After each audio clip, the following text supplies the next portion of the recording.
knock knock. Hello, something real, something raw, not accidental, no I'm sure. You're not needed, show you the door. What's that, yeah, are you sure? Yeah, that's a rental, yeah, but a poor lying, nothing in the core, buying, yeah, what you for? Do what I need to, always sure, off. That's what you gotta tell them sometime, you know. Off. See you later, mate, all the best, all the best. Something real, something raw, not accidental, no I'm sure. Something real, something raw, not accidental, no I'm sure. Nah, I'm sorry. 1, 2, 3, I don't know who else to be. 4, 5, 6, like they say I can't be fixed. 1, 2, 3, your attention's all I need. 4, 5, just give me any kind. Even if it hurts a bit, I think I will be fine.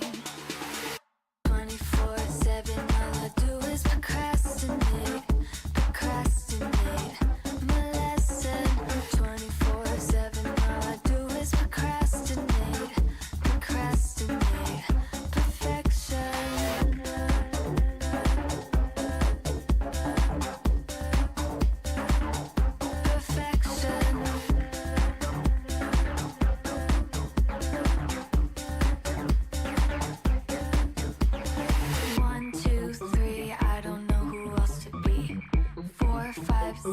Like they say I can't be fixed. 1, 2, 3, your attention's all I need. 4, 5, 6, don't let it slip. Some sort of an addiction. They all have a prediction. I think it's just some fiction that I have an addiction, baby.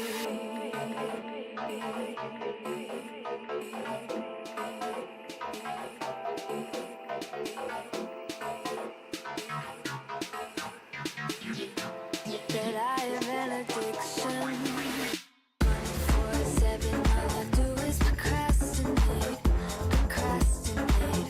My lesson. 24/7, all I do is procrastinate.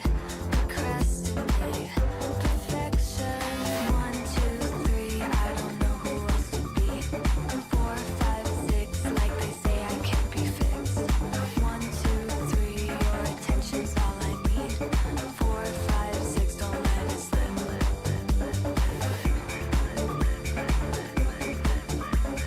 4, 5, 6, don't let it slip.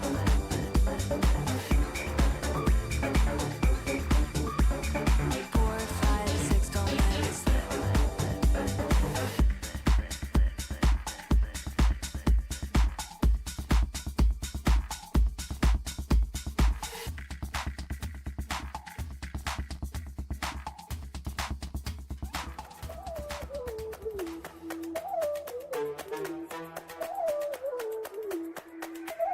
Oh, this is major. It's like the next big thing. Come catch the wave, yeah. Yeah, watch what's happening. A force of nature. Hit 'em like lightning. Be the creator of the next big thing. We're the movers and shakers. We are the dreamers, the makers. We stand on top of equators. We are the limitless. We got the future, no papers. We are the innovators. We have the focus like lasers. You know we doing it big. Oh, this is major.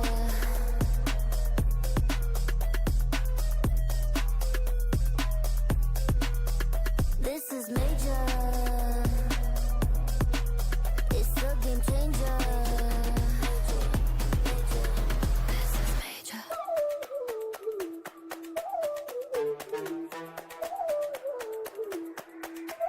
Oh, this is fire. It's like the boom, boom, pow. Let's take it higher.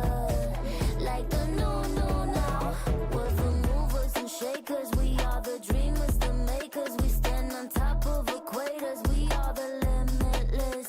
Got the future, no papers. We are the innovators. We have the focus like lasers. You know we doing it big.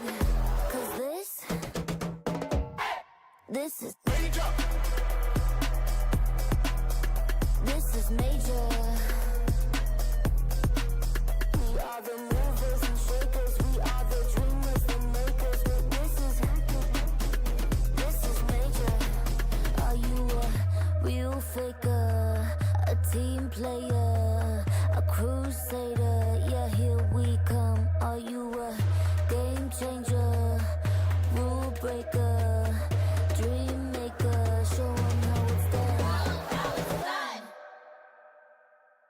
This is major. This is major. It's a game changer.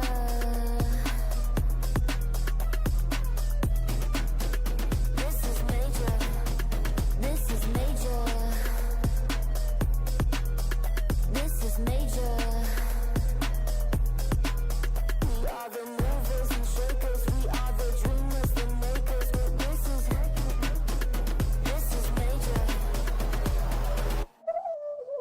This is major.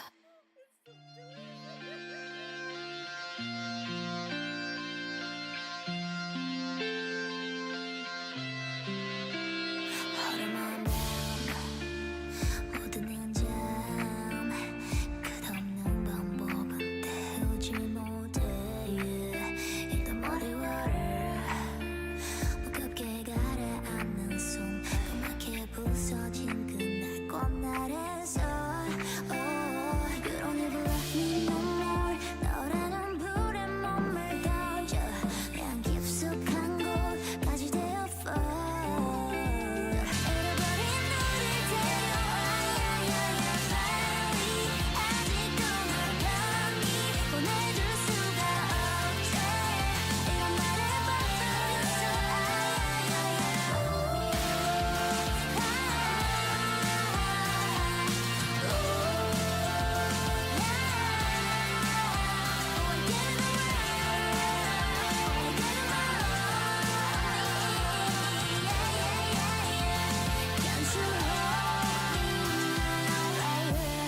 무릎을 감감히 감춘 연기를 참아왔어 금방 날아갈 줄 알았지만 넌 꺼지는 불씨 내문 여잔 girl you're my amber and I lost it baby I know 한 줄 맺어놓은 듯 손 위로도 안 잡혀 자꾸 빠져나가 모래하는 손처럼 I'm hoping that my love will keep you up tonight yeah, yeah. 무너지는 나를 봐 무뎌진 채 않은 말 어서 더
fast asleep, but I'm right outside. Still up on the 19. Just shut up and drive. I say I'm fine. They all know my tea. Kinda wanna cry. Daily, oh, oh, oh, oh, just take me on.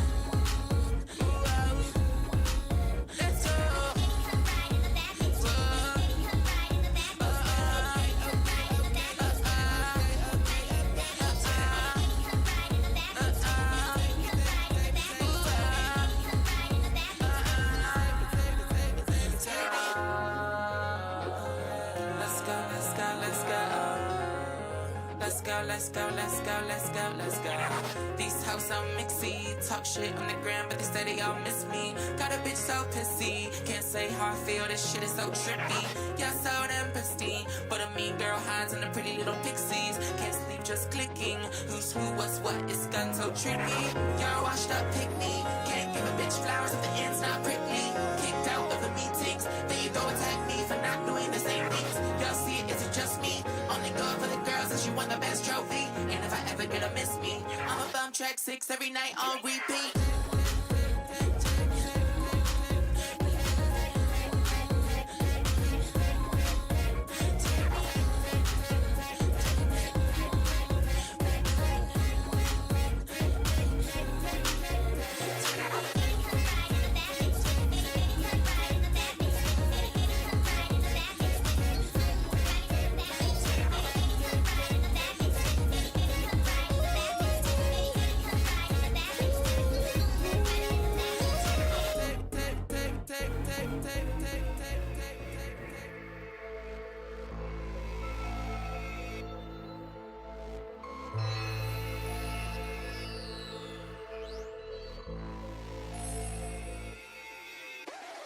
Not let you know, but I'll let you know. Wanna tala no sea cochino. Tengo estilo, mucho estilo. Tu parla italiano, yo hablo español. Saca el pinol, dame el kilo. Cómete la papa con el alocito. ¿Tú me entiendes? No me entiendes. Ok, hablamos francés.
This stream contains fast flashing images that may affect viewers who are susceptible to photosensitive epilepsy and other photosensitivities. Viewer discretion is advised.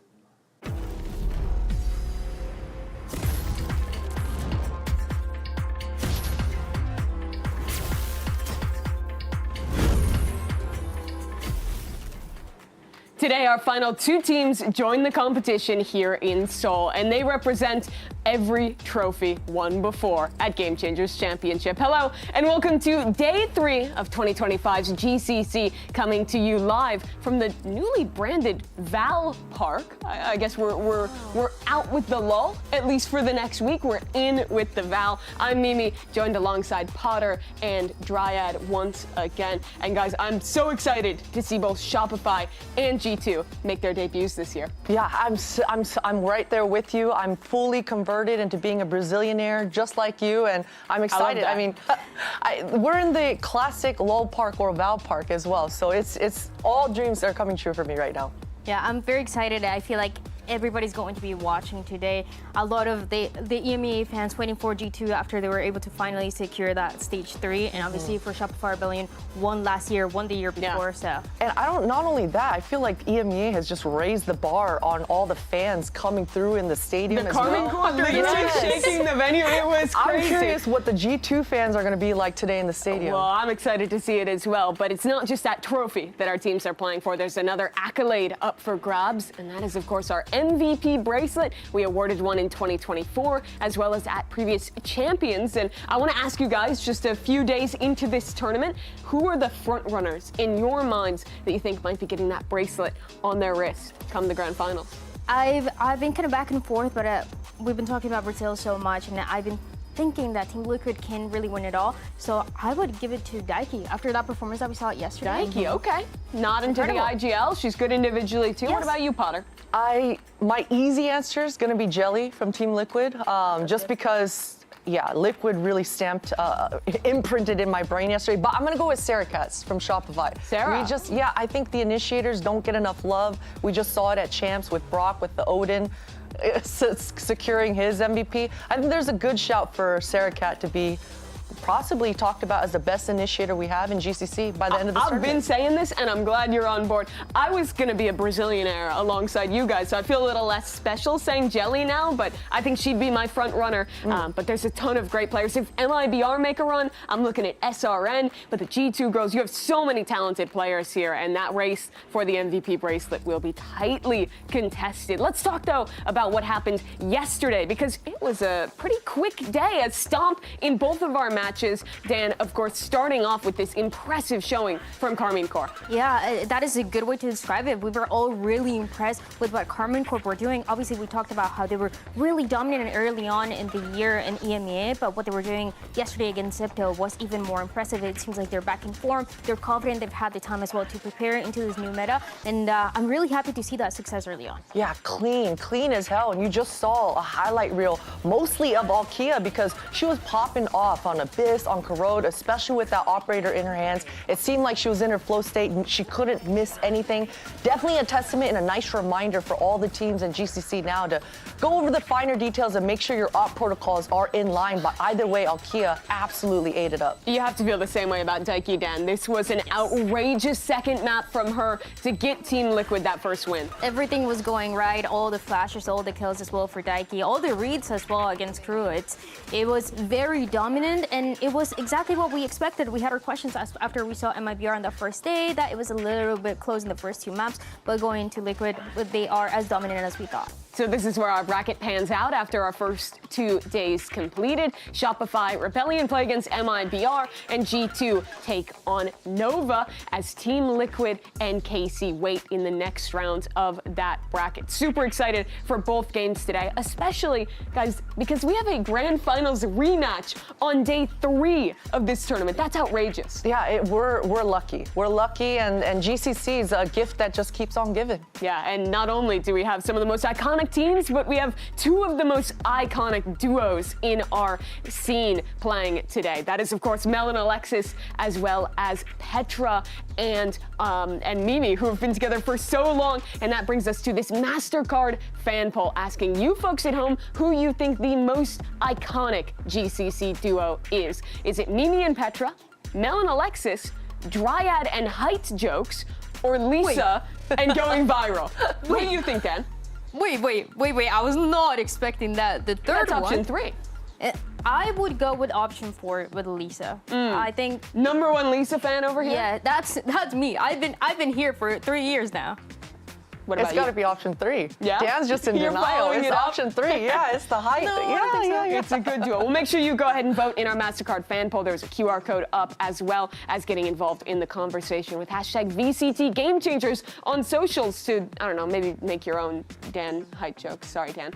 Let's move on, though, and talk about our first match, because, you know, we've got something special. It's not just the best teams, it's also the teams that you can create. And that's what we're going to do in a segment called Fantasy Roulette. We have a wheel. Let's pull up the wheel. We will spin for a team. And then each of you have to pick a player from that team to start your fantasy roster. Dan? All right, stop.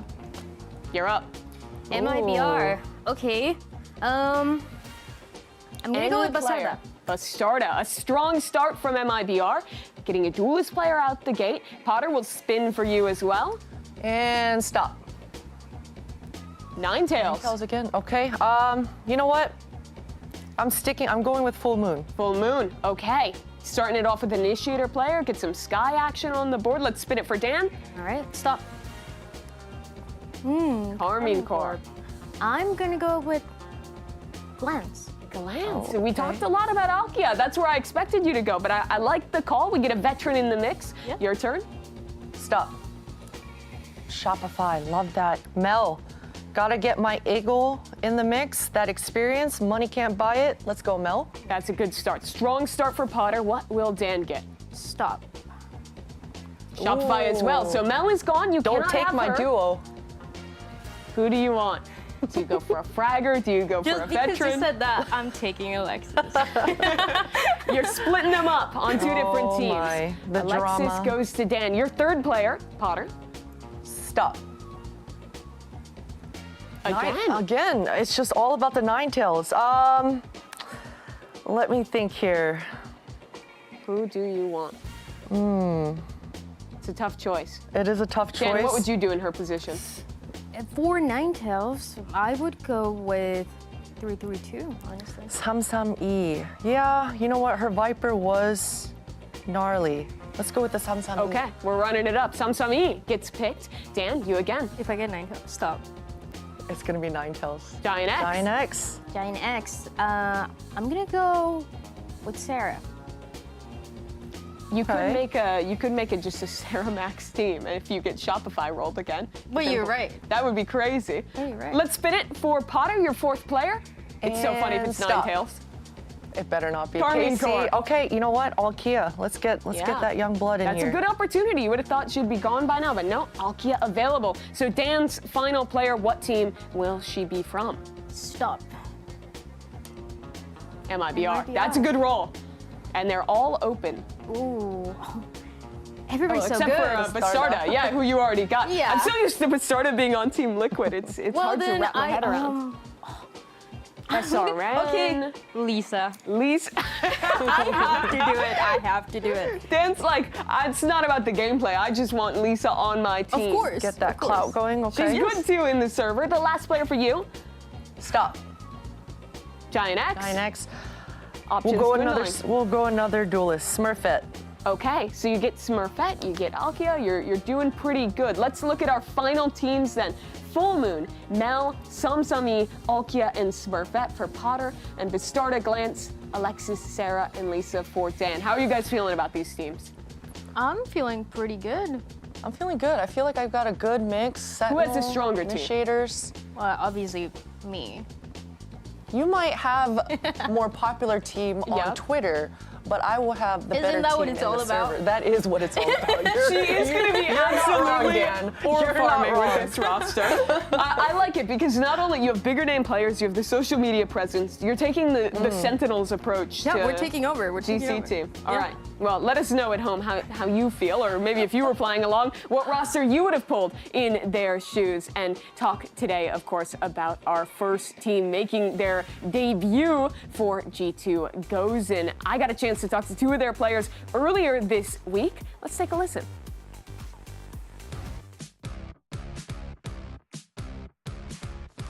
Hi, I'm Mimi. That's Mimi. That's not Mimi, but she's also here, and she's Petra. And we're gonna play a little game called Say It Out Loud. Welcome, guys. Here's the game that I have prepared for you guys. You know how to say words, right?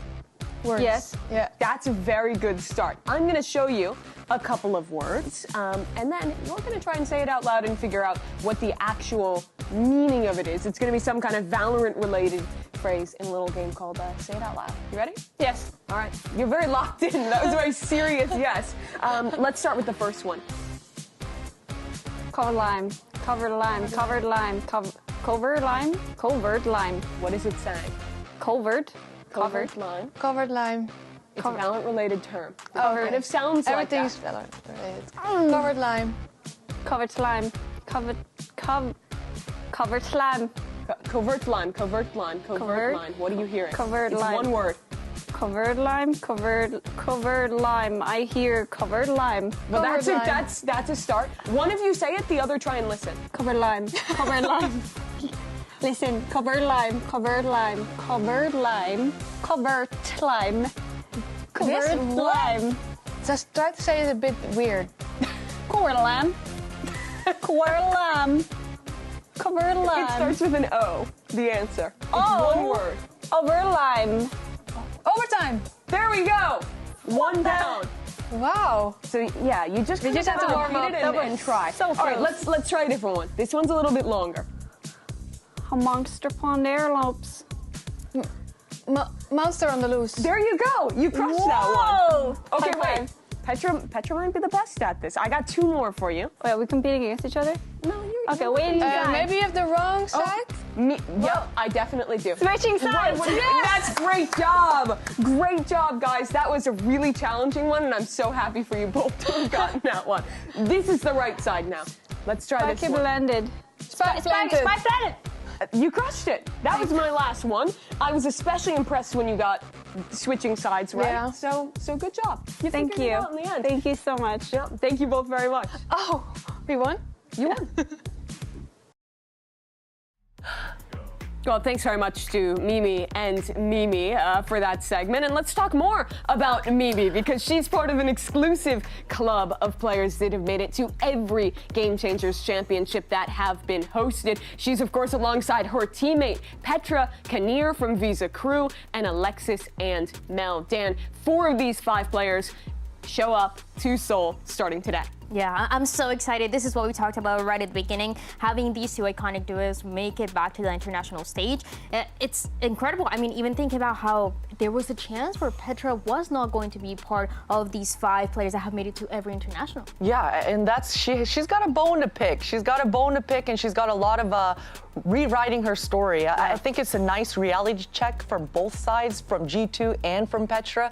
Having that nice little break, you get to reset and you get to come back in with a fire lit under you. So I think for Petra, this is perfect timing for her coming back. When these duos first made a GCC, it was so long ago. Potter, with how much the game has changed, can you just speak to how challenging it is for a player, for anyone, to stay relevant with how much the meta, the game has shifted over these last 4 years? It's so challenging, and especially when you're an underappreciated or sometimes not as obvious to appreciate the qualities that you have as a teammate. And for Petra, she's always kind of been that sacrificial teammate, always setting up her other teammates for success. I remember back in 2022 when they were struggling to find that young gun in a duelist, it was Petra to step up and fill those roles, fill those gaps that the rest of her teammates didn't necessarily always want to do. So Petra's always been that player, even thinking back, way back in Counter-Strike.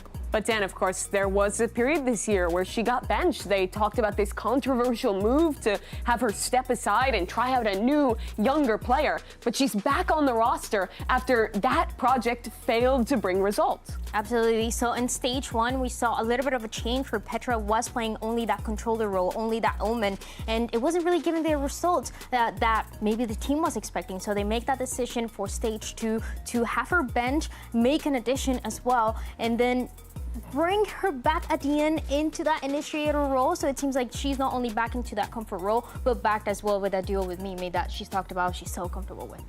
How does that affect a player to get benched from a long-time roster and then get that second chance? It's crazy to think because the grass is rarely ever greener on the other side when you think about it. But when you're a player, you're tunnel visioned on and you look over across the stage and you see what your other peers or opponents have, it's really hard to stay focused. But I promise the grass is rarely greener on the other side. So again, I'm so happy that G2 got to have that reality check. And I think that fire under Petra, she's going to be able to prove it. It's got to fire her up to play as well. But Mimi, of course, was the common theme throughout that all. So I'm very interested to see her on her mentality going into today's match. She is standing by with Jen. Woo! Hey, Mimi. Hello. So, you and Petra have been to all GCCs. GCCs are not the same without you guys, you know? There's no GCC without Mimi and Petra. But that makes me say, you know, a thing or two about big events like this. You know how to tailor your mentality or your approach depending on which opponents you face. So when it comes to facing a team like Nova, who's very new to GCC, what would be the key for you guys? I think what's most important is that we just play our own game and we focus on like what we have been focusing on the last many weeks to prepare for this event. So just play our own game, have fun, and enjoy the moment. What about trash talking? I'm not gonna trash talk against Nova. They're too cute. Oh, okay. Thank you so much. How did she manage to sound so threatening while saying that? She can do it all. I feel like she can get away with anything that she says. So it's just, she's not gonna do it, but also she can definitely She'll let the win. results speak for herself, or at least that's the goal for G2. Let's narrow in on this roster because minus Petra plus Petra, that's not the only change, Potter. They're also bringing in a rookie player in Akita and picking up Vanya, who we've seen at GCC before. Yeah, and it's so exciting because when I think about G2, they've always kind of been that roster to foster young talent. We're thinking about on what's on your screen right now when they lifted that trophy with the young gun in Mary as well. So when we're thinking about the duo of Petra and Mimi, they foster and really accelerate that growth coming out from these newer players. Yeah, we think about that first year and having Mary and how everybody was talking about her because of how young she was and how good she was in that initiator role. Then we had in that second year Petra playing that duelist, or sorry, for Mary, that duelist, for Petra as well into that second year. Going to last year, it was Rescue, who was still part of the team, but is not going to be starting. And so now that you have Akita, it seems like they're willing to switch it up a little bit in these duelist roles, depending on what the team is needing and depending as well on what that Mimi leadership is saying. But Dan, I'm also very excited to see Vanya on this roster. She was so good when playing on Turkish teams and now joining what has historically been the best team in her region. Absolutely. Always willing to make a little bit of those changes, and I feel like Vanya as well, when we got the chance to see her last year, it was one of the best mechanical players that we had in EMEA. When we had our questions about how the region was going to be looking, Vanya was the one kind of stepping it up, and it feels like in this year that she's been able to stay with G2, she has really found herself in that role. Yeah, and finding herself, I think, is the key thing because as you mentioned earlier, Mimi, it was Petra on the OMEN, but when I think back of Vanya, OMEN, it goes hand in hand. I mean, she is such a deadly controller, an absolute killer in the server, so I'm glad to see that she's kind of leaning more onto more comfort roles for herself. Yeah, it is an amazing journey for her. I love tossing to myself. So let's hear some more from Mimi on her thoughts on G2's mentality this tournament. And for the team's expectations, I think one thing that we are focusing on is just having fun, enjoying the process, and we're just really grateful being here. It's been a long year for us, so we're just really happy to be here. We're expecting that every match is going to be a tough one, and we're going to take it match by match and not really get ahead of ourselves.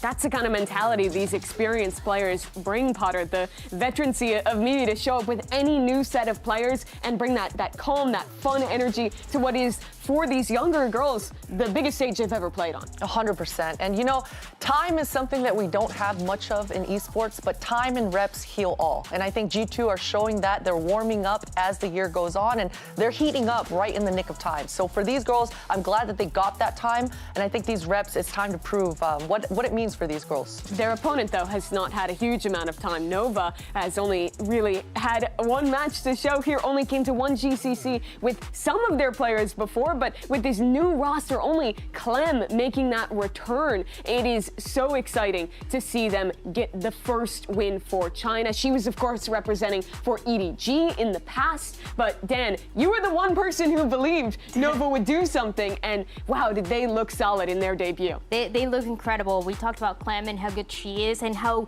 well everybody's talking about her because of how the incredible duelist that she is when she was playing for China, and obviously with Shirazi as well, with that experience that she had in Pacific from last year and a few of the different teams that she has been part of. It has been really, really cool to see. So once you have that mix of experience for the region and also those new rookie players that are insane, is a perfect mix for them to get their first win ever.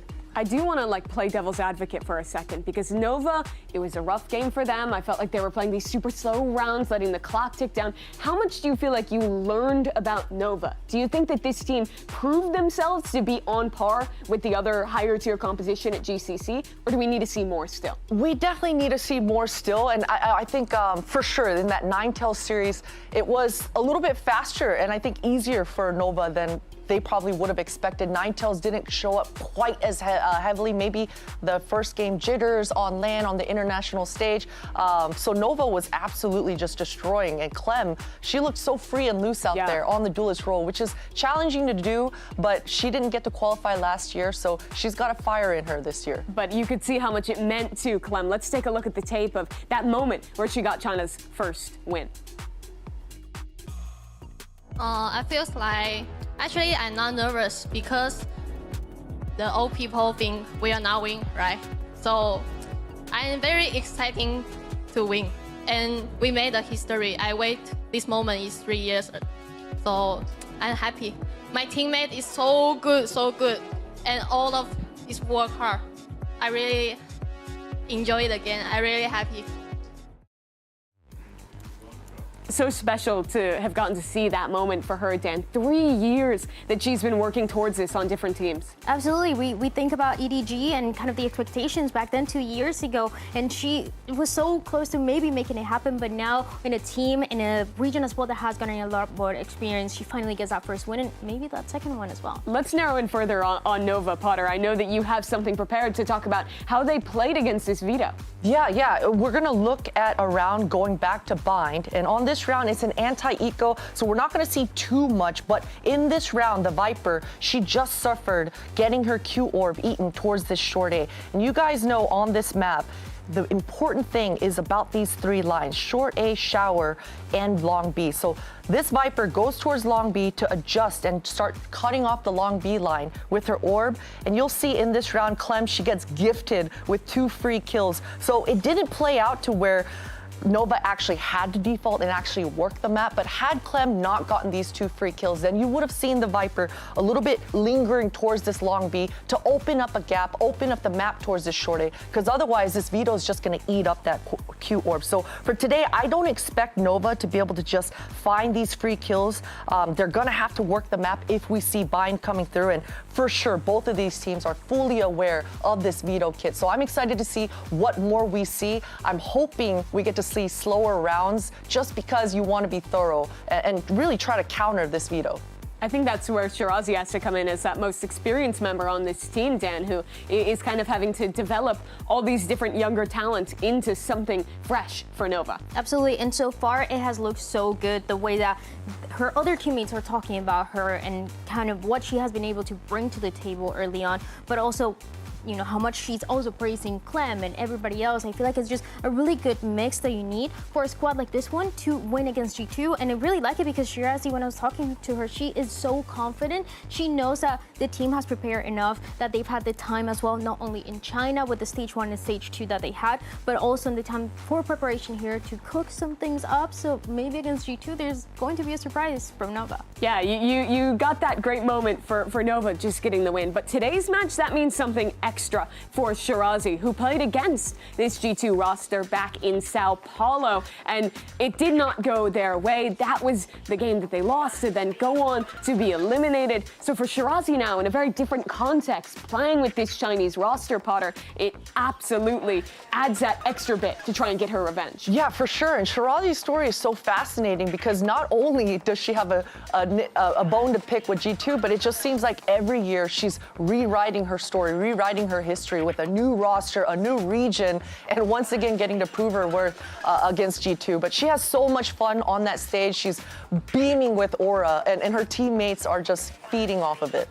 Being part of SMG that year, then Secretlab last year, and now Nova in a completely different region is something that no one can say they've really done in the past. And Shirazi, not only that, she's able to keep up that mechanical performance that we've seen for now 3 years. So I'm really excited to see what she has been cooking. That time that they played G2 back 2 years ago in Sao Paulo, it was a 2-1. So it was not like it was one-sided when we were still, talking about G2 and how they had won that year before, how we were putting them, first and second. So for today, I feel like it can be a lot closer than people are expecting. Yeah, there's a different context now with G2 no longer being the sole dominant team in their own region. So very excited for today's match. Let's hear a little bit more from Shirazi. She got the opportunity to catch up with Jen Lee.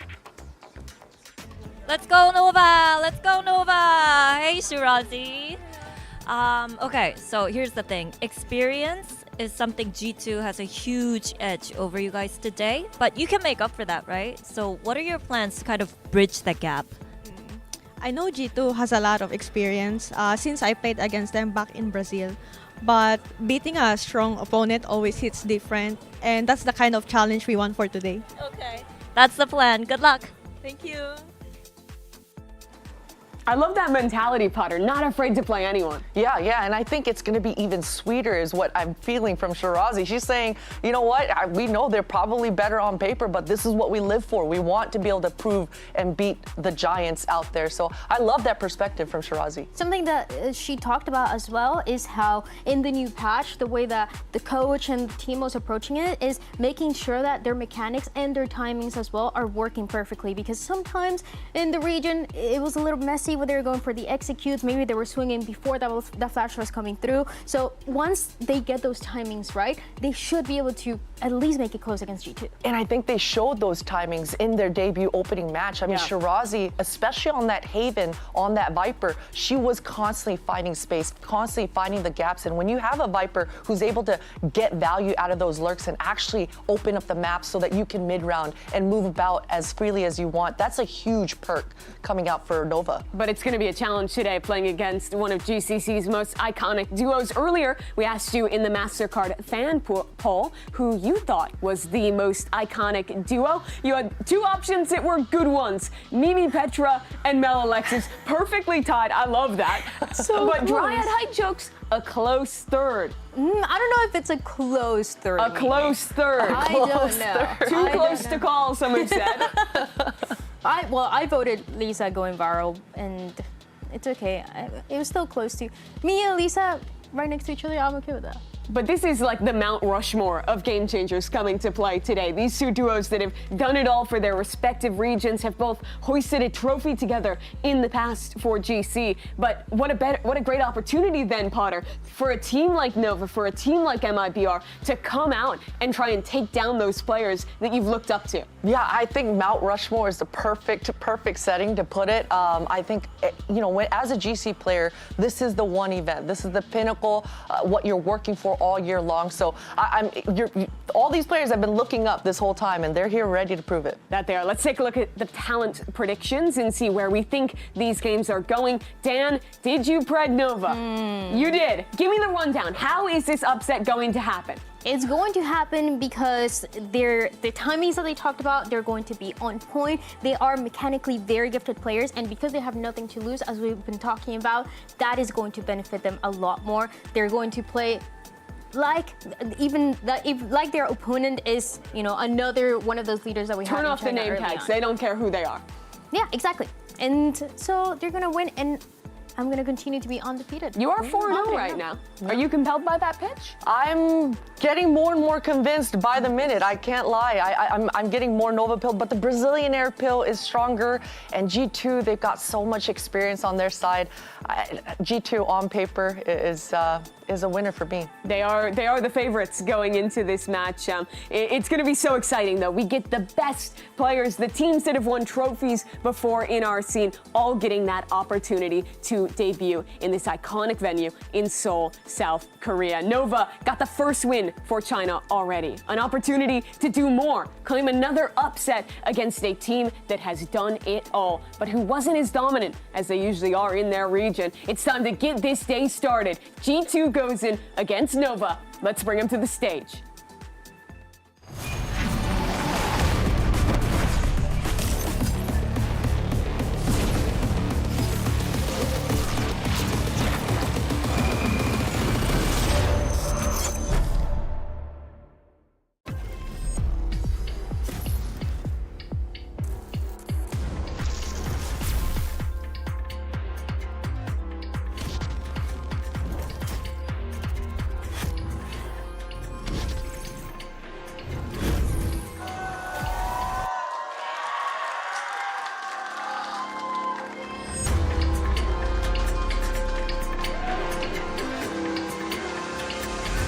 comfortable, cause any minute now.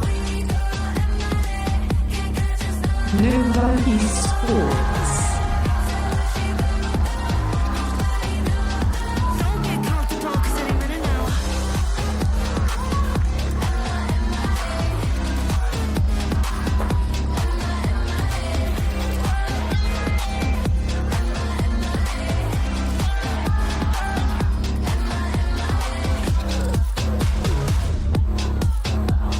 G2 goes. G2 goes in, arrive here in Seoul, champions of the first ever Game Changers Championship, but now in a different context after a difficult year, making roster moves back and forth, facing up against a Nova that is fresh off of the first win for their region, looking to claim another upset and to claim revenge for Shirazi. And Mimi said it a few days ago. That win from a few years ago, it feels like it happened forever ago. So trying to reset, trying to make sure that you're taking it one step at a time is going to be crucial for G2 to have a run in this tournament. We're around the corner from the OMEN map select. What maps are you looking at that you feel, Potter, could give a chance for this Nova upset to happen? Well, I was talking about G2 just watching in their hotel rooms, ready to counter, and already in this map pool, I think Shirazi's crew, Nova, they're on the back foot because Haven should be vetoed out, and there it is. And Corrode, I was wondering if that was going to be in the mix, and it seems like G2, they're feeling confident on it. This is super interesting too because we've seen in China, they don't really like playing Corrode at all. It's a map that, for the side of Nova, they haven't ever played in the history of this team. And it's not even because they're perma-banning it. It's just because everybody in the region kind of is avoiding it as much as possible. So this just means that they have something cooked, and it just connects to the narrative that Shirazi was talking about how the preparation matters so much and how they're taking it of how can we get one step ahead of that opponent that we're facing that day. Yeah, but luckily for Nova, at least it's going to end off on the third with Sunset. And we heard Shirazi talking about Sunset is easier for her brain, at least. It's a little bit more straightforward than the three-site map. So for Nova, at least Sunset, hopefully it gets to that third. They're the one to pick the Corrode, though. Where do we think this one might go with the compositions? I think the most popular right now is that double initiator with the KO, like the NRG comp, but there's options. There is, and you know, G2 traditionally, they've been running the double Sentinel on this map, if I do remember correctly, which is not as common. I'm not as big a fan on it, and Deadlock's not really traditional, so I'm curious if G2 changed things up or if they're gonna stick to their guns. Yeah, the very last time that they played it, they were playing with Petra back on that Fade, and they were playing Akita with a Waylay, Mimi on that Yoru. So it's a question of, yeah, this is a composition that has been working with the double duelist, that can be working for them again, but now the team has had maybe a little bit more time, maybe something can change. We talked a lot about the younger players on Nova stepping into the fold, but there's someone on G2 doing that same task for Akita. She had a great year domestically, but her first time at GCC. Potter, it has to feel so good to be able to make that step in your career alongside the veterans on this team. For sure. And those veterans should be teeing her up to be free on this stage. And I've been saying it since day one, but I'm keeping my eye out on any of this new duelist tech, playmaking opportunities, so many cool things that you can do. I'm ready to write down and jot down any of these notes. Here we go. Clan will lock the Neon, but a double duelist comp hovering on the other side. That would be a big change for G2 Gozen, Dan. Yeah, they played this actually with Mimi once again on the Euros, so they continue to play this. I believe with that slight change of if that Brim is going to get locked, that would be the difference instead of that Omen that Vanya had before. And for the side of Nova Esports, this is a completely new map for them, so a composition with the Neon, I feel like it makes sense for the way that they like to play. Yeah, I like this comp coming out for G2. I think Nova be able to handle the double dives. Certainly having that Fade stopping power is going to help them along with this Vice.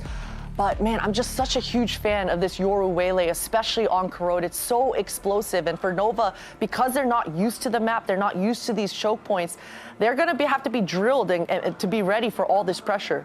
What player are you looking at, Dan? Tell me a win condition for this Nova upset to happen. I was looking at what Shirazi was going to be playing because we've seen her on the double duelist, we've seen her obviously on the Viper that I feel like is where she excels at the most. And so her on the Viper here is what I'm going to be looking at. I feel like the space that she can be making, trying to find those timings, especially on that attack side, trying to make that space is going to be crucial for Nova if they want to get this first win on their map pick. A big opportunity for Nova to get another upset win, but against one of the greats of this scene. It's G2 goes in versus Nova. Let's head over to Mitch and Tom for the call.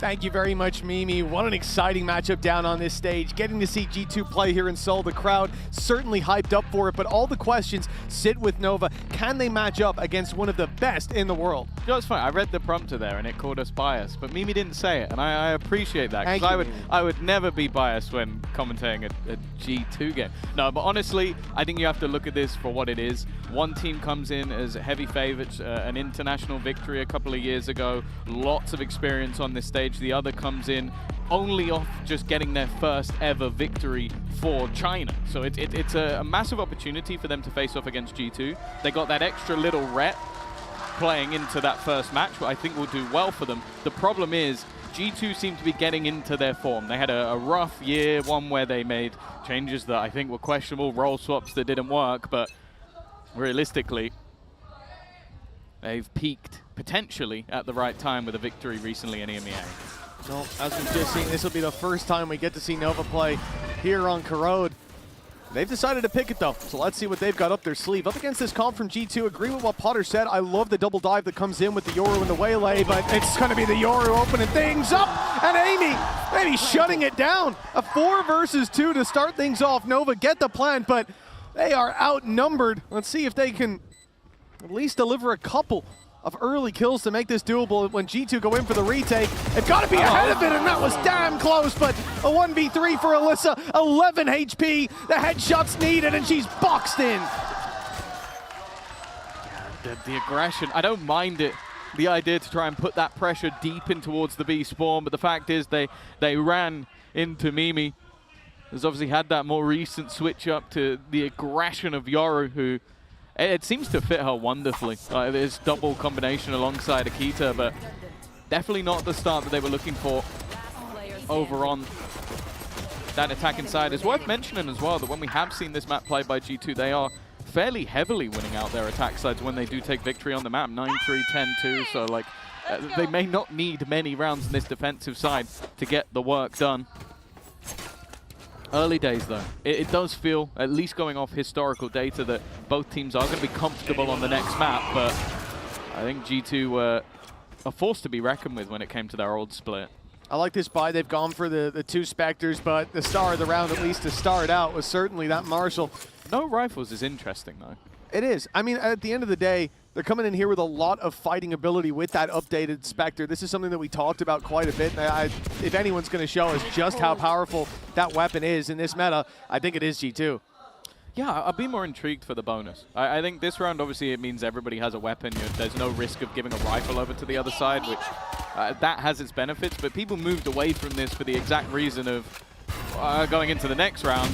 It kind of sucks. For Akita, though, a little bit of confidence building. Of course, the newbie to the champ stage, but let's be real, I don't think we're too worried about how her performance is going to go. The 18-year-old has been very confident in her play.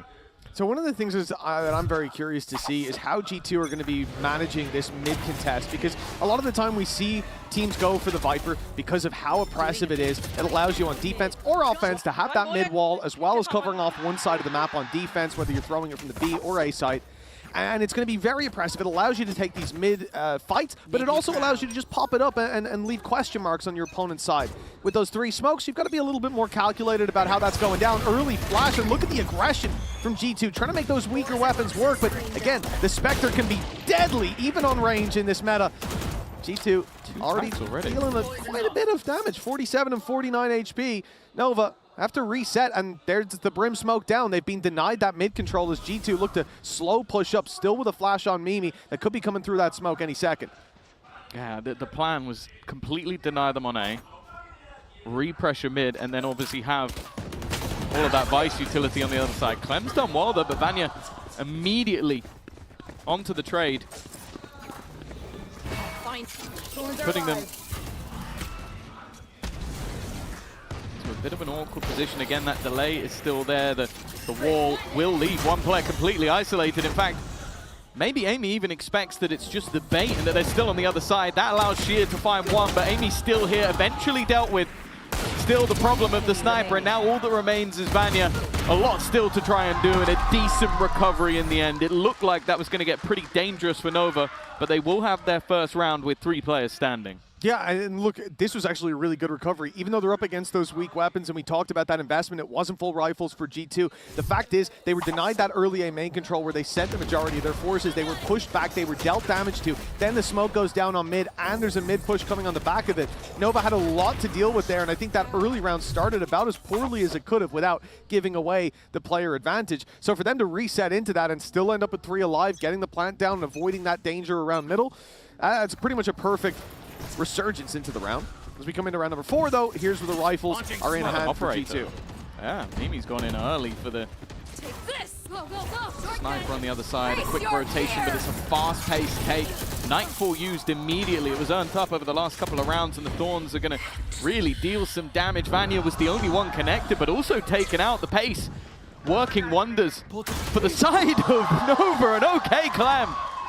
What a start to the round. Mimi gone, operator on the ground, and it seems like it's not getting any better. Icebox with another, Shirazi to close, and a blitz of pace in towards that A site has given them a second round. Hey, not a bad debut so far here on Corrode. You know, one of the questions we had coming into this wasn't so much about, you know, will they have the strategies to outmatch G2? It's just when it comes to trading blows with this squad, will you be able to match up pound for pound firepower? And that's not something that we've seen Nova tested in to nearly this degree. And look at them go. We are seeing a dominant round following on from what was, you know, a hiccup in round number 3 that they recovered on. Everything going according to plan, and they've left G2 down to a very weak buy. You said G2 might not need a lot of rounds on the defense. Well, they might not get a lot if Nova keep this up, at least looking to take the lead here. Early days. My blind is dead. This is, of course, a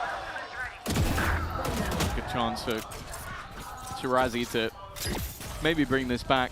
Flash out, though. They're going to go through the utility. Well, it's always going to be dangerous, even with those pistols. Amy, again, her job is just to delay. Actually, opts to use the ability to take away the guns. That steel garden, but it won't really help out her teammates too much. They are too far away. A long rotation back through mid and a 3v3. Yeah, and I think the thing being that Icebox still alive, has that wall to cover off their back. So at this point, Nova know that they don't have to commit any resources to it. They've got Sheer holding off the spawn, which leaves 2 players to hold a very important angle, but the flash is key. It catches as Alyssa goes down, so too does Icebox. And now Sheer from up top, going to be caught out by the orbital strike. Pushed down below, but survives. A sliver of HP, the regen shield's coming back up, giving a small margin, but 4 bullets left in the rifle. The paranoia goes through, the defuse underway, and they've done it. G2 battling back on the low buy.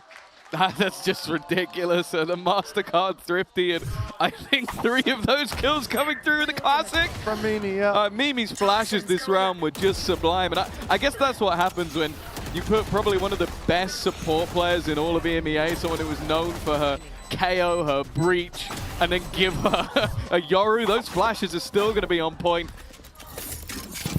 An immediate return to the board, and a painful one for the side of Nova.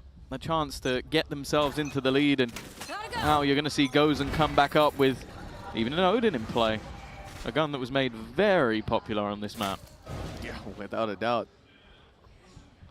Brock was a lot of fun to watch using this, although won't be used for that early oppression around mid. We've seen those spams go straight down towards that short position. But instead, it's actually being used spamming the Viper wall, trying to deny Nova from walking up on middle, going for that deep control. But they've reset. You know, they took that control towards elbow for a moment, and now they set their sights on the A site, but there's been a change up. Yeah, Amy's moved. They've got the aggression early as well as Akita, so that will set them up nicely. Steel Garden is available for Icebox, though. Could opt to try and take some of the weaponry away. Damage done by the Thorns, and now making their way across that initial utility. Pot flash out. Amy's the one that's getting ready to take the swing, but Clem wins that first fight. Doesn't get much more. Vanya has traded things evenly. But now there is that Steel Garden. Vanya was already prepared for it, though. The pistol in her hand, sat in the corner, but easily taken down without having the rifle. Not even the stim beacon can help you out there. Sheer caught, stays up close, looks for the fight, but it's Akita to put her in the ground and double up as well. Shirazi with a chance, but being watched. Timing is everything. The shot lands. And now waiting for that tap, the defuse underway. Akita sticking it at least a half, but now looks for the battle and finds her third of the round. G2, 4-2 in the lead. This was a strong start from Nova, but those defensive rounds are starting to really add up. Started to see some of that individual ability we spoke about. Vanya doing well in this round, Akita as well. I like the storyline as well. It was mentioned on the desk that for Shirazi, this is a little bit of a revenge map. The same can be said, though, if you go all the way back to 2022 for Alyssa. Blitzed out by G2 in that tournament. And we'll be looking to see if she can maybe get that little bit of revenge. Of course, for Nova, it's been a very different year overall. 11-0 at the moment on the entire year in terms of series. Early pressure, though. And while once again, the utility just working wonders, the ult setting up Akita. Doesn't even know there's a player in the corner. That's made it interesting. Alyssa's done well. In fact, Alyssa's taken over. Just a small piece missed of that puzzle for G2, and what was looking like a surefire round now turned into a 1v2. A 1v2, and it's an op that they're up against. Mimi might almost want to swap that weapon out, especially now that they've got to play into the Viper's pit. This round looked destined to be G2's, but Nova, they've challenged fate itself. Now it's Mimi who has to do the dirty work, still with a full belt of utility. A gate crash to fall back to. Even then, that's going to run down the clock quite a bit. I'm looking at the decoy and how it's going to be used, clearing out this pit, being point of contact. Alyssa up close is desperately low. There's the flash, there's the decoy, they spray it, easy kill. Mimi isolating the 1v1, but Shirazi staying up close converts the round. A big win for Nova. Yeah, no, that was, I feel like she closed it out, but that was all about Alyssa. Just staying calm in moments that realistically should have been the end of the round. The fact that she was hit by that convergence path, but just stuck it out until the moment was right. That made the difference. That gave them their third. And once again, after the last round was a clutch from Akita, the economy just doesn't exist for G2. That didn't matter last time. No, it really didn't. It was Mimi's classic that took the highlight of the previous eco round. So with a few more investments this time. And the ulti online for Mimi as well. I don't think it's likely to be used. They have gone all the way back and then just sent Mimi forward anyway. This time, though, they are ready for it. Yeah, I like this from Shirazi. Just waiting, hearing the refract go back, but not believing it, especially on a round like this. It is somewhere you just want to see that default across the map. Wait for the aggression of those pistols. Better than running into them, that's for sure. And then the late round, we'll see them move to this A site. They've made the right call. They're avoiding the judge, and the 3 players stacked towards that B site, leaving Akita to do it all.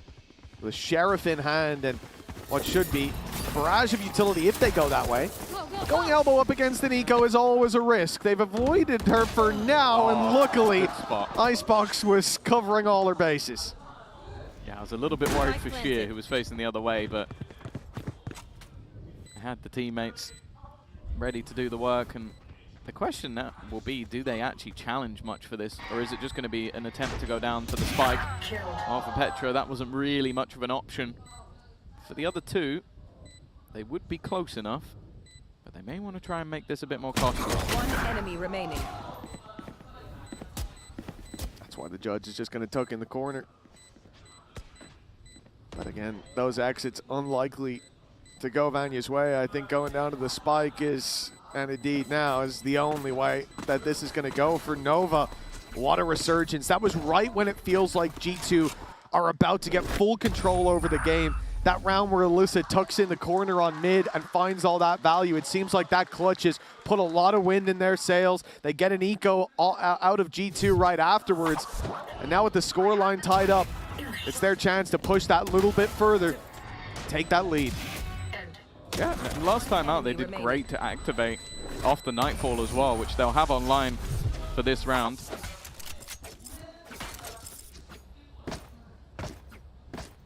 And on the other side of things, Dimensional Drift, which has been online for a while. I wonder if maybe there's a combo that we could see with the Odin of Petra, which is waiting up top mid. That's why you're going to see the Dimensional Drift sent down, but there is nobody around this angle. That is, however, an awful lot of information. In fact, Mimi knows everything. The Molly's going to delay them, following up on that Nightfall with Akita still in the corner. Stun goes through, but she's got one of her own. Further delay as Nova now have to rely on another burst of utility to get in, but it's supposed to be sheared. In the back lines, only able to grab one, and then it's a desolation from G2 as they hold that site with ease. The lead is back in their hands. I will say, obviously it's been a little while now since it's been the case, but Vanya back on smokes. I don't want to curse out the person that decided to take her off it, but that was a terrible idea. Like, she was still very good on the duelist, but when you have someone who is this capable while playing smokes at the same time, just stick with it. 9 and 5 at the moment. Wow, it's Shirazi also on the controller on the other side. Viper has been doing work. A back and forth game. But as said, like, if G2 come out with 6 on the defense with this double duelist, we are going to be looking at Nova to almost prove what they've got on this map. Because that's the thing, we genuinely don't know. They have never played it before.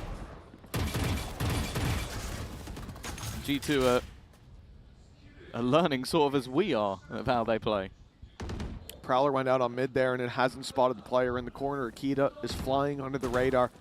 And even if there's no kill off of this, it's likely going to give the info when you see like that rotation come in from Icebox towards this A side, or if they go back towards B. That player being that close, something that Nova have to be cautious of. They're gearing up for this A push. Again, that pressure being put onto Mimi.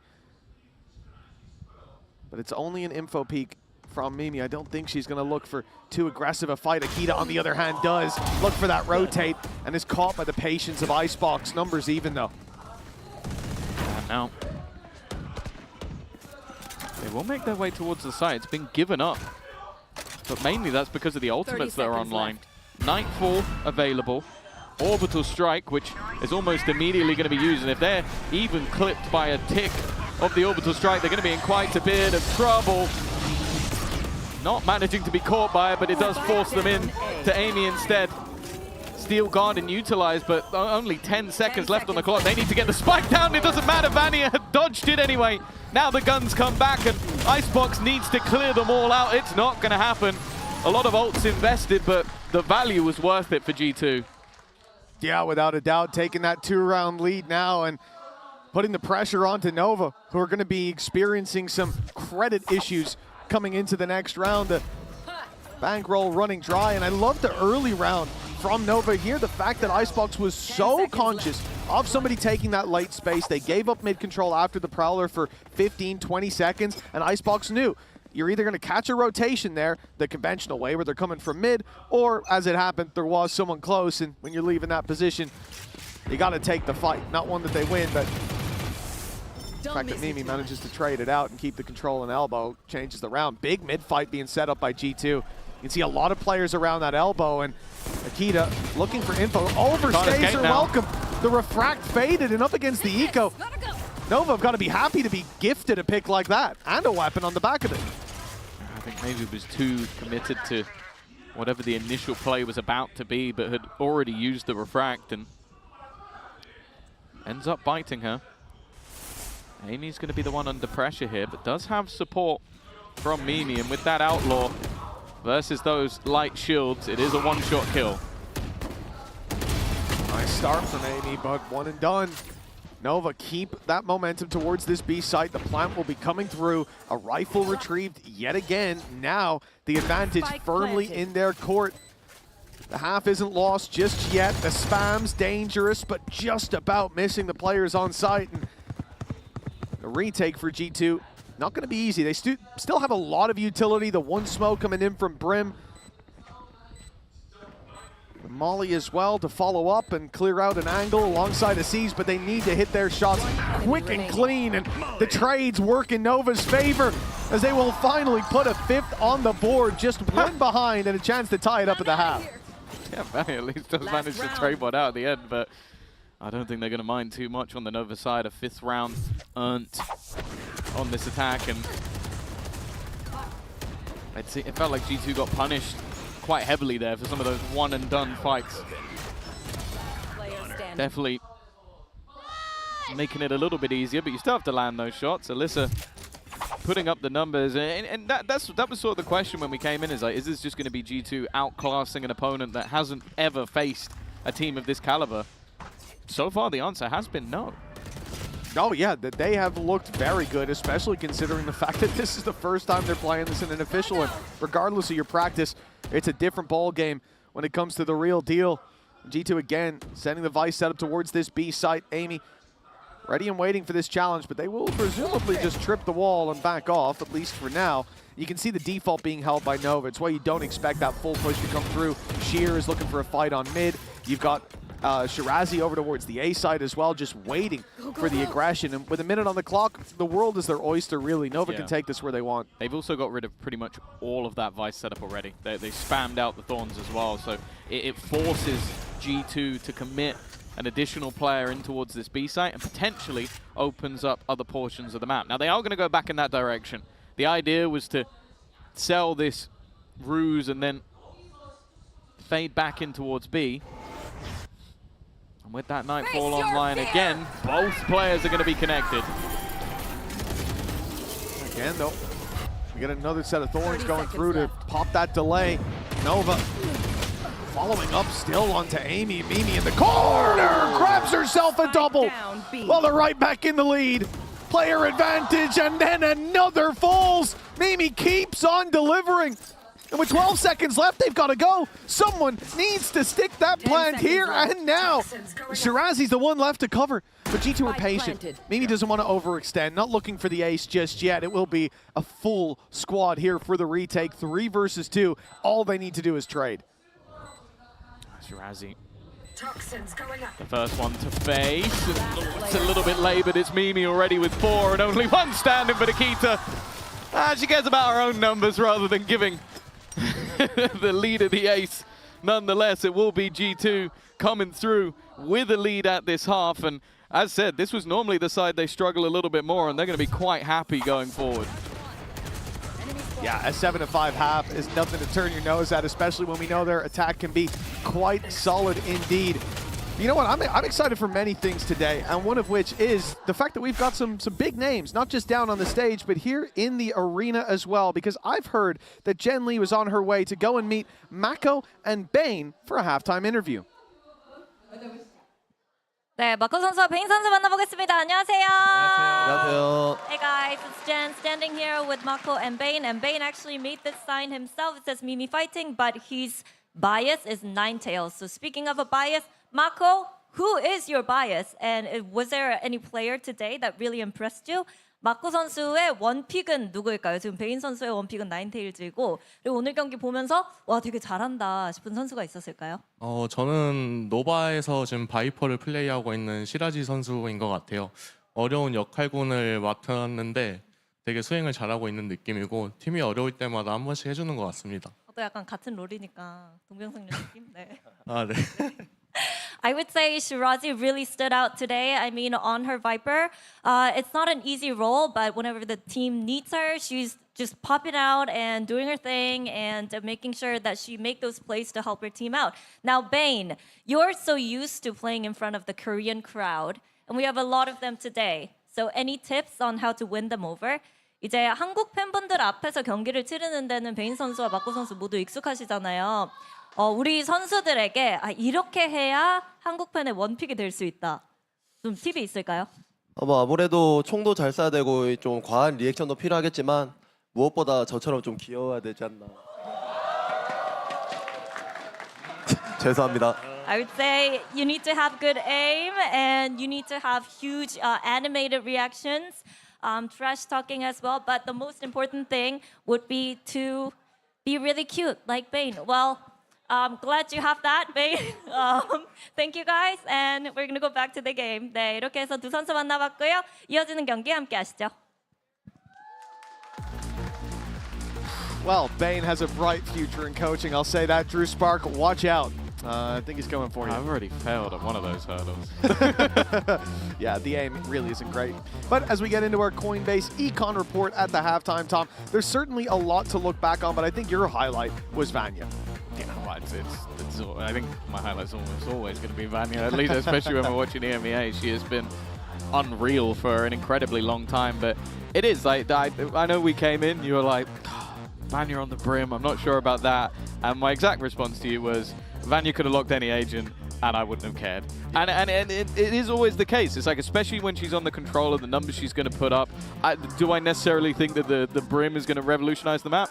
No. Is Vanya going to do good work on it? Absolutely. Yeah, I mean, still doing a lot of the same things that Viper did in terms of that mid-contest, putting down the smokes to make it an issue, have that little bit more maneuverability with not having to place the orb, but instead be able to call down those smokes a little more on the fly. The molly to delay, similar to the snake bite as well, maybe even more effective.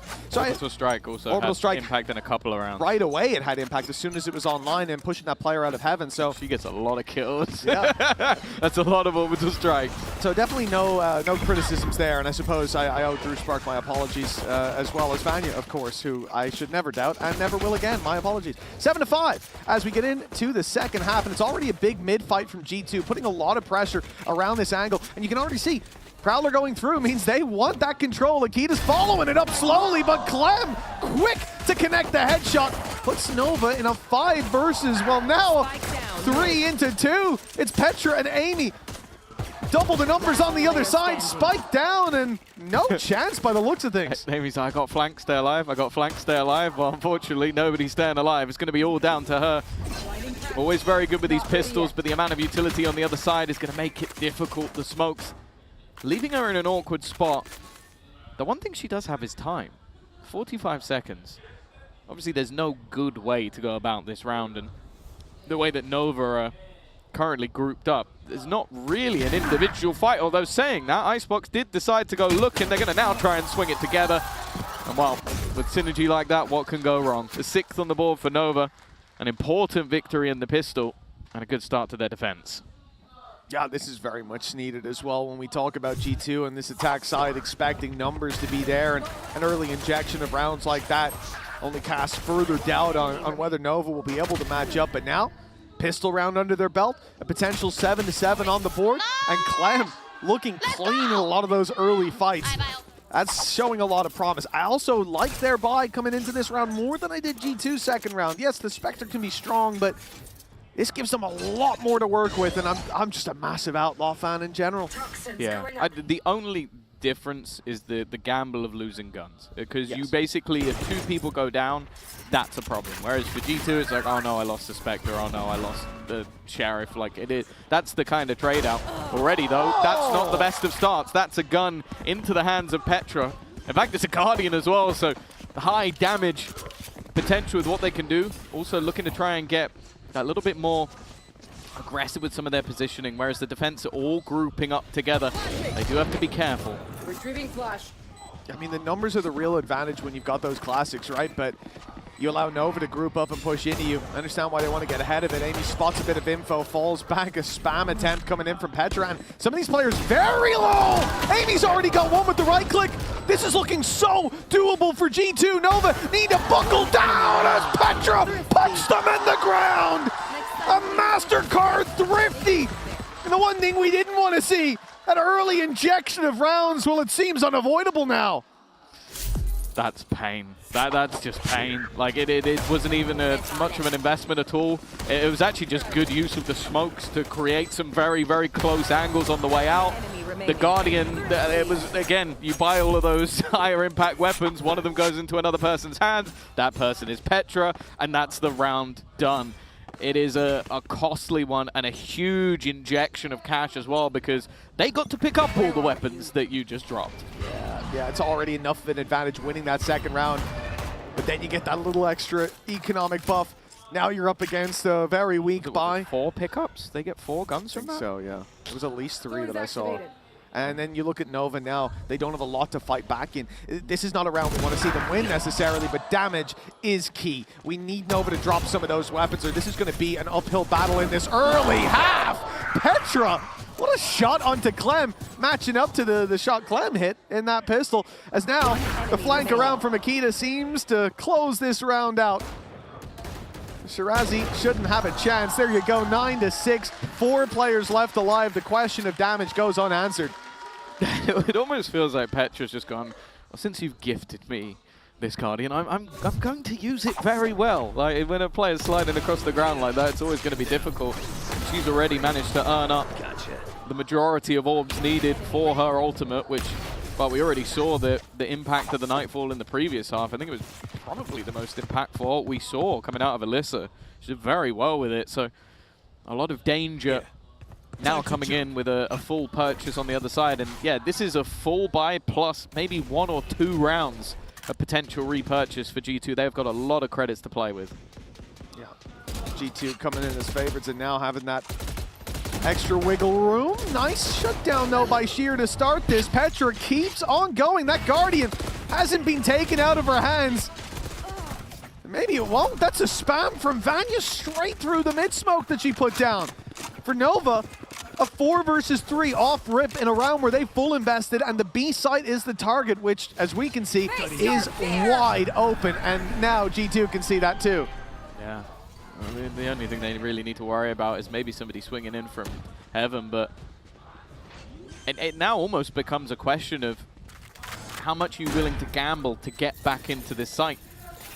Because the problem with losing a lot of players so early in the round is there's a lot of utility still to play with, more Thorns available, the Flash still available, C's still available. Like, this is a lot of potential denial. And also, the defenders are all coming in from one choke. A lot that they need to clear, even wary of heaven, and understandably so. Shirazi, though, that's a gun barrel. That's a spot. A second as well. Player in the corner, though, they haven't been able to clear. It was actually Vanya to find the first kill. That left Mimi hidden, but Shirazi is fighting strong.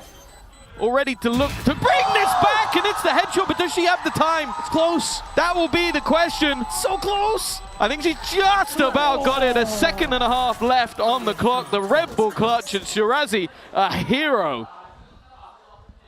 This is the moment when you need those to step up as well. The big investment from Nova. They would have been left in the dust with double digits for G2 and Eco out of the defensive side. And my goodness, maybe the end of Corrode. A sad story considering how Nova performed, but Shirazi puts the team on her back. A huge clutch up. Mimi, who's been putting up numbers, caught out in that corner with 4 bullets left. She catches Vanya. And you can hear it in her voice. Just how big of a deal this round was to connect. Now a 2-round gap and a chance to make up on this. The barrier's already up as we get into the game, and you can see the G2 are wasting no time with taking control, but Clem, the one to open this up with the judge. Yeah, the worry coming into this round was that you only survive with 1 player. G2 had a good opportunity to just repurchase immediately. In fact, I think it was even an outlaw in play for Mimi, because she was thinking, okay, there's going to be light shields. Well, the low buy of the judge has worked wonders. A great start. And again, you kind of look at this play now and go, do you want to try and make it round that corner? Because I don't. I don't blame you for it. So here comes the Push judge. in from the judge. Amy will punish a second player. No. Surely not the third. Alyssa finally puts her to bed, but a 3 versus 3. The A site being pressured, but the spike still has to cross. They've got control. But a player sneaking out of that smoke could be a death sentence. And that's why Vanya waited for the smoke that was covering her off to fade. Waited for Akita to get into this corner. Now they've got the control. Now they've got the plant. And Akita in this corner. Oh, it doesn't look like she was expected. And a 3 versus 2 as a reward. Oh, Shirazi's still standing. So I might just have to believe for the moment. You did impeccable work in the last round to give them this chance. Beacon down. Problem though is the post plant is not going to be easy to beat, and I'm looking at Akita already wrapping back around as the other 2 players looking to bait, and well, maybe the bait will be enough. Akita's there to close. G2 right back on the horse, and even though this round started well, the danger, as said, was that this was an immediate reset of the economy. Well, unfortunately, that has now come true.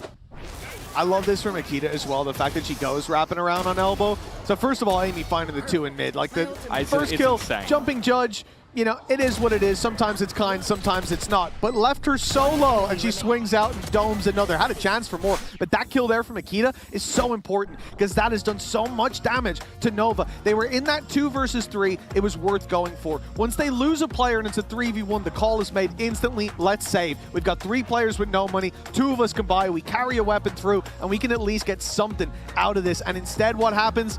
Akita's flanked around, cuts off that rotate back into the spawn, cuts off that save, and makes this a really costly round for Nova. Now they come into the next without the credits. That's G2 probably pushing up to 11, and then they're on the home stretch with a big resurgence needed from Nova up against G2's favorite side. And right now, it's looking like pretty dark times down on that stage, considering how tight of a start we had. Even with G2 having that resurgence at the end of the first half, it was still only a 7-5 scoreline, but now they're running away with it potentially. They've won also like 2 flat-out ecos, so you kind of take those out, and this is a much, much closer game. Maybe Nova are even in the lead, but unfortunately that doesn't really mean anything because they did lose those rounds and now have to try and find maybe even an eco of their own. And this is another chance for G2 just to extend that economic advantage even further. A couple of ultimates already online. The likelihood is for Mimi, if she gets an orb or a kill, she'll have an ult. Vanya may even have it, and it puts them in such a strong position just to close out those last couple of rounds, as said, on their fairly heavily favored side of the map. So it is definitely bleak times for Nova. Split, of course, has been out of the pool for a little while, but for G2 regionally, it was very good. And you could say the same for Nova, but obviously with only a couple of organizations competing within China, it's a little bit of a different beast. I'm sure Nova would have wanted this surprise to work out, but we'll have to wait and see if they've got the stones to turn it around from here. Oh, they've made the wrong gamble in this round. The A site, 4 players there. But Shirazi's now hearing that it's the wrong spot to have numbers in. Now, hold on. If she lets the decoy go past, it could be huge. Bang, you just spam the box. All right, well, yeah, all the trigger discipline in the world ain't going to help you out of that one.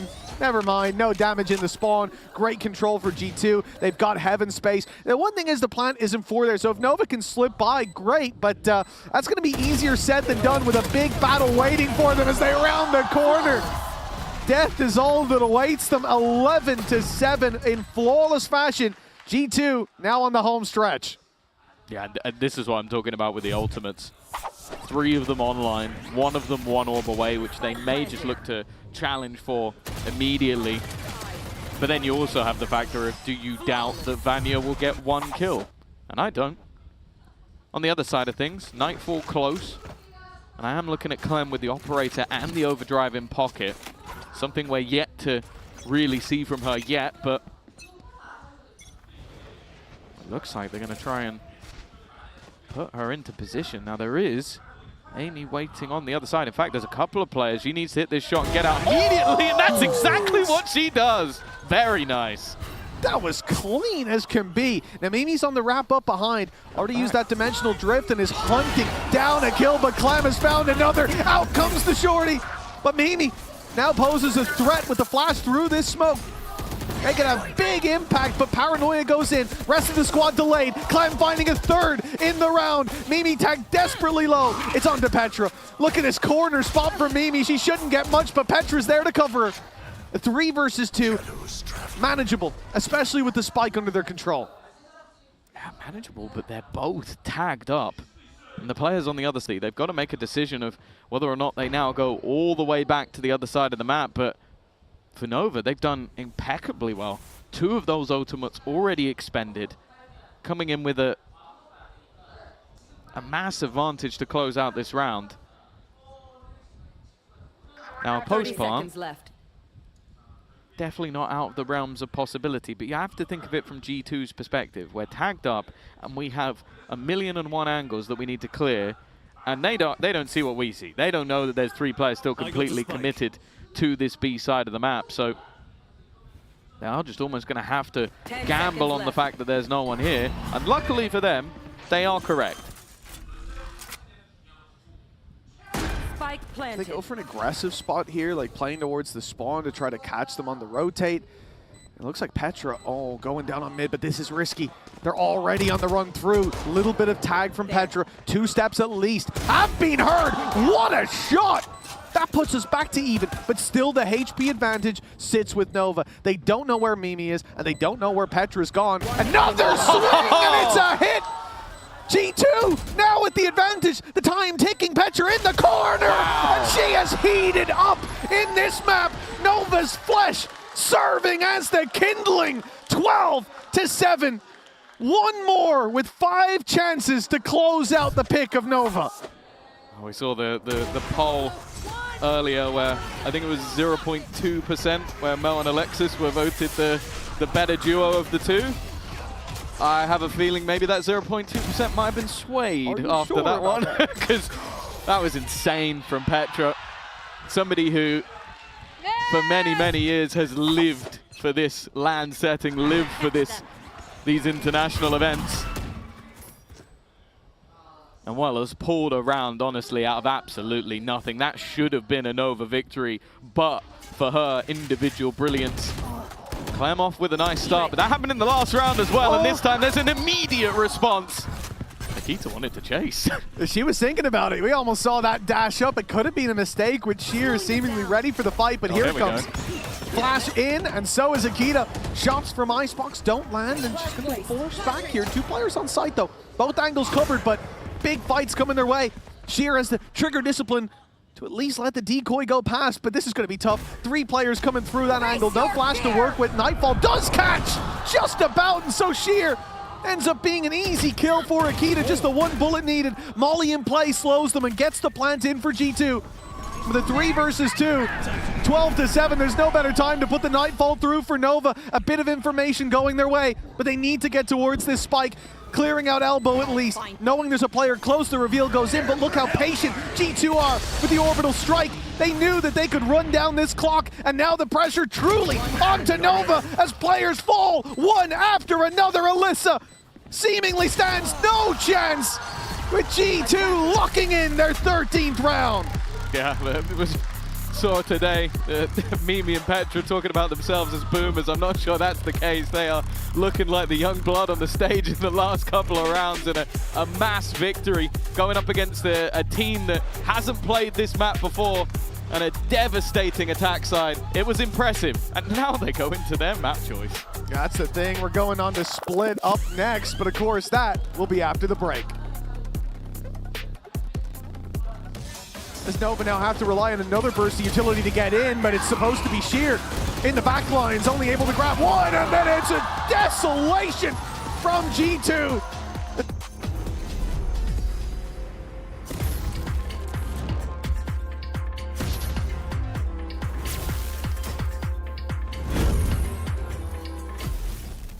An update is required. Financial system updating.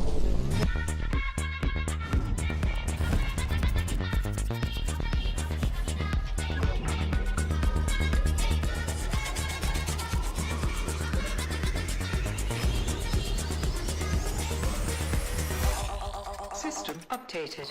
We will dance together. The future of money is here. Feels good.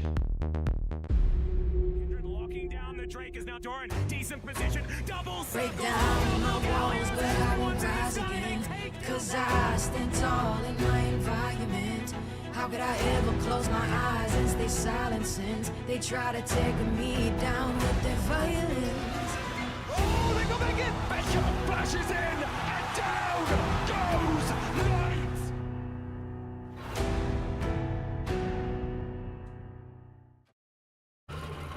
Can I help you, sir? Here's the bill from the dealership where I got my car, and I'd like you to beat it with a better deal on one of these fine cars. Not how it works. Guess you're not as cool as Verizon. Bring in your AT&T or T-Mobile bill for a better deal today.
Nah, mate.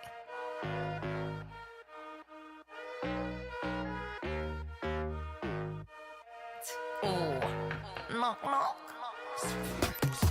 Something real, something raw, not accidental, no, I'm sure. You're not needed, show you the door, but what's that, yeah, are you sure? Yeah, that's a rental, yeah, what a bore. Lying, nothing in the core. Buying, yeah, what for? But do what I need to, always sure. Something real, something raw, not accidental, no, I'm sure. You're not needed, show you the door. What's that, yeah, are you sure? Yeah, that's a rental, yeah, what a bore. Lying, nothing in the core. Buying, yeah, what for? But do what I need to, always sure. Boring, never been that. I get paid, bro, just to relax. Yeah, more money now, yeah, more tax. Suited it now, don't worry about that. Boring, yeah, I've never been that. I get paid, bro, just to relax. Yeah, more money, but yeah, more tax. But suited it now, don't worry about that. Flexing, yeah, but your soul is empty. Dripping in diamonds, Fenty. Dripping in vibes, got plenty. Got the technique, yeah, like Jet Li. Ow. One little chop like pow. One little hit like wow. Living for the now, live for the sound. Nice for the dollar, but I'm making a pound, yeah. Worry about that. No, don't worry about that. Worry about that. Worry about that. Like, no, don't worry about that. Something. Worry about that. No, don't worry about that. Worry about that. Worry about that. Like, no, don't worry about that. Something real, something raw, not accidental, no, I'm sure. You're not needed, show you the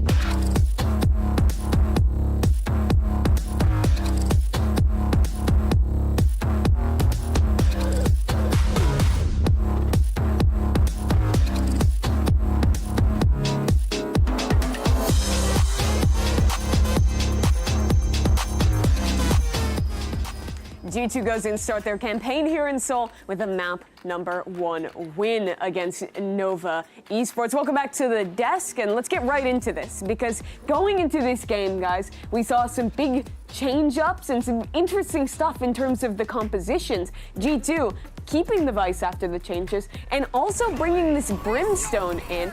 Potter, I wanted to ask your impressions of seeing this agent in the mix. Yeah, you know, a part of me wishes we would have seen G2 start on the attack side so that we can really see the game planning and why G2 are leaning onto this Brim. For me, it was obvious they really wanted to highlight the double duelist and slam one of these sites, but it was okay. I think for G2, they'll be satisfied with this result, especially because it wasn't their map pick. But for sure, I think for G2, they're going to go back and going into map 2, telling themselves, we got to be able to slow things down as well. Not just because we have a Brim is it always go, go, go. Yeah. Even on the defense where they started, I feel like we still got the chance to see a couple of these things, you know, with that Steam Beacon trying to swing those angles when they were trying to get a little bit more aggressive on the defense, or with that Incendiary as well, trying to delay a little bit of that push that was so overwhelming for the side of Nova, and that was giving them some success early on. So it was an interesting pick, and it worked out at the end for G2. And it was Vanya, so of course she top fragged. But the other player who was topping the charts there was Petra. We talked a lot about her removal to the bench in the midseason, coming back into the roster. It looked like she didn't skip a beat here, Potter. Yeah, and you can really see it in those high pressure moments, the 3v3s, the 2v4s, the moments that seem like impossible to win. Petra is in those moments, cool, calm, collected, isolating duels, and that sort of aura, it means a lot for the entire team. That momentum, you can use it throughout the whole tournament. You had moments, though, for Nova as well, one of which is our HyperX reflex moment of the day. This, Dan, was one of the pivotal rounds in that first half where it was this giant G2 mid-fight, but heroics from the other side. Absolutely, and this is one of the rounds that was giving some success for the side of Nova early on, where we thought it was going to be very close. It might have been maybe a Nova win. The way that fight started, it was all going the way of G2, but then things turned around a little bit, and it was exactly that, those openings. For 2, 3, maybe 4 rounds total, they were going the way of Nova, and that allowed them to take a little bit more of that side control. But after this, it seems like G2, they got more comfortable. They started being a little bit more careful in how they wanted to take mid control, and you don't see that after much more. But there were rounds that hurt for Nova as well. They lost 2 ecos this game. If they had won those, Potter, it felt like there would have been a chance to take this first map. For sure, especially considering how good Shirazi looked through and through. I mean, on that Viper. I think for sure if Nova were able to convert those rounds that they should have won, again, it's all about that momentum. The snowball in this game is huge, so I woulda, coulda, shoulda wished we would have seen Nova convert those. But there's no second chance now. We head to Split next. Nova on the ropes. Dan, what are you looking at? Well, this is a map that, of course, we haven't seen for any of these two squads in quite a few months. So for the side of Nova, I am really interested to see this Tejo and the Sky and how they're going to be playing together. As well for G2 goes in. I've always been a fan of the Astra on this map. I feel like it's something that really does bring you a lot of value for that post plan. And for how those late runs are going to play out, they have so much utility to work with. Yeah, definitely Astra filling the role of a quasi-sentinel and a controller. This comp coming out for Nova, it is very unconventional. I do like the Tejo still on split. It definitely works out. We are hardly seeing any neons right now.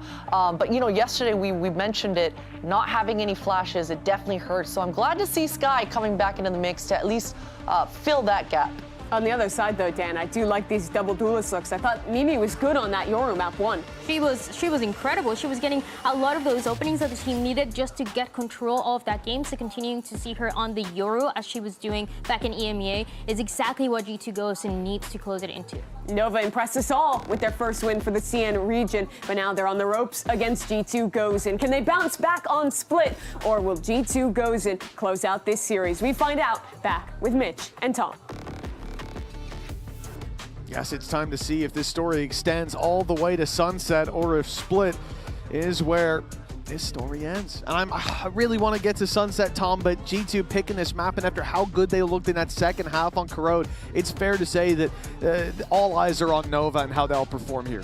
Yeah, for sure. Like, again, you go back to regional sort of matches, obviously going back a few months, and they look pretty decent on this map. A couple of wins, no losses, but that's the case for them on a lot of maps.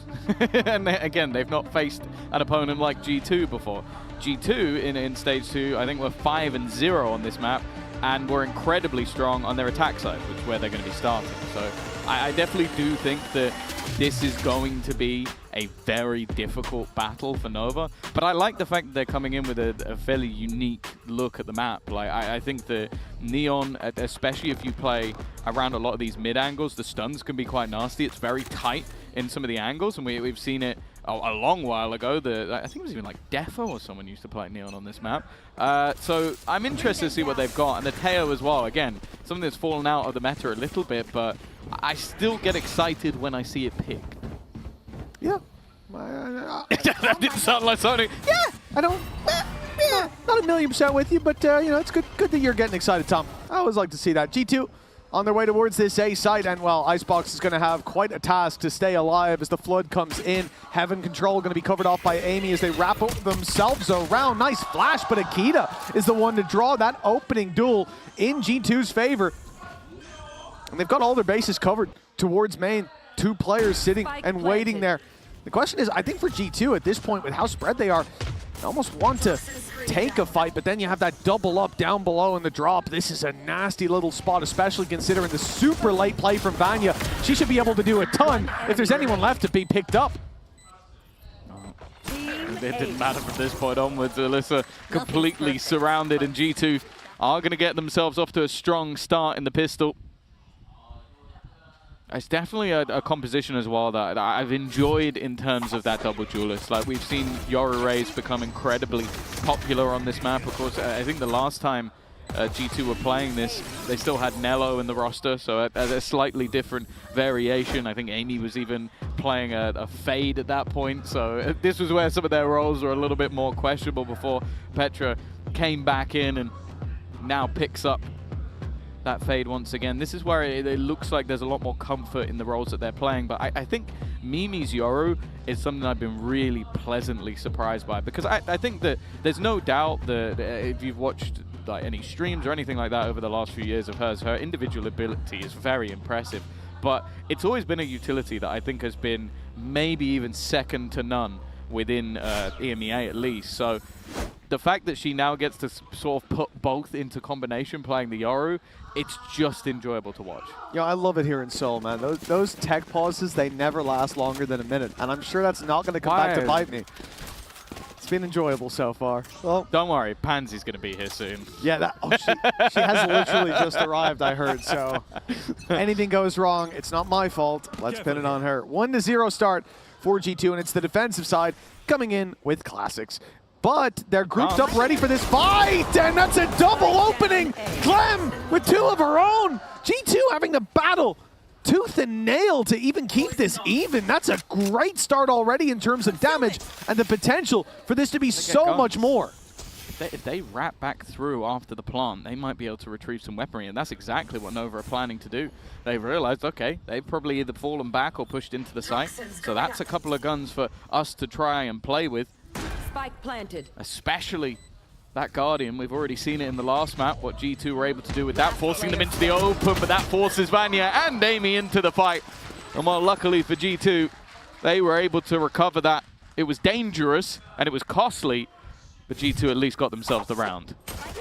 Yeah, but costly indeed. Yeah, you look at that from Nova's perspective, and over on Corrode on the defensive side, they took a big gamble, stacked 4 players on A. It didn't work out. G2 went the other way this time. They take a big gamble, they stack 4 players on A. It absolutely does work out. So you got to be happy with that, and the potential here for so much more. Look at the buy-up from Clem, an Outlaw up against the majority Light and regen shields. I'm interested. They've given both of the rifles to the duelists, who are normally going to be diving in. A lot of the time you want one of the backline players to have one of the guns, but clearly just having the faith in Mimi and Akita to try and make something work at this round. You can respect it for sure, especially with the game that Mimi played in the previous. She was a devil even when it came to the classic play. For Nova, giving up control over Vents, this fight up in heaven, risky for Sheer, at least a 1-to-1 trade to start this off, but the damage onto Mimi makes this even a little bit more favorable perhaps for the defensive side, if they can get a favorable fight. It's the late play from Vanya that worries me. You think about the impact she had even in that pistol round. You think back to Corrode as well, a couple of sneaky plays from herself and Akita, and holding on to that mid control as the wrap goes back towards A. I was thinking maybe they were going to meet up with her and go towards B Heaven, but instead they are happy to just leave her embedded in mid for presumably the entire round, and a light play up into Heaven from her to try to backstab. This is where Clem should, in theory, be able to maybe farm up, but that's already the first shot going astray. Support has been rotating in from her teammate, though, and that's the main thing. They at least have an opportunity onto this cross. Shirazi clean with it. Amy will be there for the trade. That Guardian juggled into her hands, and while Vanya, her patience paid off. The player in the site, though, is going to be traded once again. Amy in with the chance, but incredibly low on HP. Icebox, full health, knows exactly where her opponent is. And again, this round may be costly, but Nova, well, they're going to be happy that they at least got it over the line. Yeah, well, look, it's better than a 3-0 down start, absolutely, but the amount of damage done by G2 here, that initial trade 1-to-1, but with how low Mimi was, that very well could have been a double opening for Nova that went unpunished.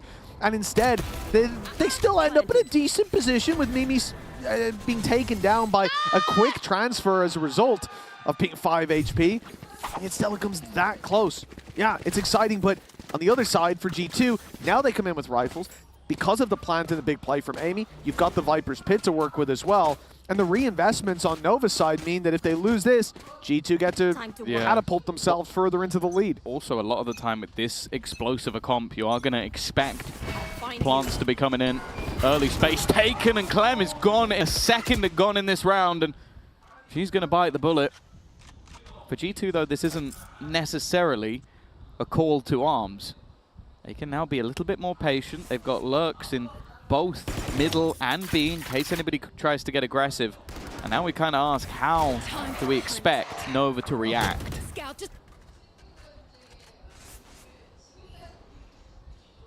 For now, there's not much, but there we go. The drone down through middle from Nova. Seeing nothing, but they hear that noise on A. Rotate from Alyssa. Having control can be fought for, but you just look at Icebox.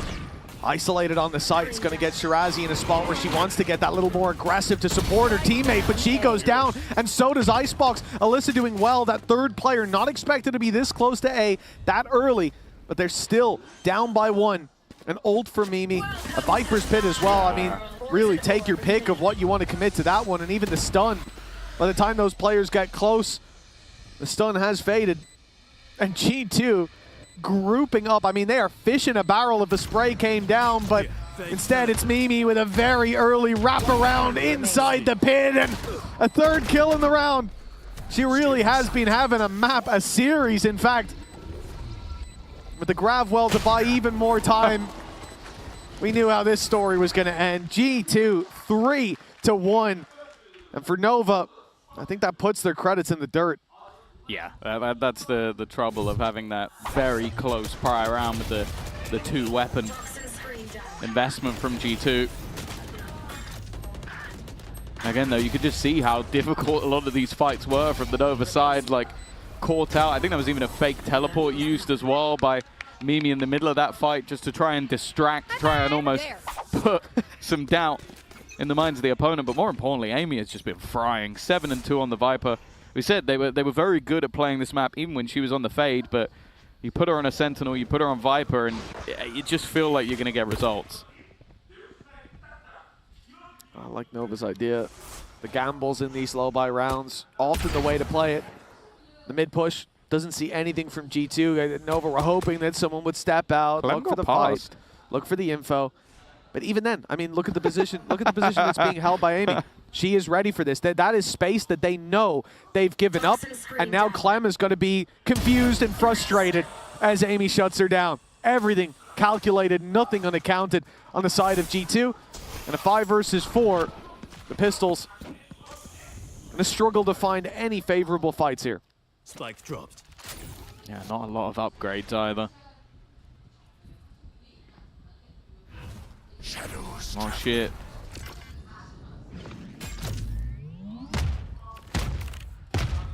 He's just going to be playing around this site. The rotation has come in from a teammate as well, so maybe a chance at least for a little bit of damage, but she'll have to do it all while Mimi is going to make sure that no more damage will be had. Icebox with the most expensive of the upgraded pistols, but 4 players to find while they're even looking to just try and manage the orbs. It's going to be the plant even for Vanya afterwards, just to make sure that that Cosmic Divide comes online. And it's actually one of the maps where it really is a high-impact ult because of how much you can section off on either the B cross or the A side cross as well. That Cosmic Divide can be a really problematic ult to play against. Nova, so many ultimates close by. Economy about to be invested into this round. It is a big one for them, being 4-1 down, and a timeout comes out, really signifying the importance of this round number 6. For G2, a victory could see them skyrocket into the lead. They'll be 5-1 up, whether they get 2 orbs on Akita in the coming one and use the showstopper to convert that, or whether it's saved up for the future. You've got high impact ultimates for G2 about to come online. You've got some there as well with Mimi able to entry and avoid a lot of the dangers. Nova have to be so calculated in their approach to this round.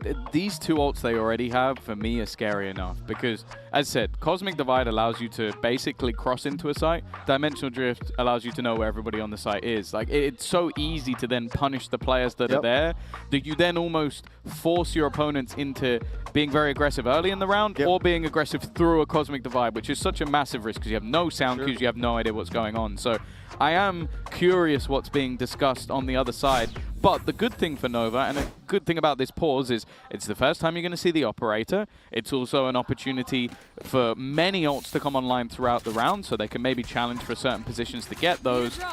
And it's almost the turning point, because I feel like it goes much further, and this is terrifying. You get a round win here, and it's not. Upshot is everything, but it's already going to be spotted, pushed back now. The stun goes into play, but Mimi sees the second player. Cosmic Divide now. Mimi's going to find that little bit of a gap in spawn. It's beautiful! Mimi taking down Alyssa, but the AWP of Clem still sitting around this site. She is searching, trying to find absolutely anyone, but Mimi's already faded out, gone back to the rest of the squad as Sheer is able to slip past on the backside. Nova with the lifeline! Sheer dominance on the B site as they find their second, a much needed round. I think that was a TP into the back corner as everybody was trying to sort of battle and brawl on the other side of it. She managed to just take the timing to get herself into the back of the site. Brilliant stuff from her individually, and honestly saved the round. As said, it can be very difficult once you're sectioned out by that Cosmic Divide to get much done. But a huge individual play has given them that round. Sheer now tops it for her squad, and very interesting purchase coming out from G2. Not quite the credits to fully invested. Although saying that, Amy has enough to drop a rifle, and maybe one player would have been low. They've gone in with a couple of classics here. Oh, this is risky, though, running through the pit. Already one player has snuck past. Alyssa didn't seem aware, and now the showstopper! Right on Shirazi's feet. Down goes the pit. And Nova, well, they are spiraling here. Rifles picked up for the remaining players of G2. 5 versus 3. And look at the position of Amy. With the plant coming in on B, if you expect this, you're a giga brain like I've never seen. But that flank has a timer on it, and it's going to take a while to come into play. The smoke that's gone up in heaven, though, might just buy them that time. Flank. Wow, that's going to be something. Clem has managed to take down Mimi. That puts them in a bit of a box, actually, while that flank is still coming. Icebox has done well, but Vanya's still standing strong. And now Amy strikes. She's been waiting for a moment all the way through the round for Clem. This is not the position you want an operator. And well, the Mastercard's thrifty. It was a few guns, but still a few missing. But it really didn't matter when Akita plays like that. I didn't even get a chance to say it that, like, oh, maybe they're buying up because, like, if Akita gets a pick, you've got the showstopper. The fact that she walks through the pit, finds Alyssa off guard, then gets the Viper, opening that road for her teammates to just barrel into the B site, and then allowing Amy to have this super late flank that really cannot be expected. And credit to them, they did turn to look at heaven just as she peaked. But yeah, Amy was a little quicker on the trigger. 5-2, and Nova left onto an eco. The really upsetting thing, though, for Nova is, like, you see some of these, again, these brilliant individual plays that bring them around, and you go, okay, this is the start. And the second that happens, somebody on G2 goes, oh, you think you're back in the game? Yeah. You're not. And just does exactly the same back. We saw that when they win a close round, and then G2 manages to win one with pistols in the last map. That happened twice. One of them was a triple kill for Mimi with a classic. Like, it really has just been circumstances that you go, okay, this would be the worst possible time for that to happen, and then it happens. There's incredible timing in mid as well, being able to slip past that Viper in the pit for G2. Nightfall online. Could be a good round to put it in up against those pistols. I don't mind going up towards this A site, though. Lots of open ground, lots of ranged fights to take. Don't expect to see that spike walking up into heaven. That's usually where the pistols will look for the battle, but it's on the other side that wants to fight G2. Oh, they have got Mimi down to 5 HP at least, so a chance with the 145 dink, but the big ult's going to be completely avoided. Another pop flash, Amy onto Clem. And the players from Nova crumbling, but still some potential with these Sheriffs. Icebox known on the backside, won't get much, and yeah, just like that, G2, another round on the board. The lead extended, and the pressure that's going to get to Nova if they lose this next one. If there was one salvo in that corner, that's 3 players wiped out. But there's just enough of a gap that they can survive around the edge of it. It's unfortunate. I definitely like the idea. The problem now is that was one of the few ults they had coming into this round, and there'll be nothing to be utilized other than maybe from the shadows, which, hey, very impactful last time. There's something for sheer, but 6-2 up on the attack side. G2. There's been a couple of blips, but everything else has just been exactly what you expect from a team that has been there, done that, got the t-shirt, has competed with multiple different variations of the roster, and is the only team other than Shopify that has got their hands on the Game Changers Champions Trophy. Not a bad start, though. Icebox going to win the fight versus Akita. A flash through is going to get rid of Amy as well. A little bit more aggression, but it's working out for them. 3v5, pressure up on Shirazi, but she gets hers before going down, and Sheer's there as well. 3 versus 1. Vanya low. They've done everything they need to convert this round on the side of Nova. Alyssa even tucked in a nasty spot. Will give no chance to G2. 6-3. The scoreline can close in from here. We can still be neck and neck at the half. Yeah, and honestly, as said, like, this is the side of the map where G2 have favored to play. I know you've mentioned that the double duelist statistically has a lot of rounds defensively, but I do feel on this map as well, the attack thrives a little bit more. This map, this meta as well, all that goes out the window, right? I think attack side's going to have a lot more trouble with getting into sites with the limited initiator utility, and maybe the double duelist will be something that is leaned on to sort of see that find success. Only time will tell. Amy under pressure. Clearing her has been an important part, and it came down to the 1 versus 1, but that's the second time that Icebox managed to win it. Shirazi holding on to the vents like her life depends on it. It did. With the remaining 2, it feels like Nova might have just found their momentum. It's left all onto Vanya, and she won't get anything. A 2-round gap, but more importantly for Nova, a dominant round from them. This is somewhere that we've seen G2 have a lot of impact before, so it is definitely important to see them still look that little bit confident, getting aggressive in some of those early fights, but not overextending across the map and taking those last duels together as Shirazi and Sheer swung out on middle. For G2, now they come in, rifles, Viper's Pit, and a Cosmic Divide. They can get to a site and they can lock it down afterwards. Nova will have trouble dealing with that, and in fact, look at the B site. The defenders have nobody here. They're fully expecting a fight around middle, or at least they're wanting to take that control, but nobody's seen again, as we've seen this from G2 a number of times where they are very delayed in going for this control, but Clem's now spotted their intention, and that Prowler, along with the flash, not going to land on Clem, but the shot won't land on the G2. The challenge for mid has been a large part of either team. Makita is the one to take first blood. It's all of that Viper utility offline. That is not the player you want to lose in this contention, and while Clem's position is very much known, but the fact is, after taking that pick and the move to almost bolster up middle, it seems like G2 are very aware of the gap.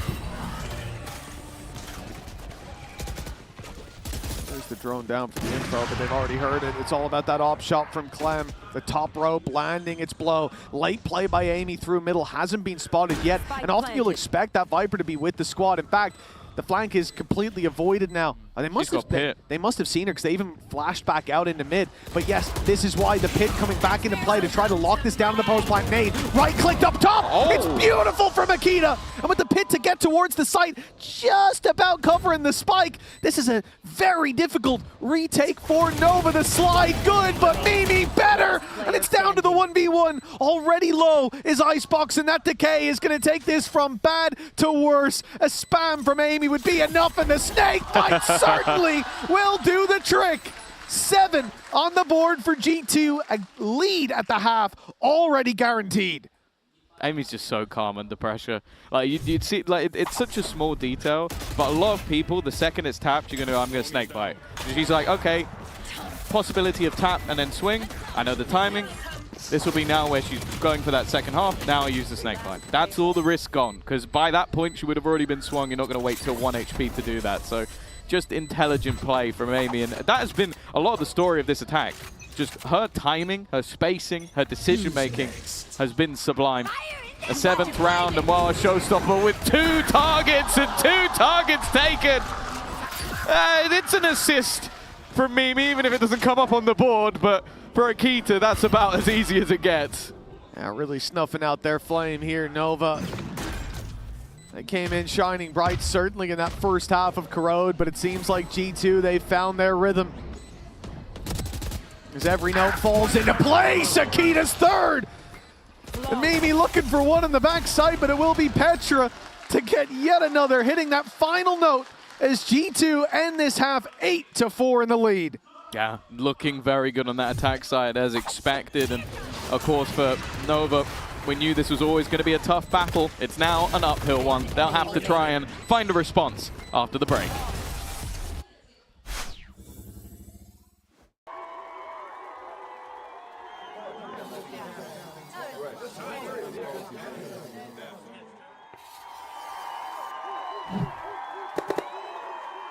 Red Bull gives you wings.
Welcome back, folks, as we get into our Coinbase Econ report. Looking back at that first half, Tom, I mean, there's a couple of standout players, but you got to say, those showstoppers from Akita, they always found their mark. It was a toss-up between, I think, her and Amy for who was going to be the highlight on this one, but I think she swayed it in the last round with a little bit of help from Mimi. But yeah, I think a lot of her, especially in middle, her openers were really tough to play against. And I don't think that's going to change going into the second half. A likely roam of the map for the duelist. I think that, again, like you talk about this squad in particular, and I think also you've got to put Shopify in the mix as well, of how they set up their duelists better than anyone else. Even the secondary duelists will do it a lot of the time, but I am also excited to see how Amy will look to fight into middle, and more importantly, how Nova are going to deal with her, because she has been having a phenomenal game on the lurk. Now chances are you're going to have a better idea of where she is. That doesn't mean it's going to be easy to deal with her when she's currently 13-6 on the board. Yeah, that's it. I mean, we saw for Nova, though, there were certainly some heroes over on Corrode, some big individual rounds from them, and maybe we have to hope for more of that as 8-4 down. This is the spot where the pistol carries a lot of weight. G2 with a chance to run away with this. That nade already posing a lot of danger, and Akita keeps on going. Shirazi, the one to fall, but Akita down to 10 HP. Stuck in that corner, dodges the flash, it's almost a freebie, but Icebox puts us back to level. A nice attempt. Already, though. Multiple players left within the site. Now, you can see that Mimi's actually going back to mid, just in case they try and double back in the other direction. Looking to try and lock them in with nowhere to go, but they are pressuring into what is now a stack-up of the remaining players, a crossfire that seems impossible to deal with. It's left to Sheer to try and save the day, and now even from above, Mimi will look to wrap him from behind. There is nowhere safe, nowhere left to go. G2 claim yet another pistol. And while that mountain just got a little bit taller. I have to agree with the sign down there. Mimi is unstoppable, certainly was going into that first map, but Amy and Akita maybe need to get added onto the card. Especially Amy, 14-6 now. Who's not on the card? Do you remember how Petra's map closed out on the last one? I don't think. Oh, she was popping off. We're going to need a bigger card, is what I'm saying. The whole roster needs to be on there. And so far, it does look like G2 in general are unstoppable.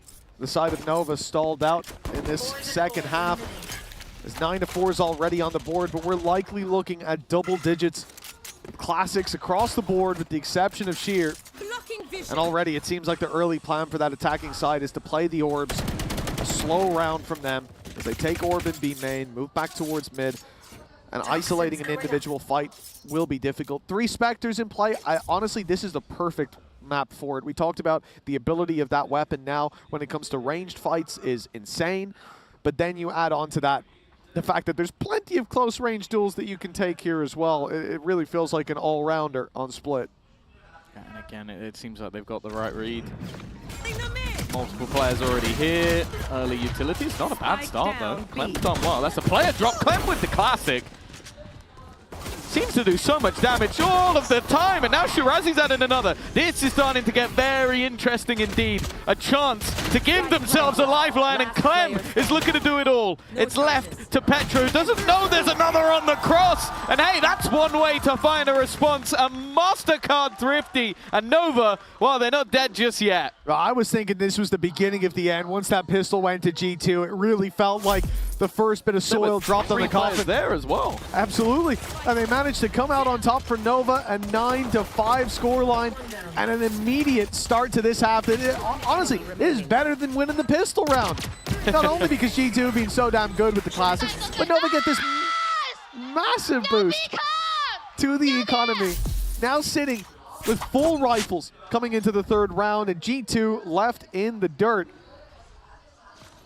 I won't dare to suggest what the scoreline should be coming out of this round, just in case, but Nova's certainly looking favored. That's the good thing. The 3 players buy up. The other 2 have the Spectres, and as you said, versus, well, normally versus a low buy, it's very good, as you are witnessing. Shirazi under pressure, but, well, they're running through the snake bite. Oh, taste of her own medicine, maybe? Can Vanya deliver? No, she cannot. That's fantastic. A flawless back.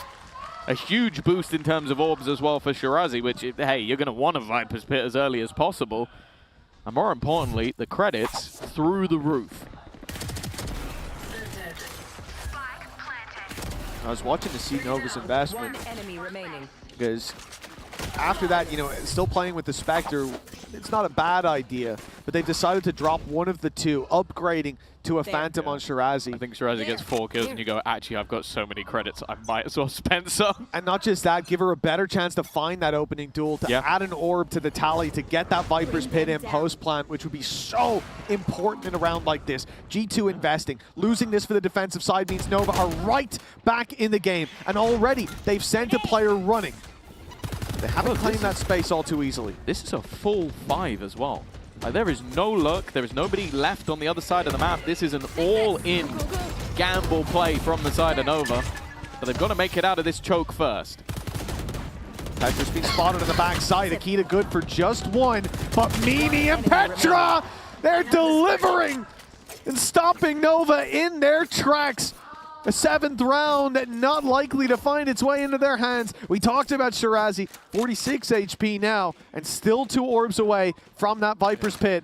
I don't think she's looking to plant here in the spawn. And with 45 seconds on the clock, yes, she could walk into B. She could get the plant. But it looks like we're playing the long game here. Carrying the weapon forward is the aim of this game. Yeah, she has the credits that you could take a risk, but you're going to look at this and go, okay, I've got 46 HP. There's 4 of them alive. Maybe 1 or 2 of them have already rotated to the B site. Maybe there's one in mid. Like, I don't know any of the positions.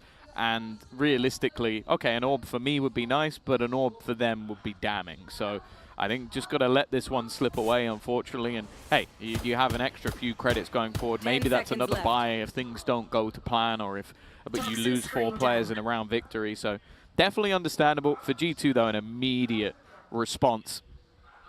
Once they get the buy back in, 4 players alive will be a build-up of economy for them as well. And with Petra finding a fair few, that's going to be her now 2 away from her ultimate. They do have the Seekers online. I feel like Seekers is one of those ults, though, that it is very, very situational. Yeah, it certainly can be. And for Nova, they've called a timeout. And interestingly enough, because they've had that time during the save to sort of think over and talk over what they want to do, but now the coaching staff wanting to get a word in. As Gamble will touch base with the crew. 4 rounds to make up that gap. G2 on the defensive side. Again, compositionally, they've got a lot to work with when it comes to the ultimates that are going to be coming online in the next round or 2. And if Akita gets that showstopper out, well, it has seemingly been a win condition for them every single time, ticked the second that X is clicked. It's a tough situation. You come in as underdogs. You have your surprise pick of Corrode. Like, I don't think G2 could have really seen that one come in, but I also think coming into this, it's the classic phrase that's used in interviews, we're just going to play our own game, but I truly believe that from G2. Like, I don't think they will have sat there and massively looked to try and counter what Nova were doing in their region, because I think it is a different level of competition altogether once you get here, but also they will have had their own theory and their own crafting coming into this mass meta change, that you know that you're going to come up across very different things to what we've seen before anyway, as you can currently see. Like, this composition is definitely not the norm out from Nova. I will say, though, that Teo, I'm yet to really see what it brought to the table. There were some ideas there with, like, denying the heaven control with the ult and some of the salvos clearing corners, but I agree with you. I think it has been underwhelming. The composition brought in by Nova. It's always nice to see innovation. It's always nice to see new things tried, but Variety is the spice of life. Yes. But sometimes you don't like the spice. It's maybe too spicy. G2, oh, snake bite down. This is a safe corner though for Shirazi. It hasn't quite extended as much as they'd hoped, and Mimi, getting a bit curious, ends up being dropped by Clem. Now the Seekers go out. Situational, but this is the perfect situation as they clear this A site completely. And the spike can move towards it. Late play coming through mid from Alyssa, but she's now being caught. That's a pick back in the other direction, and G2 don't need to get ahead of themselves in looking for a fight, but Nova want to. They're looking into the spawn off the Sky Flash, but it's fairly easily dodged. That went all the way around the corner. Paranoia doesn't land on Amy, but the rest are blinded up. Vanya stuck in the corner, and Shirazi's third lands. Akita up close, won't find the double. And another big round from Shirazi keeps Nova's beating heart alive. This map has felt like the battle of the Vipers, which, considering some of the explosive plays we've seen elsewhere, that paranoia as well was superb, because the initial flash didn't land, but the second one left two completely blind as they went in to try and take the fight. The timing couldn't be better, and for Shirazi, well, the trade's ever important, but that final kill, the most of the lot. 10-7. A round that makes a mass difference, because although they had a large amount of bank to spare, G2 on the other hand did not. They are down to Sheriffs. They've made it work before. The classic up close. I got so worried. Oh, it was close. 46 health. And the right click not as kind as it has been in the past. Drone coming through from Alyssa towards B-Main, spotted players, but Akita somehow gets one and gets out. At B-Main aggression as well, PC. Having been spotted, but Mimi has TP'd back, now looking for the fight up into heaven as Vanya goes down. Yeah, it's going to be tough to find more here. Akita on the cross. Good damage! Spike dropped up in heaven. Mimi might not be expected quite this quickly, and now Mimi's going to have some help as the showstopper soon to be popped, I'd imagine. This is the round for it. This happened before. Shirazi in the pit and will be caught yet again by the showstopper. But it's left onto Petra. 1 versus 2. It seems like Nova may have stumbled, but they will not fall. Not just yet, unless Petra's got a big play up her sleeve. Already isolating one. The reveal is there. The reload needed. And now her opponent rounds the corner to destined death. Petra puts them in their place with an 11th round for G2. Just insanity. There were so many moments in this round where I was thinking, okay, that will be what turns it. Maybe the showstopper will do it, but the Red Bull clutch in a 1v2 with the Sheriff, nah. I didn't think she made that. I didn't even use the Nightfall. Had it in her back pocket, was like, I don't need it. I'm gonna isolate these fights, and well, ever so impressive. It's got to be difficult as well when you just see her smiling and laughing on the other side of the stage. That is someone who has such a wealth of experience. There was never any fear in Petra's heart for that one. Akita about to be pressured, but yeah, you just can't. You can't make it through that orb while someone is spamming. And well, you didn't even get close to it, in fact. That's tough. Look on the map where that was. That was just on the corner. That was just a little pre-fire. Clearly Amy knows her angles, but who's surprised by that? Yeah, no way. And now Nova losing out on their Omen. They have that Viper wall already placed down. Akita does well to find one. It's the numbers kept in favor for G2. Although the regen shields will help Clem recover a bit of that lost HP. Advantage still sitting firmly with the defensive side. It did actually land onto Alyssa, so they do still know that there's somebody around mid, but the Prowler not going far enough to track her down. And with Heaven now cleared, it starts to narrow down. Vanya, also someone that knows her angles. Yeah, I don't think you're regenerating that one, Clem. 3 health. They've got 30 seconds, and it doesn't seem like this is getting any easier. Oh, grab well. That's slowed down the rest of the squad, and it's only a 3 HP Clem who's made it out to the side. Amy shutting her down, saving Vanya's life as the smoke goes up, and now how do you get out? You just gotta walk through this with Amy and Vanya holding you as if you had a chance. G2, 12 on the board, just like Corrode. They have 5 chances to close out this map. The difference being, this is their pick, and they seem to be hitting another level here. Just straight up spam for the first. And then towards the end, it's just an attempt to try and get anywhere near her teammate. She was not having it. Sometimes Vanya is the one to take everybody's life, but sometimes she needs protecting, and that's where Amy comes in. 12-7. The buy, it stinks. I think the only thing really there is going to be that overdrive, a chance to try and close the gap, but Akita is ready and waiting. Clem gone. Yeah, Clem wanted to put the pressure onto Petra there. She was stuck in the corner and still will be. Dodges that flash again. Great wall that they have in play here. Got to give credit to Amy. We've seen that already have impact in previous rounds. And here maybe more so than ever. Go ahead. Still have that Omen to play with, but no smoke down, and Mimi has a field day with that, covering the cross back as well. Alyssa pre-fires it and forces her off the angle. The paranoia sends her further back, and Sheer is walking down on the back of it. Even suspects that that's the decoy as Alyssa finds one. Sheer could have a beautiful flank, but doesn't want to risk it, and I like it. I think the discipline here is far more valuable than rolling the dice on that flank and being isolated. The 2 versus 2, but it's Amy and Vanya that you're up against. Yeah, the From the Shadows could be used as a recon. Her staying alive, fairly integral. G2 with a chance to end the map. Alyssa, a chance to get an ace. She's stuck in the backside, but still swings out. One more needed to individually win the round for her team, but that's where her teammate will come in. A 4K for Alyssa to keep them in the map, maybe the most important one they've had so far. Oh yeah, that was looking very rough on the surface, but they cut through that like a knife on the side of Nova. A much needed win, 4 rounds in a row still to be connected, and they ran into a lot of issues here, but Alyssa, you know, you said we might not have seen what we needed to from that Tejo, but hey, we've seen what we needed to from Alyssa in that round. Yeah. That's brought them back into it.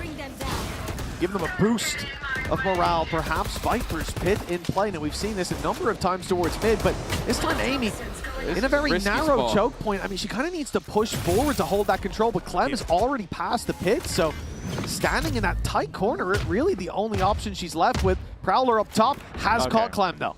Yeah, that's important information. And in fact, it seems like we're going to get a push on 2 fronts. One of them is in the form of Akita, and then Amy's also managed to find Clem. This might be the beginning of the end, as they've had to try and fall back in a chance to try and reclaim mid, maybe catch the aggressive player in the form of Akita, but she's gone. She's dipped. She's, in fact, wrapping all the way back round just to fight with Mimi, and Mimi's gone, okay, well, let's just fall back and fight this one together. We have that advantage already. Oh, Mimi! The double kill! And maybe the death blow delivered just like that. It will be a triple from Mimi to close this out in flawless fashion. G2 have given Nova courtesy enough, and they take it 2-0. An impressive series from Nova. A lot of promise here, but it just wasn't enough. No, and I think the more exciting thing from my perspective is what we saw from Akita making that sort of debut on this GCC stage, and it didn't look like she broke a sweat. Of course, I feel like having those experienced players around her definitely helped, and unfortunately, at least for the likes of Alyssa and Shirazi, it is the same again. You face G2 once more, and you face a formidable force, a team that has been in that top 3 multiple times, a team who has lifted the trophy once before, and a team that is the expectation once again. Nonetheless, for now, we are going to be heading off, more importantly, to the Verizon post-match interview with Petra.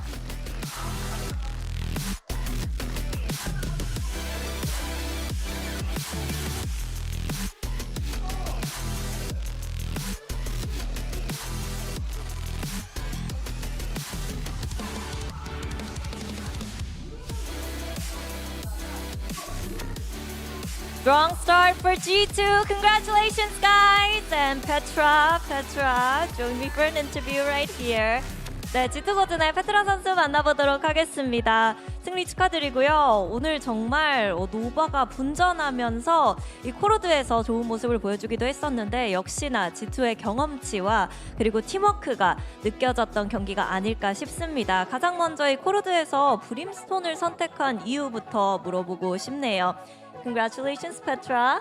Now, I think on Corrode is where your teamwork and experience really shine through, especially with Nova putting up a fight. I just wanted to ask you guys why you picked Brimstone for that comp. You know, why did you guys decide to kind of fit him into your winning methods? So with Brim, you obviously have like more smokes and faster. With OMEN, you have a long regen, and Flash kind of sucks now. So I think it feels really good, and the Molly can delay so much. And yeah, Vanya is the best Brim there is, so why not? 일단 업데이트 이후에도 그렇고 사실 브림스톤이 스모크가 가장 많기 때문에 썼던 것도 있지만 다른 요원들이 쿨타임도 스모크에 있어서 많이 늘어났고 그리고 나서 플래시도 좀 이상해가지고 예전만큼 좋지 않다 해서 브림스톤을 선택하기도 됐었고 또 바니어 선수가 워낙 브림스톤을 잘하다 보니까 이렇게 브림스톤을 조합에 쓰게 됐다고 얘기를 했는데요. 그리고 페트라 선수 사실 올해 시즌 중반에 잠시 선발에서 제외됐다가 다시 돌아오게 됐거든요.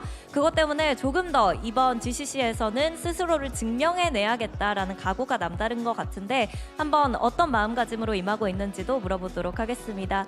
We know that you've been to all GCCs, but maybe this one's a little bit more special for you because earlier this year you had to kind of sit back and then you came back to help the team qualify. How was that little bit of a hiatus for you, that break for you? And also, do you feel like there's an extra urge to kind of prove to the world that you're still sharp? Yeah, it was kind of sad to not play stage 2, obviously. And yeah, when they asked me back, I was like, hell yeah, I'm gonna do this. Because when I was watching them, I was missing to compete. I was like, I belong here. And well, when we won stage 3, it proved. So I'm very, very excited to compete. I mean, we all know, we just saw you deserve to be here 100%. So yeah. 일단은 스테이지 2에서 선발에서 제외됐을 때 너무 슬펐고 사실 G2 경기를 지켜보면서 저 자리가 내 자리인데 내가 저기 있어야 하는데 너무 아쉽다라는 마음이 많이 들어서 이제 다시 G2가 선발로 뛰어달라고 요청이 왔을 때 너무 잘 됐다 열심히 해야겠다라는 마음가짐으로 임하게 됐다고 하고요. 그리고 이렇게 정말 본인의 자리에서 GCC를 다시 함께 할 수 있어서 너무너무 기분이 좋다고 얘기를 합니다. Thank you, Petra, and best of luck! 네, 이렇게 해서 페트라 선수 만나봤습니다. 1 versus 2, it seems like Nova may have stumbled, but they will not fall. Not just yet, unless Petra's got a big play up her sleeve. Already isolating one, the reveal is there. The reload needed, and now her opponent rounds the corner to destined death. Petra puts them in their place with an 11th round for G2.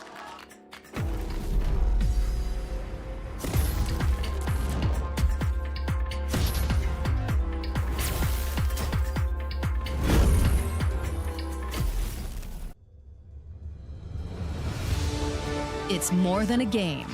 It's a world shaped by you, the fans. And our mission is to elevate that world by building technology that creates moments that last forever. That's why we're joining forces with Valorant Game Changers to transform how fans experience live events on the global stage.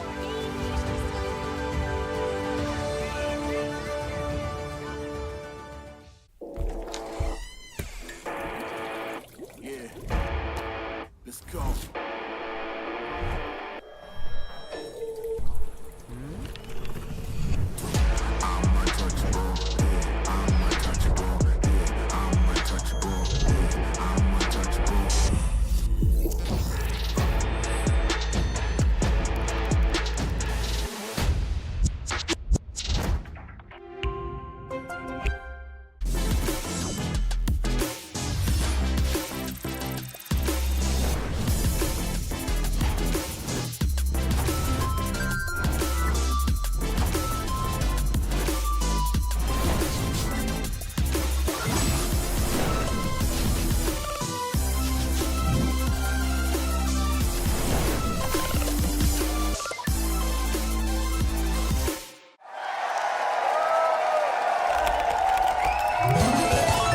Red Bull gives you wings.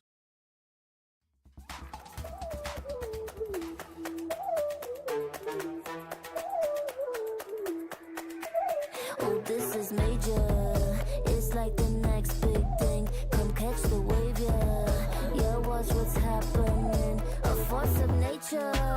Hit 'em like lightning. Be the creator of the next big thing. We're the movers and shakers. We are the dreamers, the makers. We stand on top of equators. We are the limitless. We got the future, no papers. We are the innovators. We have the focus like lasers. You know we doing it big. Oh, this is major.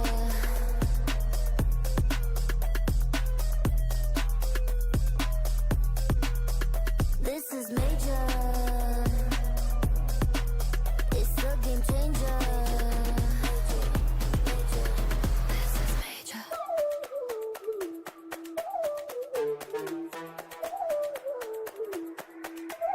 Oh, this is fire. It's like the boom, boom, pow. Let's take it higher. Like the no, no, now. We're the movers and shakers. We are the dreamers, the makers. We stand on top of equators. We are the limitless. Got the future, no papers. We are the innovators. We have the focus like lasers. You know we doing it big. 'Cause this is major. This is major. We are the movers and shakers. We are the dreamers, the makers. But this is major. Are you a real faker? A team player? A crusader? Yeah, here we come. Are you a game changer? Rule breaker? Dream maker?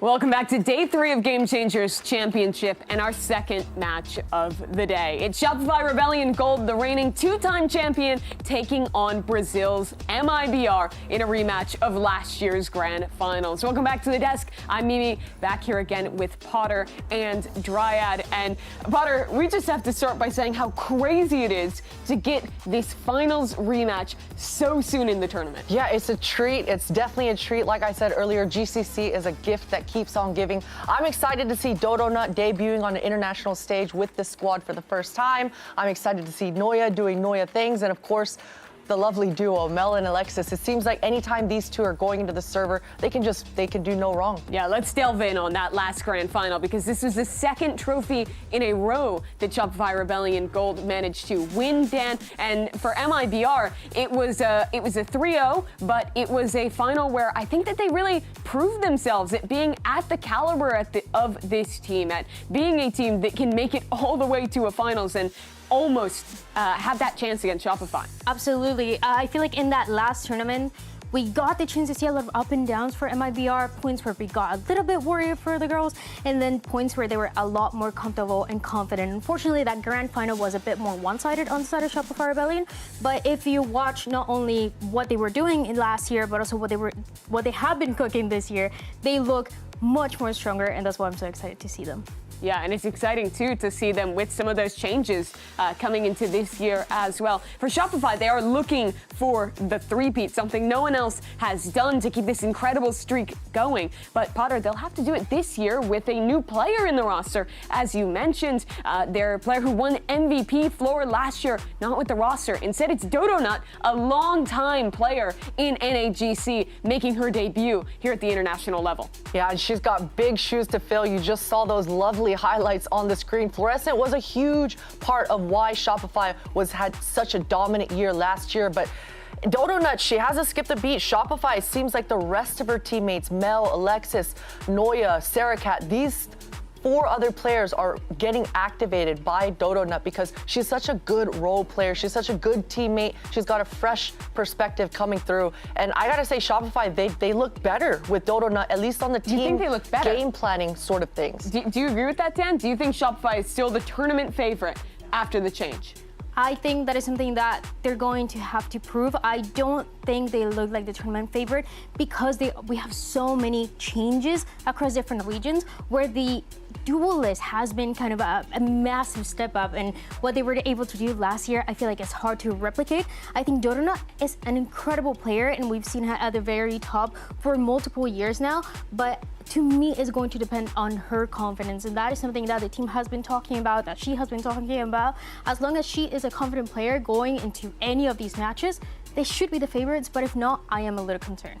Yeah, I think it is a different narrative, and she has to prove herself, but she definitely proved how good she was regionally back in North America, played for a long time with that FlyQuest roster that was always making finals, but lost spotter 3 times in grand finals to Shopify, and then jumped ship to join them instead when that opportunity came up. Yeah, and since she's joined, it's been up and up. And those NA matches you talk about, even in challengers as well, facing off against these NA ranked demons all across the board. And Dodonut, she's been holding her own. And not only that, again, the team play, the team aspect, it just seems like for Mel especially, she's able to call a lot more different things. The game planning for her and Effie's, that's got to be a lot of fun because you can be a lot more creative when you have a player like Dodonut. Absolutely, and I feel like to me it's also going to depend on the maps and what agent she's going to be playing. I feel like back in the day we used to know her for that race that was kind of the best that we had in Game Changers in North America, and now she has been playing a few other roles as well, a lot of that Euro that you get the chance to see. But it's a player that, like you said, Mimi, last year going second every single one of the North American stages, and even though she has been playing since 2021, this was the first year ever where she got the chance to win a stage. So now, maybe she has a chance to win a championship. With the spotlight not squarely focused on Floor anymore, Potter, do you think this gives room for some of the other players on this team to step up and show how good they've always been? For sure, for sure. I mean, I was talking about Sarah Cat earlier. I do think she's going to prove that she's the best initiator in all of GCC this event because, again, Dodonut's not going to try to take the whole show. The whole show. It's great when your duelist does that, but this is a team game, and every time I'm watching Shopify Rebellion, it's a well-oiled machine. So I think Sarah Cat and Noya, these two are the two that I'm keeping my eye out on. And Dan, they have the matches to prove it. Yeah, absolutely. The games that they played, compared to all the other teams that you get the chance to see here, 66 game total. And the numbers that you're seeing here is Game Changers, Challengers, third-party tournaments, what all of those teams have been signing up for, and also obviously qualifying for. Shopify Rebellion are the first team that we have that it went from Game Changers to Challengers, and a few of the Brazilian teams, for example, have come close, but no one has been doing quite what Shopify Rebellion has been able to do so. And it's something that Mel has talked about since the beginning, since that first championship, about how that experience really matter, about how those official matches are so different to how those scrims go. So that's why you need those reps. And you've seen the priority they put on that goal. They choose not to compete in kickoff this year. They didn't play that tournament whatsoever, instead only playing the latter stages of GC in the region so that they could prioritize competing in Tier 2 against the best teams in co-ed. That's what makes this Shopify roster so good. But I want to hear more from their leader. Mel, she's standing by with Jen Lee. Oh my gosh, it's Mel! Wait, where's mine? Oh, okay, hold on. Be quick. Oh, thank you. All right, Mel, long time no see. We've seen almost everyone play now. Is there a team that you think might threaten your hunt for the 3rd trophy, or no? I think for us, it's going to be a boring answer. We just take it game by game. So a day by day, whoever we play that day, we're just going to give them our full attention. And whoever that is that day, that's the person that threatened us the most. So today, that'll be MIBR.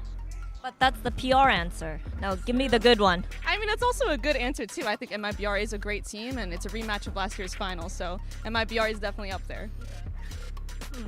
Thank you. A very PR answer from Mel. I did like to see in the background there the Shopify superfan. He has been to, I think, every GCC they've attended. I remember watching him cheer them on in Brazil. This is a team that a lot of people love. And one of the biggest reasons people love Shopify so much is their dynamic duo. Mel, who you just heard from, and Alexis. There is no one else like them, really, in the dominance that they have achieved in North America and internationally, Potter. Yeah, and that synergy, they've been building it year after year, and it's just getting better and better. And going back to those challenger matches you were talking about, Mimi, with that experience, I mean, they've just been warming up into it, and it is the Alexis and Mel show. I think these two, they're just consistently setting up their team for success. Yeah, it is incredible. Obviously, Mel has always been very passionate about improving every single time, getting better, being that best AGL that she can be. And for Alexis as well, all those reps that we got the chance to see for them to get this year allow her to play a few different roles that we haven't seen before. A few of the different agents, we got the chance to see her a little bit more on that Sentinel when Breach was nerfed, because we know how much she was playing and loving that Breach. And it allowed her to be a little bit more, you know, focusing more on herself, playing more by herself. So she was happy to do it. But now it feels like, if anything, it opened the agent pool for her in a meta where you can kind of play anything. Yeah, and not just for herself, but for Noya as well, because Noya's kind of been stuck on that Cypher role for so long. But because Alexis is so flexible, taking on the KJ role for some of the maps, it opens up the role for Noya to really lean onto that Viper, because her Viper, it's insane. The timings and the gaps she's able to find on those lurks, it's incredible. And these are the players you're talking about. Your Sarahs, your Noyas, the ones who are stepping up when they are needed now that spotlight is more spread across this team. But today, Dan, Noya's going to be competing against Bastarda, who, of course, had that big mid-season roster move, getting dropped by Liquid, signing to MIBR. And man, has she been outstanding. She has been incredible, and I'm so excited to see this matchup because we didn't get the chance to see it last year. Of course, we talk about Bastarda going from that Team Liquid that she had been part of for years to now this MIBR squad, and it is the first time that she's part of this team and making it to an international. So this Bastarda and Noya duel on the Sentinel role, first time that we see it, and it's absolutely, to me, the top two players in that role. Absolutely. And the biggest question running through my mind is, we already saw Bastarda busting out the Cypher. Big question marks. Is it going to work? She made it work on Abyss. And Noya, she's a Cypher main. So with the biggest changes coming through, is Noya going to keep leaning on the Cypher? These are the questions that are rolling in my mind right now. I'm so interested to see what the meta read is from Shopify. The president of Denmark, of course, playing against someone maybe running for the president of Chile? I don't know. We'll see.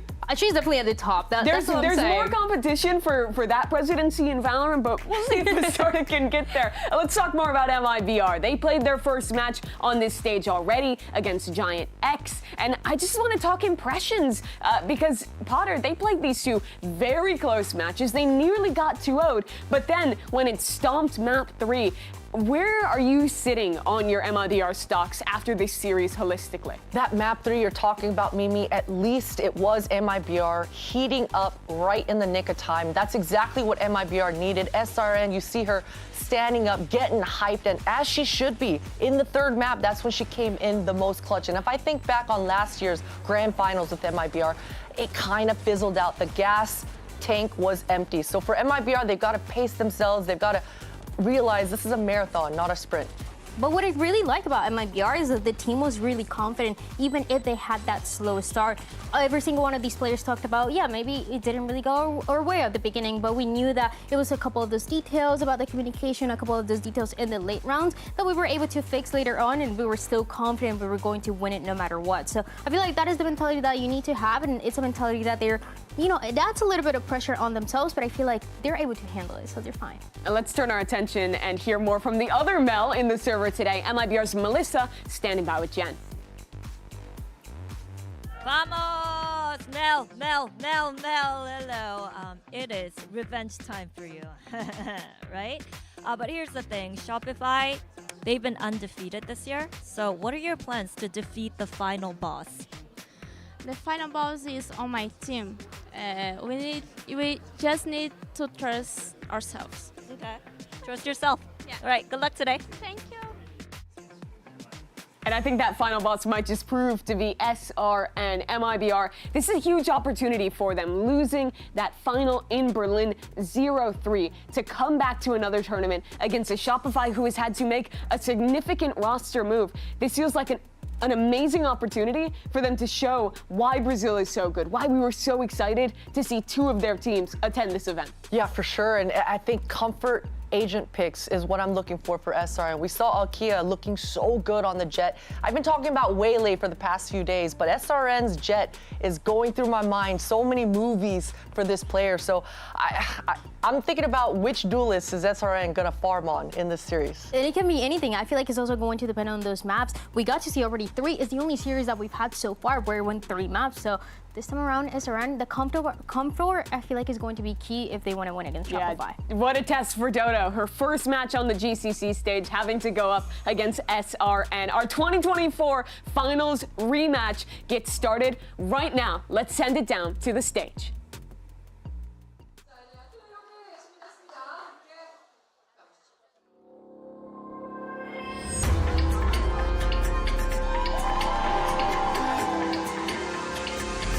Comfortable, cause any minute now.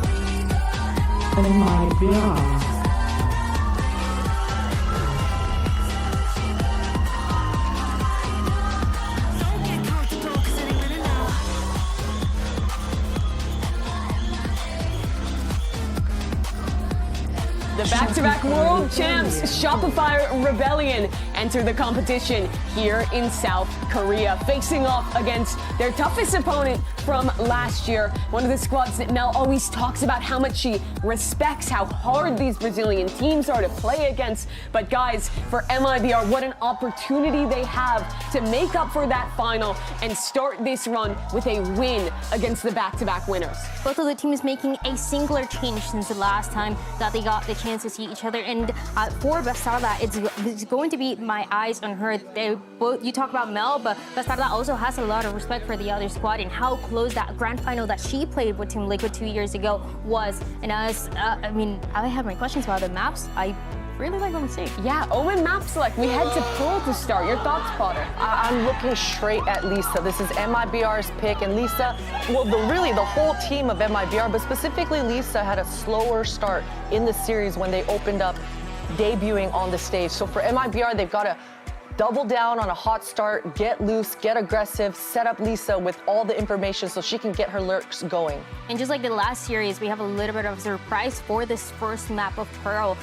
There's a lot of questions on what teams have been picking in this map, especially for a squad like Shopify Rebellion that have a really, really good macro in the way that they want to set it up. So my eyes are going to be on what you were talking about, Potter, what these duelists are going to look like and what the approach early on is going to be to make sure that they have a strong start. Yeah, especially because Pearl is such an initiator game, and with all these initiator changes coming through, the classic KO Sova is the meta on this map. So I'm definitely curious where MIB, or rather Shopify, are going to lean into here. I'm very excited to see as well where we head in terms of duelists. I think that Yoru is super strong right now. I love the teams that play the Waylay here as well. And I liked when we really misdirect wherever you want to start, make the opponents think you're farming the orb on one of the sides, but quickly go to the other. So SRN has a lot of options at her feet on which duelist she wants to lean into, but I'm still holding out hope for the Jet. Classico Jet.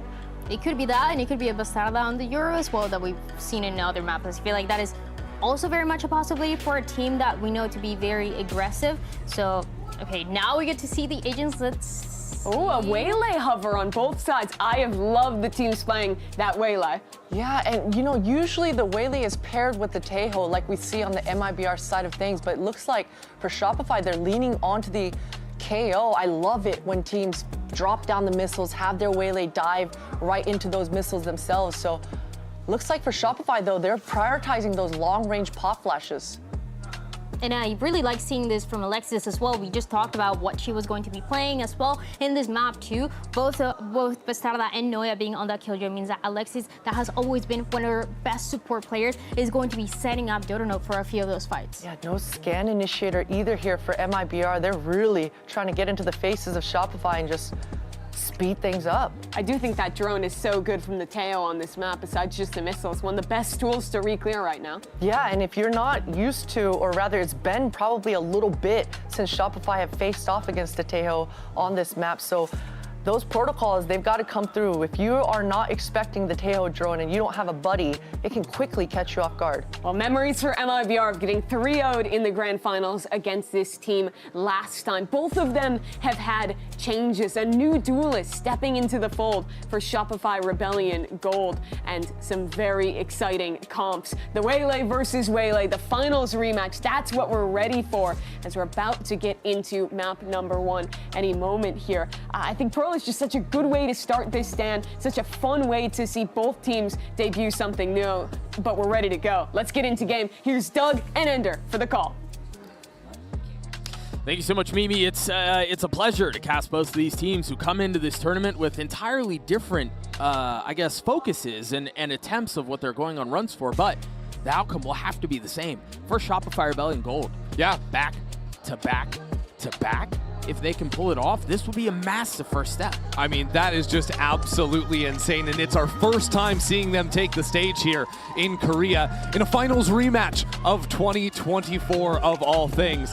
If the format was still the same, MIBR wouldn't have a chance to even be here, right? Without the LCQ, Brazil never had a second spot before, but MIBR have already won a series and now ready to test their mettle up against the favorites everyone has in their minds. All right, we talked about how Shopify Rebellion Gold, again, going for the three-peat on the side of MIBR. Their attempt, as the Des mentioned, is going to be to exercise the demons as they fell just a bit short last time up against the squad, but now a fresh page in a book with 3 members different. A quiet start for Shopify here. Yeah, players to look at is eventually going to be Mel. If she decides to lurk, or in reality, you look down at B Long right now with Noya playing up in the corner. Shopify Rebellion are going to be trying to sell some kind of a fake look, a pop flash to go for a pick while the reclear into mid comes in. A fake on the pistol. Yeah, I guess they are going to try to end that way anyway, aren't they? It might not even be a fake, it's just a split. Yeah, I thought. I mean, they haven't fully committed. Dodo Nut's going to get the first kill of the tournament. Very important, by the way, to get Dodo Nut going early. The only new addition, the only player that wasn't lifting the trophy last year, already starting off hot. Not quite used to these lights, but performing just fine. Meanwhile, Bastarda smoked off, at least initially. Shopify with full control of the site. MIBR are going to have to try to snatch this site back. Really nice hinder, at least early on, but Sarah playing antsy, swings out, grabs a couple out of the sky, turns onto the last Melissa's left in a 1v3. That one's not happening. Shopify get the pistol. And shouldn't be much of a surprise that Shopify have already adjusted to the changes on Pearl as a map, playing very forward in the post plant. They're locking it in on the B site. So many new angles you can play around there. And I just think overall, Mel called a pretty solid round. I think they had crept down B long with 4 players. But when they hear the Killjoy turret, anticipating it's going to be a weaker site, then going back into mid, clearing out Link, in order to make sure there's not a fast flood onto the side, in order to make sure there's no real pressure coming down. It's good mid-rounding for Mel to get that pistol. MIBR gambling here a little bit, expecting a B hit, and unfortunately for them, that's not the case. Yeah, you can't win them all. No. You can win some of them, but in this case, actually, I had just seen on the minimap, Waylay just went all the way forward, down B long, used the teleport to get out, so SRN realizes no one's actually on the B site, but at this point, you can't really stop gamble stacking because you're just going to be late to the eventual A hit. Right. And so we'll have a couple of moments to chat through this and see how MIBR elect to play this. Quick rotation through the defensive side of the map. And Shopify sitting really nicely in their post plants. Pretty light purchase, too. I mean, they didn't full FPX buy, but it is just 1 rifle and a couple stingers. Yeah, just going for the low-range weaponry and then playing over towards the A site to try and abuse that. Might play into mid or A again in the next round based on that information. All right.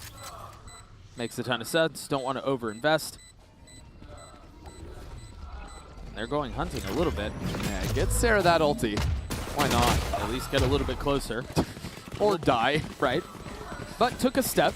Took a step to having that that Hunter's Fury online. Now just 3 pips away. I mean, it is interesting. Both these teams playing double initiator on this map. On most maps, teams are shifting away from the double ini ideas. But I think some love for the KO here in particular. I think the knife is a very good tool, especially on a map where a lot of teams are playing the Yoru. Yep. As a matter of fact, just always forcing the teleport back and be very good at clearing the forward space, especially B long.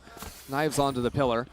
But I think on defense too, with all the nerfs to the different initiators, just holding onto your knife and using it to full stall a hit is brutal. You're just starved for some of that info early on, but it doesn't seem like they're holding on to much of anything here. Double dash through the missiles, and unfortunately Dodo just a bit ahead. SRN punishes the opposing duelist and might get a shot at more, but has to take a step back. Not far though. Yeah, SRN still playing in that. At the same time, Noya crept into Art. Just full spam getting that kill, no problem. Yeah, and there you kind of wonder if you've kind of given away an advantage that you probably shouldn't have lost. Yeah, that's unfortunate. Now, the gun can't really be reclaimed. So what I think SRG are trying to do is maybe move back into mid and deal with the utility. Noya did see a Tejo drone clear out Art that didn't spot any players. So there's a high chance that MIBR have pushed in behind this. We'll see if SRG keep things quiet, because if they do, the opportunity to contact pop into A site is very likely going to give them a spike plant. The drones and the stars. And so they're certainly raising some alarms. As Shopify get out onto the site, Mel will get the spike down. I mean, already this is a little bit of a win for SRG. They delayed it. Weren't able to fully get it down because of the missiles, and now the spam out from Melissa will cause more problems. 30 seconds left. There you go. I thought they were going to find their way in, but yeah, very nicely handled by MIBR. Yeah, a little benefit of the Tejo missiles. Not a lot of agents that can just full deny a spike plant like that. Well, they're not out of the woodworks quite yet. Sarah looking for the third, cannot find it. Noy has to swing in. It's Lisa with 3, and MIBR are on the board. Lisa walked out there, guns ablazing, guns out in the walkouts. Now gets the first round for MIBR versus Shopify Rebellion. And this game, again, good early pick. But I think the real win for MIBR is denying the spike plant. Sure. These shots through the smoke, obviously good, but the missiles forcing Mel into that tiny space. It was a very informed spam from MIBR that got them those kills. Yeah. And you wonder here if you're Shopify in that situation again, if you're tapping to try to draw the missiles out or something like this. Yeah. Now quick into the next round. Sarah has the Hunter's Fury. And if you're not accustomed to Sarah's game, she always gets a kill with it. She's ripped it early. Dodonut's the one who gets a kill, but the space was gained. Oh, that's a pop flash on the other side of the smoke. They're going to try to fight out in front of this? They called it off. Perhaps wisely so. They have full arc control. Dodo trying to hold backside, can't. Very nicely done by Bastarda there. And that spike. And a bad spot. Sarah, though, trying to rip some control back out of the hands of MIBR. So Bastarda goes for the walk back, dodging away from the Sova drone. And it's not perfect information. Shopify aren't ready for this timing. Oh, that's trouble. Remember, Sarah's the one with 1 HP. Has to win this fight, the reload. Such dangerous timing, and Sarah pounces. A 3K to get SRG to 3. Wow. Monster rounds from those two players. But Sarah the one on top, that reload gives her perfect information where Bastarda is.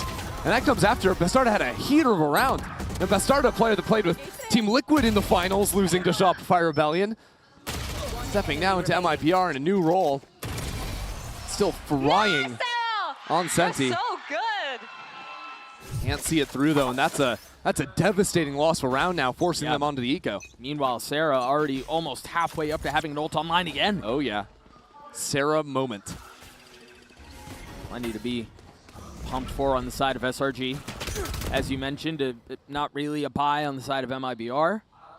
And for the first time other than the pistol, if memory serves me right, we're going to see SRG explore the western side of the map.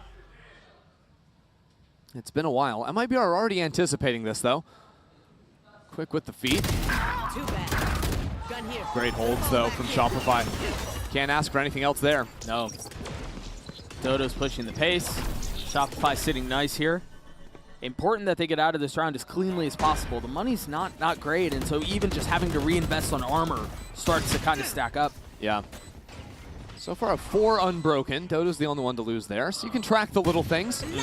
Moving on in. So I think when you think about a matchup of this caliber, we expect the little things to be the ones that will make a big difference. That's another gun down. So what? They drop 2 guns. It's just Noya who's not going to have to buy armor. Yeah, and Mel can ride light, but Shopify are in a totally fine position, especially when you factor in the ultimates they have to try and counter out what MIBR have. yeah. I think, again, I'm liking to see the different approaches Shopify have playing the post plant. Even Sarah playing right on the side of that default box you see in the replay right there, having that more forward line than a lot of teams are ready for as they come out from street. Catches them by surprise, gets an 8th kill for Sarah. Fast A? Yeah, with those ultimates, why not? The null command makes things so hard, and with MIBR playing a little bit more forward, they can't use any of their initiator utility. If Shopify just ripped that one. Knives traded in exchange of utility towards A main, but nothing really on the other side of that now. Alexis popping the ult. 4 players here. Yeah, the thing is they have to go a little bit slower in main because they don't have any info of whether or not they lost that space, so they have to use utility. Meanwhile, the R push is going to be a bit ahead, and so this fight's a bit disjointed. They don't have full strength behind this. In the face of 4, they try to double down. The ult's going to hit everyone, but really good use of utility to deny that push out of main. They're calling it off. That's Elisa with the pull there on the Astra, denying, then dropping down the Astra wall as well. So Shopify need to make something happen, but there's still a turret waiting for them in street. MIBR playing 3 players back in spawn, ready to just rotate off the information and intercept this hit. They're so fast ahead of this. I mean, MIBR are going to beat them to the punch. They're going to get here first. Shopify are ankles broken. They have nowhere really to go at this point. 40 seconds left on the clock. So Mel, considering taking some things into her own hands, does she go all the way down? I think it's a bad call if she were to. Doesn't want to take that risk, so instead plays back into Art. But there's so little time. And this is where some of that lack of initiator utility that changes. These are the situations where it comes into play. Because right now, you're late in the round, you're starved for info. Doug, look at this. At the same time, Noy was sticking around on B. Might have heard some footsteps. So with 10 seconds left only, Bastarda leaving the site, gives a free spike plant, and possibly even a kill. Oh yeah, holds the line. Bastarda falls. The site is SRG's to take. At the last second there too, so 4-on-4 now. Shopify dig in their heels. 3 on site, back elbow. The classic quadruple pump fake. That's the one that works out here. MIBR are going to try to force their way out through this smoke, maybe try to scale backside. Dodo trying to spam into it, not connecting, but Noya does, holds the line with 4. SRN will need a miracle to get this round back, and I don't even think they're going for it. They're cutting losses. Beautiful round from SRG. Madam President, Noya with a 4K on B. That's also coming after her lurk onto the B site, after her calling her teammates back into her, trusting her in that moment. Gosh, I would love to see what it was that, maybe Noya heard or what that called the rotation back, because we were for a long time there in this weird, in-between. Dashed away spawn. Oh my god, beautiful. Where they didn't fully commit. They didn't know where they wanted to end up, and MIBR seemed like they were a step ahead, but yeah, I would love to see that one back, but MIBR calling a timeout here on the other side of that. Yeah, there are 2 options there from Noya. Either Noya did hear the footsteps back in spawn, which I think is fairly likely, or it could have just been a full gut read, know? Because you think about other rounds when MIBR were playing very heavy stacks, they had actually just sort of locked in their heels, right? And they played very weak on the Killjoy side. It's even possible Noya heard some Killjoy util go down, down B long. I'm not exactly sure. All things considered, though, this is now 2 critical rounds. You think back to round 4, right? Where Bastarda loses it in the clutch after she gets a 4K. Against 1 HP. 1 HP, loses that one. That then forces you on to a low buy. Right. Then they lose this one after getting the opening frag, after having the hard read, after Shopify have no time. And now they're again forced onto a low buy. This is how a game snowballs completely out of control. Yeah, that formula. The score is 5-1 right now, but the rounds have not been, that is not a proper indication of just how close this map has been so far. As you're mentioning, MIBR, those 2 situations just go a step the other way, and we're probably tied 3-3. Yeah, entirely possible. But alas, that's how the cookie has crumbled. MIBR wanting to go aggressive and fast towards A. They've had full control of this area of the map at the beginning of every round, and Shopify, after that first where Donut got picked, have just kind of given up on the fight. Yeah, I think Shopify want to go for the re-clear. Had that delayed knife come down, 125. Now, note off of that, Melissa did get the ult online. So that was a clear part of the plan for MIBR. Dodo again in the face, this time of SRN, and very nicely done. Remember here, the Armageddon is in play. Both the hero rifle already out of the picture. MIBR need to get a little something extra. Once again, Shopify will choose to leave Noya in A main. Maybe even they have a drone on Sarah, sure, so can put some pressure down eventually. While the rest of the team goes back into mid, and if it looks like the pistol, this would turn into a split hit on A. MIBR ahead of this. They're out in art. Remember, they don't really have the guns. Yep. So we'll get a couple more eco frags. Those are always fun to watch. Absolutely. Keep grabbing those. Alexis, who had used the ult in the previous round, can start working on those. But, okay, there is something interesting at play here because go on. while a lot of teams will leave a lurk and then sort of like make a lot of noise on the other side of the map. Pearl's a very big map, so it takes a lot of time if you want to do that. I'm noticing trends in Mel's calling pattern, though, and that is leaving the insert in mains and then going back with 3 players to split into the site, as opposed to create pressure on the other side of the map. Now, this could be something that MIBR start thinking about. This is something they could try to read. So what I wonder is if this is just early round conditioning from Mel, and if she's going to flip that expectation on its head in the last few rounds here. Mel's become a household name in really Valorant. I mean, not even just GCC, but in Valorant as well. And so when you think about a caller who has as many trophies as she does, yeah, I wouldn't be surprised if this was part of the setup from the beginning. Well, let's see, because the pistol round, she did a similar idea. This is the same setup as the pistol round. Could go a million different ways from here. But on that pistol, it was leaving Noya inserted all the way up on the cubby there. Yeah, SRN already getting picked. They can't. They can't afford to lose this gun round. If you're MIBR, I mean, the swing round's not really going your way, whatever. You should run. But you can't afford to lose this one. The half might be gone. Well, with the lockdown, you don't need to send out too much. Nice nade. Is that gonna catch? No, still up. You put the last one on it. Yeah. And should be able to. Okay. The defender side one was cleared though. So Dodona falls, but they get a little bit of control on the site. And Mel is on a flank. Mel's gonna be up across the middle of the map, and the turret will catch, or should catch. I mean, turret should catch both Astras in theory. Double flanks going down. And the Armageddon was used, but Mel swings out anyway, gets a kill, draws some attention away, and that's enough to get the spike down. Lisa falling, and they've got full, long control. Off of the flash turn, nicely done. Sarah gets 2, Shopify gets to 7. Just so clean from Sarah. Sees that flash, started throwing up.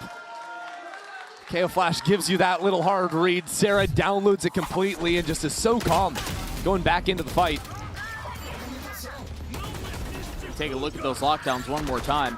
And again, the timing from Mel on the swing was just perfect. Fully disrespects the turret, still gets the kill. And that just makes things so uncomfortable if you're MIBR. I agree. Sarah is very good. It's a good point. Yeah. Well Something I've had to say a lot this year, casting NA Game Changers. You've gotten to say a lot. I haven't had to say it. I think I had to. I think if I didn't say it, I would be disingenuous. Fair, fair. Maybe a couple more eco frags here. MIBR haven't really been able to punish on some of those maybe thrifty situations, and that's gotta feel so bad, man. You've got a waylay dashing into your lap. You're hindered. You know the swing is coming. You know you're gonna die. Yeah. You're just kind of waiting. There we go. So 2 left on the side of MIBR. Oh my word. Oh boy. And that's the kind of play Dodona when Dodona was playing with FlyQuest last year. Go on. That's the type of round, like when FlyQuest would start running with the game, they would get loose. Yeah. They would get a little tour. I've been on the receiving end of that. Yep. It's not fun when you're down 7-1, 8-1, 9-1, but Dodo is always in the front and always making you feel foolish with the way she just moves in the server. Yeah, that didn't look fun. I mean, it looked fun for Shopify, but it didn't look fun. That's what's scary to me, because Dodonut was such a new element coming into Shopify in this year, right? A team that had won the last 2 trophies. A lot of pressure for a player like that, but she'd always been the #2 duelist in NA Game Changers. And I think that if you can show that similar level of fun, even in that Shopify system, even when it's going to be your first time stepping onto the stage here in Lal Park in Korea with the team, that bodes very well for this team's future at this event. Absolutely. I mean, I think for as long as Donut's been around and as decorated of a player as she is, there have been some questions about when the lights get really bright, can Donut deliver? And I think that was a question for Shopify coming into this tournament, coming into this stage, right? We're talking about a team that's expected to maybe three-peat, and how would Donut do under that pressure? I think you've said it really well. This is a great start. And I also think that it's fair, like, if you're like a spectator that's watching like just GCC, or you're watching like some games in North America, you might have some doubts, you might have some of those questions, but if you have been following Donut's trajectory from TSM to FlyQuest to now, like, this player has been absolutely as top for games so long. We'll see how Donut continues to perform. Currently sitting at 6-6. It's really Sarah who has stolen the spotlight. And, well, reasonably so. 10-3 right now on the other side of a timeout from MIBR, the second of the map already. So hands off the wheel for the rest of it from Pleats. But Shopify, heavy presence towards A. Now look here at the adjustment from MIBR. We talked about how they've been fighting for the A main space. Will not have that this time. Well, it's coming because SRN goes to the operator and is playing just down B long. So the option is to fight forward with your, I guess, your initiators if you want to do that, but MIBR play much more around SRN, are very reliant on this player to set the team up for success with early picks, and especially on an op round like this. Would not be surprised to see them play a little more reserved. Now, here's the change, right? I talked about previous rounds, looking for leaving an insert over on A. Other rounds, Shopify would leave 2 in A main and then go 3 into Art immediately. This time they're going into Link. They're trying to deal with the Killjoy utility firsthand. Still might end up finishing that way over on A. Top well. Sarah's going to drone out. I mean, it's a slightly different flavor, but it's the same idea. They're just sending 4 through Art this time. It's all about these splits. Now, MIBR do have some options to quick retake, but they're going to want to trade guns with SRN first. That's why they're not trying to come out here through the wall. They're just going to full weight that out and go as soon as it drops. SRN does have ult. Concerned about the flank on the other side, so all the attention of Noya is across the middle of the map. Meanwhile, MIBR now starting to knock and try to take control of the site. Donut falling, and MIBR out onto the site. A little bit of hesitation as Lexi falls, but Mel on the counterpunch, not quite enough. Heavy numbers advantage the way of the defense. What can Mel and Noya do? Oh, that's gonna help. But it's just Noya in the 1v3. Surely that Molly. Wow, she got away with getting it off. She got away with getting it off. SRN waiting on the other side. It's been halved. Noya calls the bluff. Noya gets 3. The Red Bull clutch for SRG. Criminal that there are 3 there, and maybe it wasn't. No. That's just Noya. Noya's insane. She didn't give them any room at all. Watch how shallow she peeks forward. There's 3 players there, yes, but she doesn't, on these peaks, does not give them any wiggle room. Look how quick that is. So fast. I was talking about the Molly, and I think part of it was Noya threw the Molly in a place that couldn't be cleared. But I didn't see. There were 3 guns there, and I didn't see one of them look down. Well, 1 player was on it, and also Noya was spamming through the box as the Molly dropped. So those players are getting hit through the box. They're not looking down at the Molly because they think Noya's shooting at them. Unreal. Boy, that is... You can't play a 1v3 better than that. No. Oh, gosh. I mean, the wheels are off on this one. 9-1 for Shopify. Another busted buy for MIBR. So much for a heavyweight fight, huh? Yeah, that's just devastating. And that around again where MIBR are in a position to win. Again, one of these swing rounds. They've had 3 swing rounds. They have lost by just an inch. Make no mistake, this game is 9-1, but this is not a 9-1 difference in quality of team or caliber of team. I mean, even the rounds, I think it's not a 9-1 difference, even individually. Good stall here now with the walk-up all the way into A main. It's full awareness from MIBR that it will be that B finish. Be right back. So they can start to close on in now. 4 players ready to quickly pop back through. Donut already out. Melissa gets one with the Sheriff, but there's unfortunately not a lot of good to talk about on the side of MIBR here. 9-1. Lisa, position given away. The double swing, 1 kill found. All right, yeah. All right. We got 1 round for MIBR to figure something out in this half. I think the thing that has been sorely lacking from them is a response to the split hits from Shopify. Here they're just bullying because Shopify have better guns. But Shopify have just been winning all of these critical rounds by splitting in through mid. And that comes down to 2 problems. One is MIBR are not fighting in mid. It's just Killjoy, Utility, and you fall out. Now, you could adjust and fight for mid, but you could also, you've seen so many teams play Killjoy, Info, and mid exclusively. But if you give up mid, you gotta take forward control in mains. Shopify are only leaving 1 or 2 players in there. After early presence from Shopify, you have to be looking to re-clear and bullying, whether it's Sarah or Noya left on their own. Yeah. The quick retakes aren't paying off. Nope. Shopify again knocking on the door of mid. A flash over the top, a little early. Sure, but I mean, instantly there for the trade. Yeah. Recovering it. Recovering it.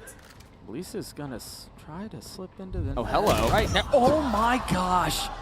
Everything going the way of Shopify. Need that back. And so this time MIBR actually had the 4-day fight, but unbeknownst to them, it's the B split from Shopify, so good luck there. I mean, Mel even on the other side of the wall, hearing the rotations come through. I think she looks for a timing here as well. Yes. Nah, she doesn't. She doesn't. She's better than that. Spike planted. More disciplined. Yeah. You should. And the lockdown for the post plant. Yeah. It's checkmate. Or it should be anyway. Because what can you really do? Immediately pulled off the defuse. I mean, now you have to run. They didn't even get it to half. Right. Now it's early. It's not like it's impossible. Still upwards of 20 seconds. I mean, just put another star down too. A flash over the top. Ooh, traded back. This is going to be really tough to get through. Sarah's playing behind the line too, and Melissa's gotten it 3/4 of the way, but the shock dart, the spam, never had a doubt. 11-1 for Shopify. That's pretty freaking good. I'm not going to lie. Just a disgusting map 1 from Shopify. Yeah. Yeah, those are our 2-time champs. No doubt about that, and maybe just a little bit more to come after this.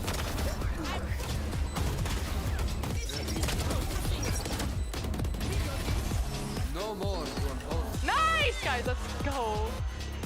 Beautiful micro, guys. Just give me any kind. Even if it hurts a bit, I think I will be fine. 24/7, all I do is procrastinate, procrastinate. My lesson. 24/7, all I do is procrastinate, procrastinate. Perfection.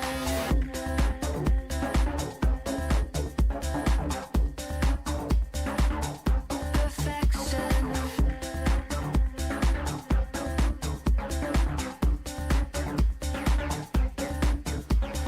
1, 2, 3, I don't know who else to be. 4, 5, 6, like they say I can't be fixed. 1, 2, 3, your attention's all I need. 4, 5, 6, don't let it slip. Some sort of an addiction. Day out of a prediction.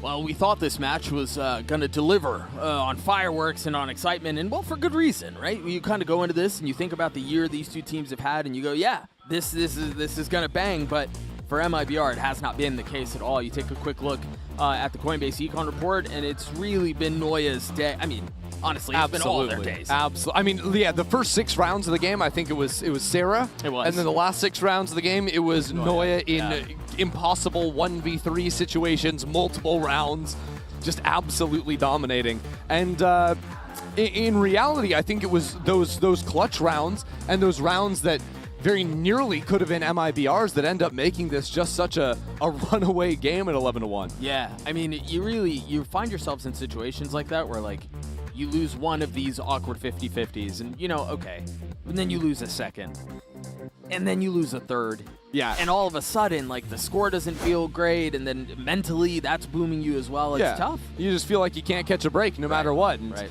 whether that just comes down to you feel like you're not lucky on the day or you're just getting out-skilled in every single duel, it certainly can weigh on a team's confidence. Tough spot to be in. Something else we've kind of got to call out here. I don't think I've ever seen SRN so quiet on the stage, ever. No. There just hasn't been much to speak of. Shopify now on the defensive side. MIBR have only been able to deliver 1 round. Sarah is going to kick things off. Immediately traded back. Their rotation's headed back towards B. And MIBR have crept their way all the way up. However, Mel is waiting. Somehow gets cleared. I thought Mel was going to get away with it, but Dotonut swings out at just the right time. 3 on the round for the duelist, looking for more. And yeah, let her off the leash, let her go get the kill. That's exactly what Shopify do. They're up to map point. Yep. Beautiful pistol there from Dodo, but my MVP, Alexis, the high flash on the cannon, I think throughout the game has had very solid pop flashes. You can see when Dodo swings here, everyone's flash is a high flash that catches both those players. MIBR look completely lost against it, and Alexis is still close enough to then assist in the actual shots on the next fight. Oh, high five. Oh man, they really are just kind of having fun up there. Watching Dotonut's cam as she swings to get that last kill and she's just grinning from ear to ear the whole time, that's concerning for every other team in the tournament. I also think that's a new 6th man for SRG. Stuffed animal there. Yep. I need the lore on that. We're going to have to ask Mel what's going on there. Well, I have a feeling this map will be over soon, and so maybe we will get the chance at that. Bastarda getting a kill. But that might be the only real silver lining, the only saving grace. That's, yeah, that's a stomp, ladies and gents. That's a bad one. 13-1, the Wave Shopify. Potentially the most brutal wake-up call a team could ever be on the receiving end of. Shopify Rebellion come in as the 2-time champions, no surprises there. Right. But MIBR, they're a fiery team. They thought they could do something. They couldn't do anything, Doug, and now they got to go sit with that for a few minutes as we get ready for our next map. But it's just Noya in the 1v3. Surely that Molly. Wow, she got away with getting it off. She got away with getting it off. SRN waiting on the other side. It's been halved. Noya calls the bluff. Noya gets 3. The Red Bull clutch for SRG.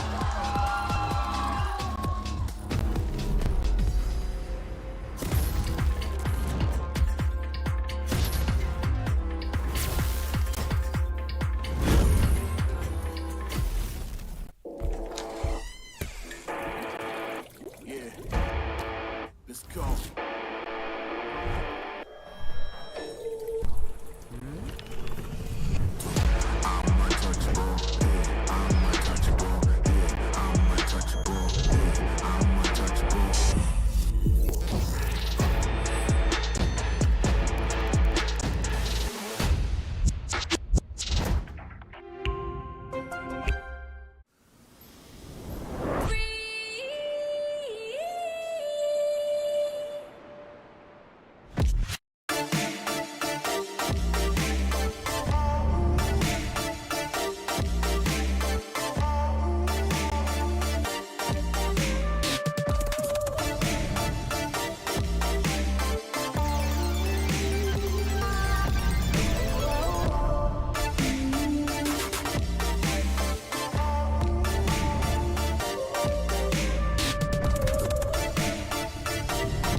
You would have thought things had changed, that Shopify Rebellion wouldn't just come out and dominate MIBR again, but not the case. The back-to-back champs make an incredibly impressive debut on Pearl, decimate MIBR, and I just want to get right into our Verizon high-speed moment, because this one was that 4K clutch. Potter, the macro was working, the clutches were working. It didn't feel like SR could do anything wrong. Yeah, they couldn't, because even in this round, this was a 5v4 with MIBR in the advantage. Bastarda locking it down, but little things just catching up to MIBR, making things slightly unlucky. MIBR had a man advantage, but because Bastarda had her ultimate, she left the site and gave a free opening for SRG, and any gap that SRG was finding in this game, they were eating it up immediately. Yeah, it was such a chaotic round too, especially with the back and forth between the two. Bastarda makes that last minute decision of leaving and going with that team thinking is going to be that A site hit, and ultimately is going to be Noya on the other side of the smoke that gets the 4K.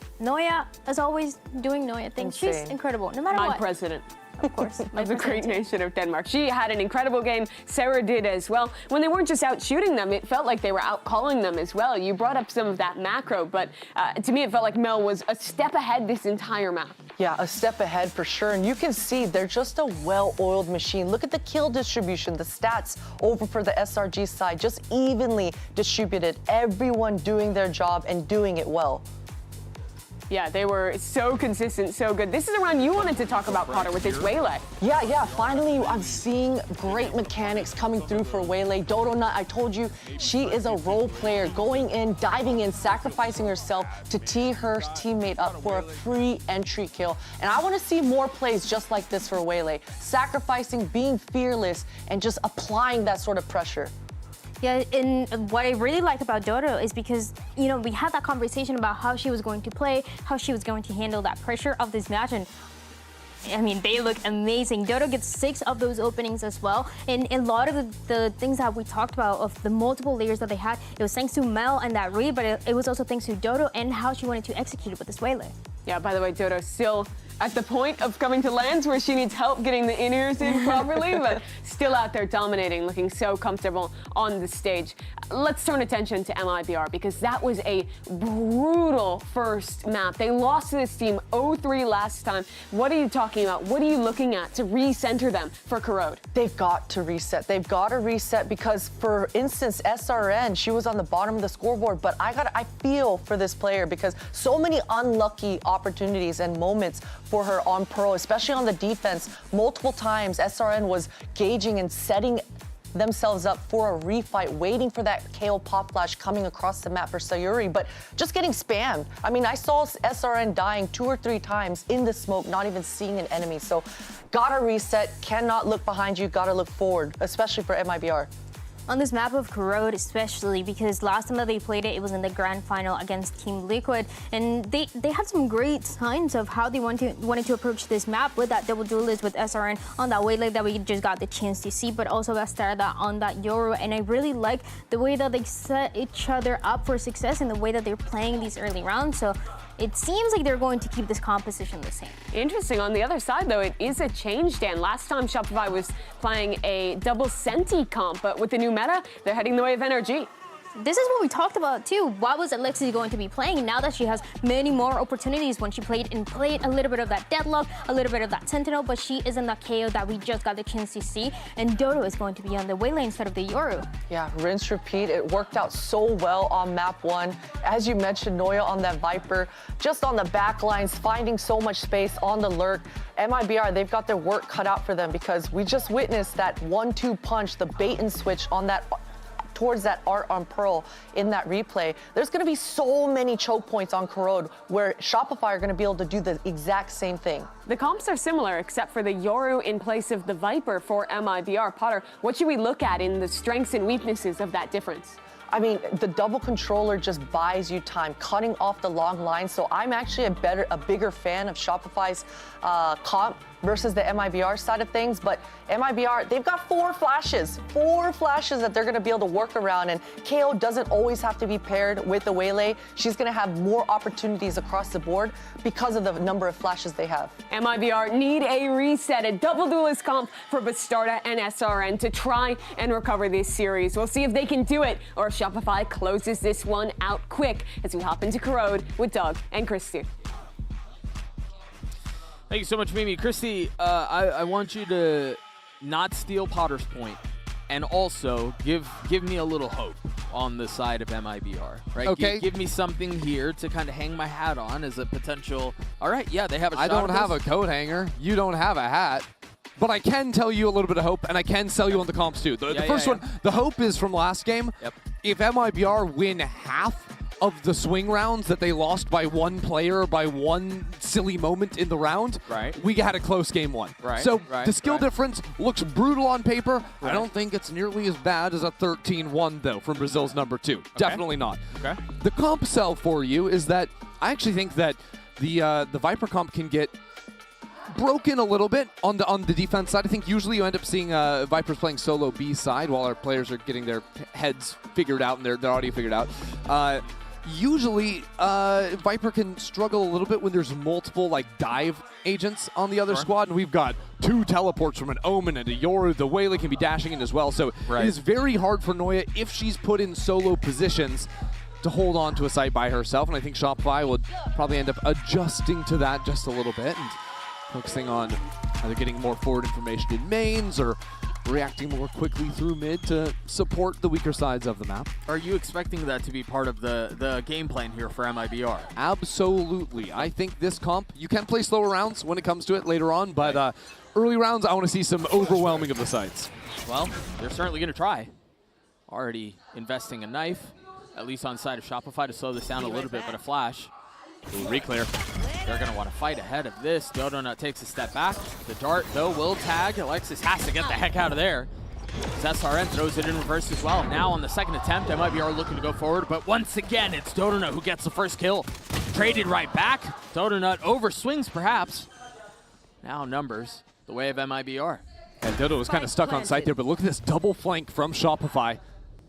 Are they ready for that? SRN's going to spot it, but the spacing will be everything because do you really expect 2? It doesn't matter.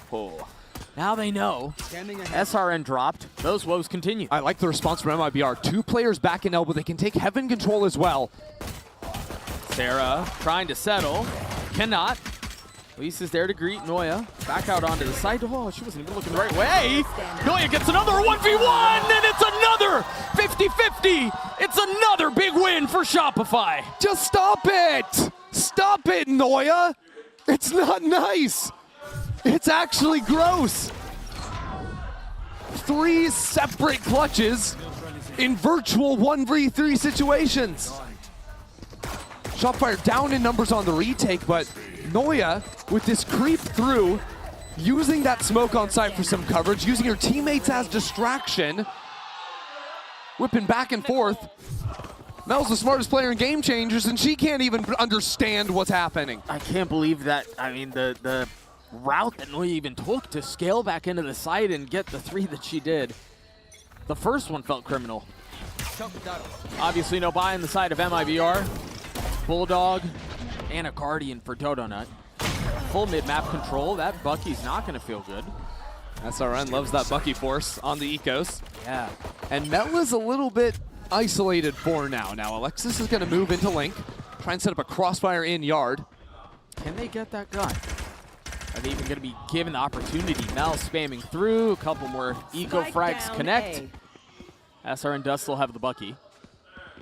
By the way, the spike is in main. Right. A little out of reach.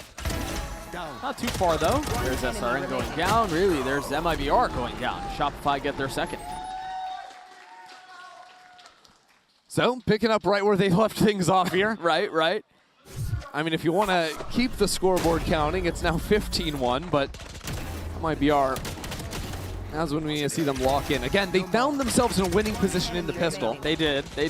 And then Noya happened. And then the way it happened, yeah, Noya happened. Right.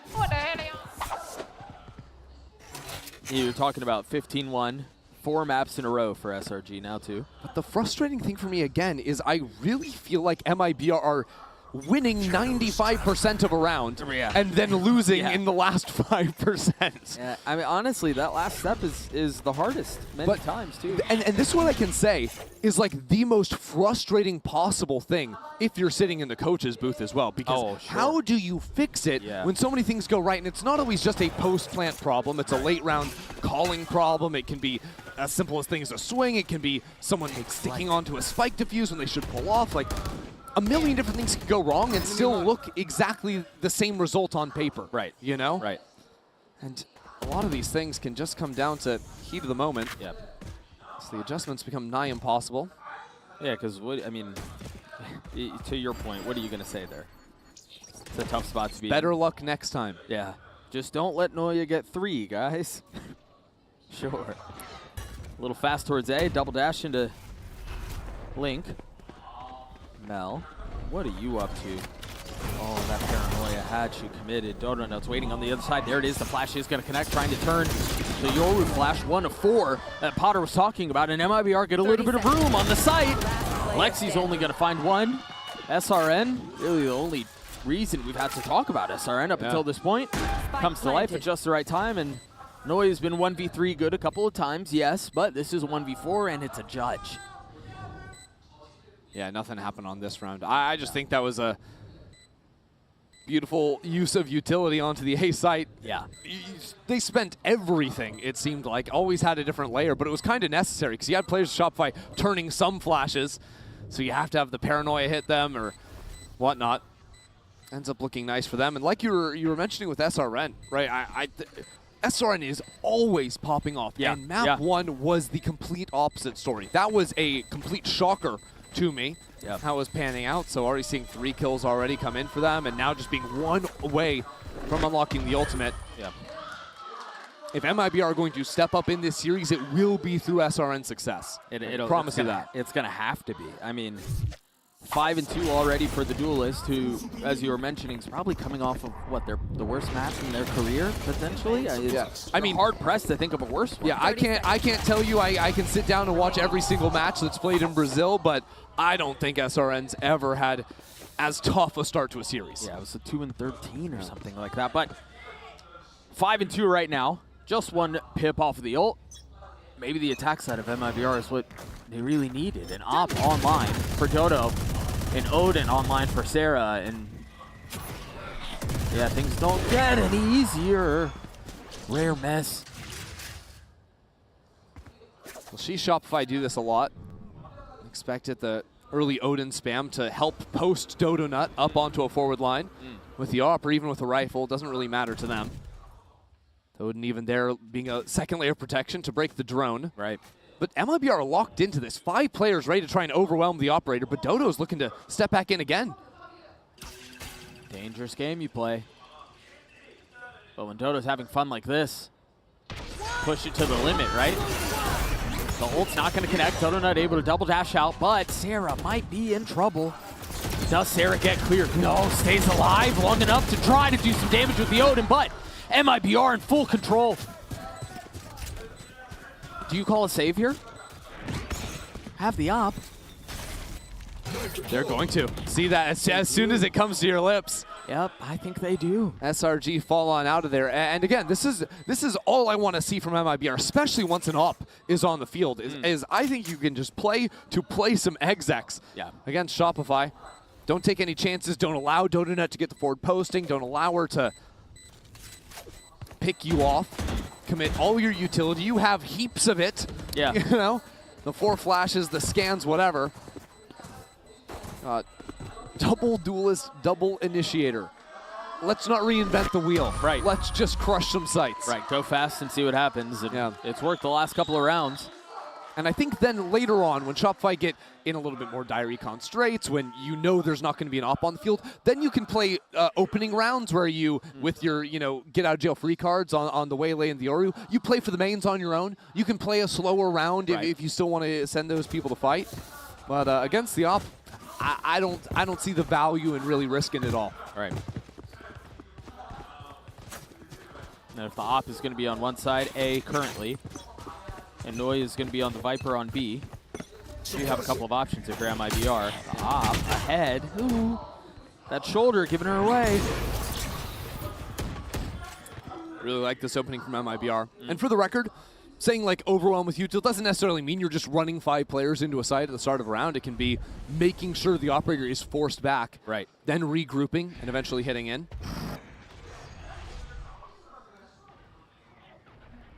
You do have Sarah, who's taking a lot of space across the middle of the map. The knife did just tag the Yoru A. Yeah. Well, what MIBR wanted to do was Bastarda had just sent a teleport back towards spawn before getting hit by the knife. She wanted to stick around, play for information, maybe step forward, look for a pick, and then TP back over on this side of the map. Maybe even get tagged by the knife to make it look like there's a hit A. But look at Sarah. Sarah's going to be able to catch this timing. All right, as I mentioned, Sarah taking a ton of space across the middle of the map, gets the pick 2 on Elisa. Nicely done. Oh dear, SRG are in a brilliant spot. Yoru's on the wrong side of the map. It's a 5v3 for SRG on their eco. Spike planted. So late. They've got a shot at this. Noya with the rifle turns the flash, gets a second.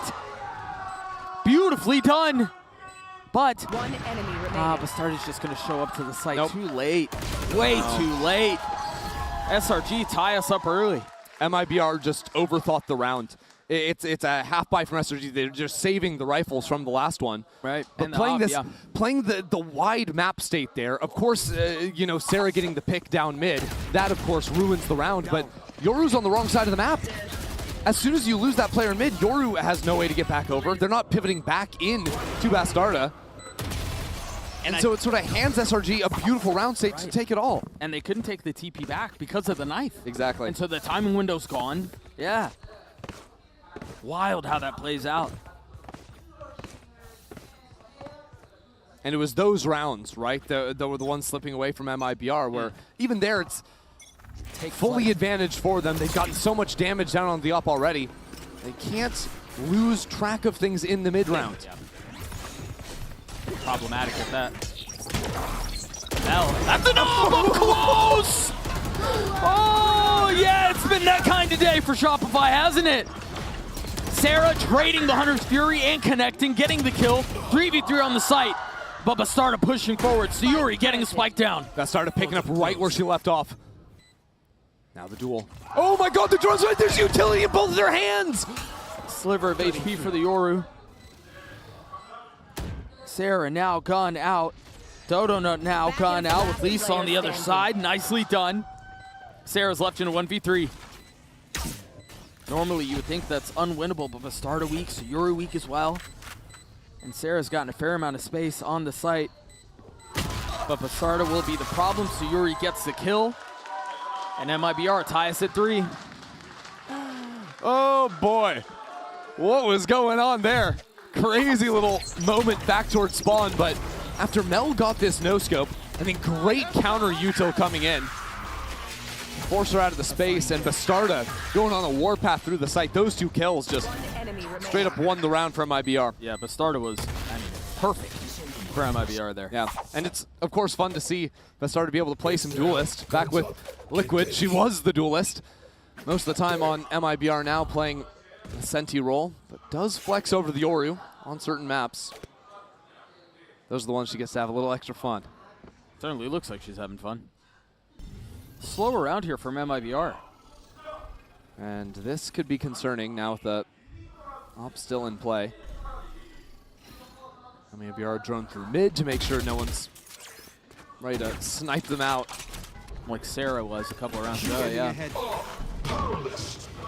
It's really far back. That ult is really far back, and they don't have mid control. Might not matter, though. If Lisa's able to get a couple of kills. 3 on the round. Wow.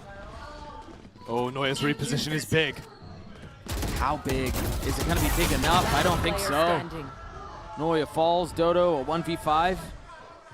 Sure. Yeah. It was a real nice saturate. Very nice. From SRN to stop Noya from being able to do anything from that spot.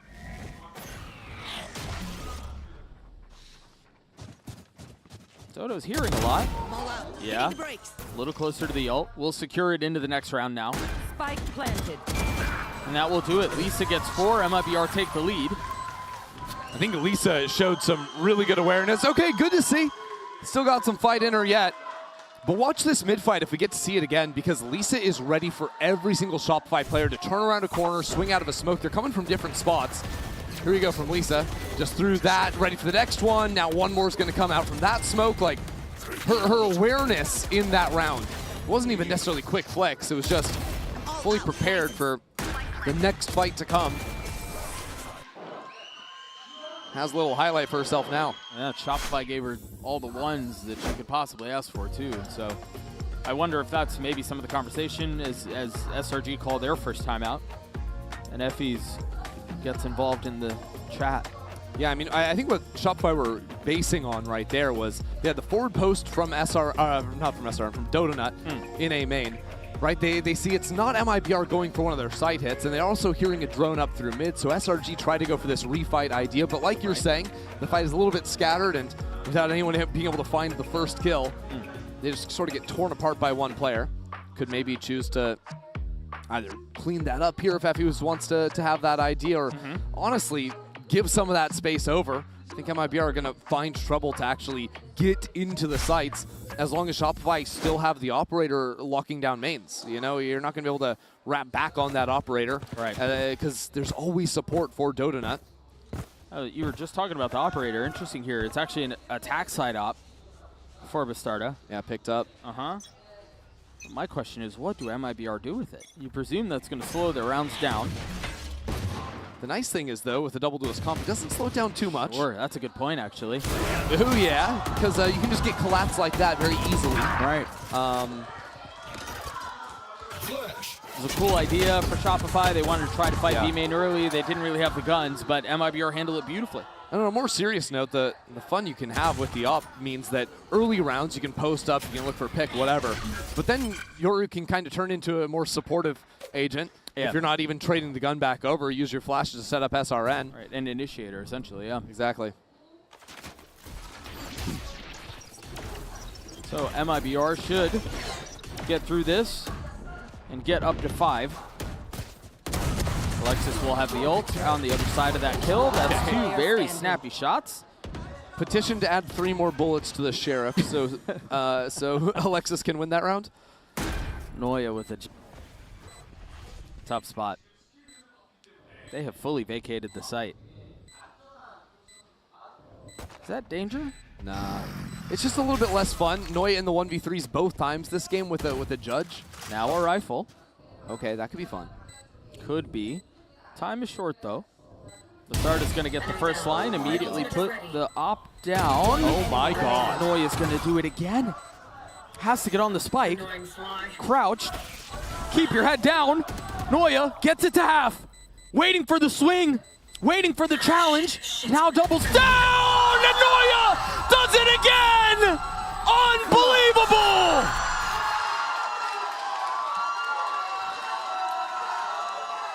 Oh my word! Noya is unreal. Another Red Bull clutch for her.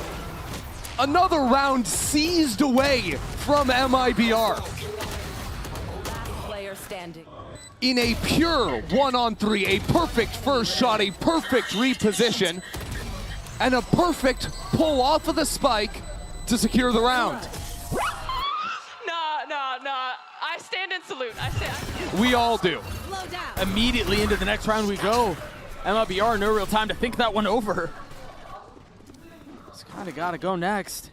And so they make a little bit of noise out towards B. The knife is drawn out, not going to tag anyone, and rotate back A. And with this comp, MIBR have options to play duos across the map. Pairs of... Oh dear. Oh dear. Mel getting a free one. Forward. Yeah, but again, it's just a little bit too obvious. Mel knows she can go for the reclear once everything quiets down on B. You're going to have to elbow control. Just Sayuri now up front. Oh, and Bastarda had the dimensional drift too. Cover going out. Contacting forward when that's an option, because they thought they could sell the fake, is devastating. Try to get out onto the site, but Shopify are teeing off once more. I don't know if you're MIBR, given how that first map went, you start to look at the beginning of the second and things are looking competitive and comfortable, and Then round 8 happens. 30 seconds left. They've got to regain, and they might be able to do it here. A 4v2 is now a 2v2. Shopify maybe donating a couple of kills here. A little bit loose. Noya has the op. The Odin there, SRN with 3. This would be a beautiful response in the face of heroics from Noya. And now it's Sarah who's thrust into a position. An amazing response here from MIBR, a response that we did not see in the first map. Sure, I'll raise you a clutch with an SRN 4K to just take the lead once again from a virtually unlosable position. It's a 4v2. But it was pair fights from SRG, and not even so paired up at that. Trying to interrupt and attack the spike planter. I think Dodo gets a little out in front of it. And my word, MIBR, they're not intimidated by the map 1. They're not intimidated by clutch after clutch. SRN is still feeling it at this point. Yeah, MIBR showing fight that we didn't see on Pearl. And so Shopify on a pistol. It's Lisa, who should be okay here. Gets a couple kills. There's another player. But started with ready. Puts that rifle right back down. And rotate towards A. The question is here, if you're Shopify, do you have to try to upgrade weapons? Do you just try to get to A quickly? It seems like Alexis is going to try to do that. Eventually Noya's going to go for the gun, but Alexis will get in a position to make this a 1-on-2. Here's everything. And yeah, Noya upgraded the weapon now. Has the pit too. If you're Alexis, oh no, gets picked off. I think 7 or 8 times out of 10 there, it's at least a kill for Alexis. Yeah. But this sets us up for another cinematic moment. A 1-on-3 for Noya on an eco round. I think the one difference here is Noya is arriving to the party just a little late. Doesn't really have the same amount of time as she has had in previous ones and still has so much to clear. Ooh, and now seen by the knife. It's gonna have to be perfect in the face of a flash. Double dips, finds a little bit of room to work. Manages to get across. That's not what you want in your hands in a position like that. No real shot for Noya here in the 1v3. My hard read on Noya there is that she's flaming MIBR for swinging her in the 1v3. That's my hard read. I hope we get to hear comms. We'll see. And it's a great opener, but really the guns were just not there. Yeah. Shopify. And so MIBR once again, check a box that eluded them on Pearl, has been problematic a couple of times here on Corrode as well, but somehow managing to hold serve in the face of some funny business. Still up 2. All right, we'll never know what she said. It's impossible to tell. But Shopify ready for this A main fight. Oh, the flash didn't hit.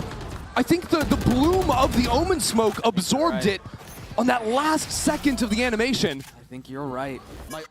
Oh, that is rough. Reactionary pit from Noya on the other side of the map.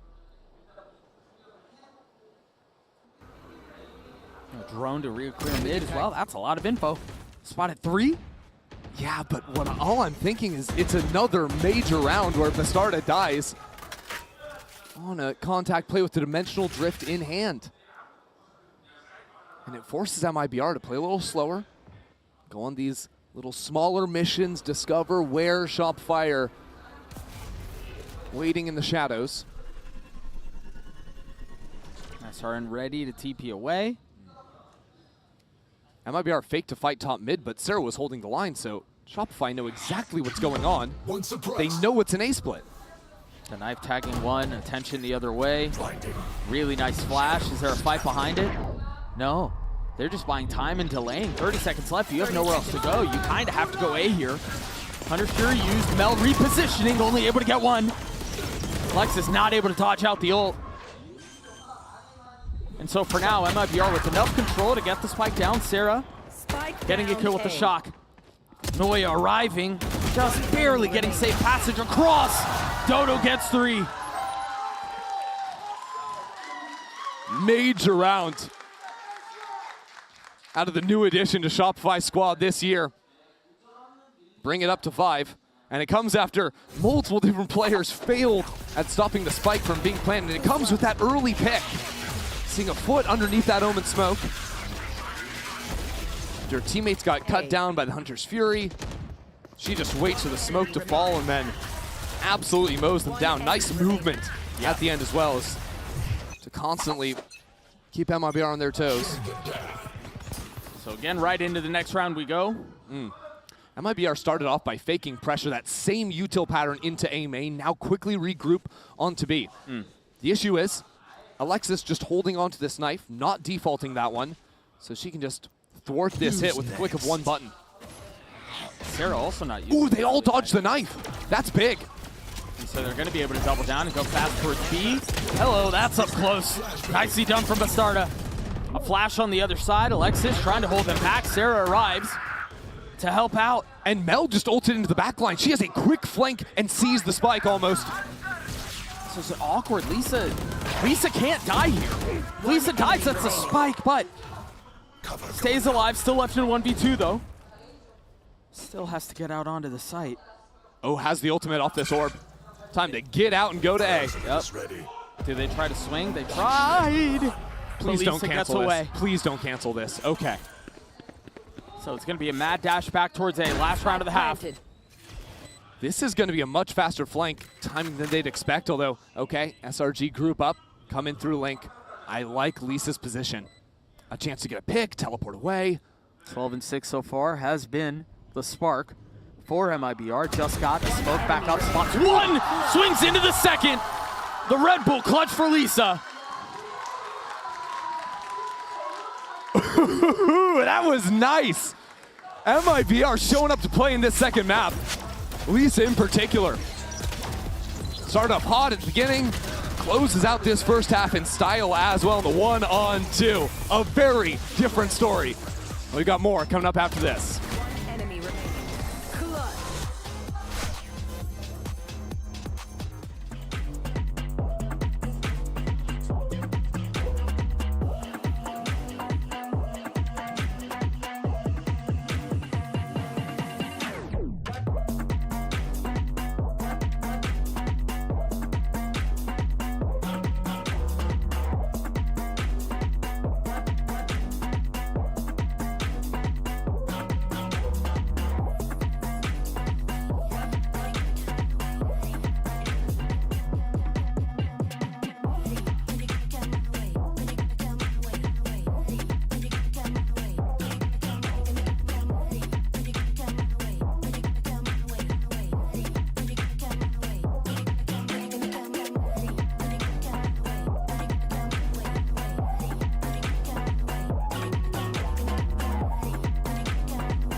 You mentioned prior to the break, Ender, that it felt like an entirely different situation, and yeah, I'm inclined to agree with you. 7.5, 7-5 for MIBR at halftime. The Coinbase Econ report looked like a stomp last time, and this time it's actually Lisa who's getting featured, the hero. Yeah, at the end of the last round. Lisa having multiple multi-frag rounds, absolutely carrying in these pivotal moments. MIBR couldn't buy someone to step up and clutch out a round in map 1, but Lisa has been there throughout this first half, and it's the reason why MIBR come in with a lead of 2 rounds. Yeah, and again, we had another Noya moment in the first half, and MIBR, we kind of expected them to crumble because that's what we had seen, but it was off the backs of Lisa, it was off the backs of SRN that they were able to respond and stay in the fight. Wild performance to keep them in this. God, we actually had 2 Noya ones as well because the pistol round. Yeah, you're right. On top of the 1v3.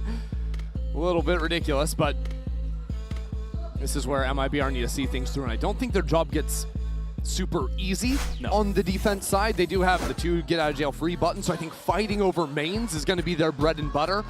But in terms of actually stalling out chokes, very weak compared to the typical comps you're going to be seeing. So I think dominating mains and finding good timings for refights and retaking space is absolutely critical. You wonder if that's a plan here outside of A main. High-low setup for now. Oh boy. Yep, nicely done from Bastarda. Just not really ready for it was Dodo. And it's nice to have the saturate as well to stop anyone from speeding up behind that first contact player. Because the pick comes so early into the round, Shopify haven't worked any space. Noya's playing a full contain idea outside of B main. Shopify have to be worried about a player creeping down into bot mid, so now that they see Melissa taking the pot shots from all the way up in window, he can work back in and try to split into these A players. The stack hasn't moved. There's still a lot of gun here. Nice shot. Yep, that's tough, man. Down SRN is back. Last player standing. 3 on the round for the duelist. All right, this is the game we were expecting. SRN stepping into the server as well. Really leading the charge with Lisa coming out of the first half. And halting any momentum Shopify might have had. Spike down A. One enemy Again, it was even in this fight that came out of Link. It was a good first shot from Sarah, and then it might be a re-swing. Yeah. This wasn't a trap play, this wasn't utility, this was them just going full baller, swinging into the line, and winning out every fight. And it was SRN who was really the tip of the spear on that re-swing. For as much as we did not talk about them in the first map, we're talking about them plenty here.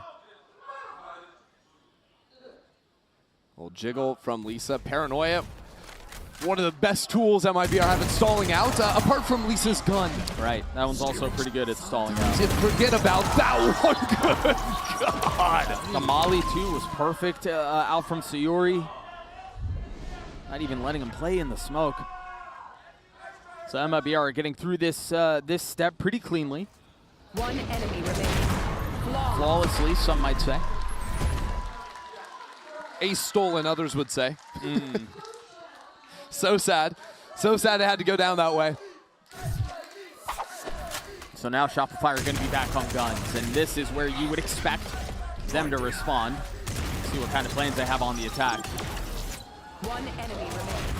Flawless. Matei 3 sem smoke, viado. Shopify have certainly been loving to work back into mids in the mid rounds. Mel was calling circles around MIBR. Back on Pearl. Now need to see what they can do with weapons in hand. Mel taking an early fight off the flash from Alexis. Interesting. While Dodonut's the one to hold mid, they're going to try to speed up on the other side of this. And they draw out a fair amount of utility, but it's an outlaw, excuse me, on the other side.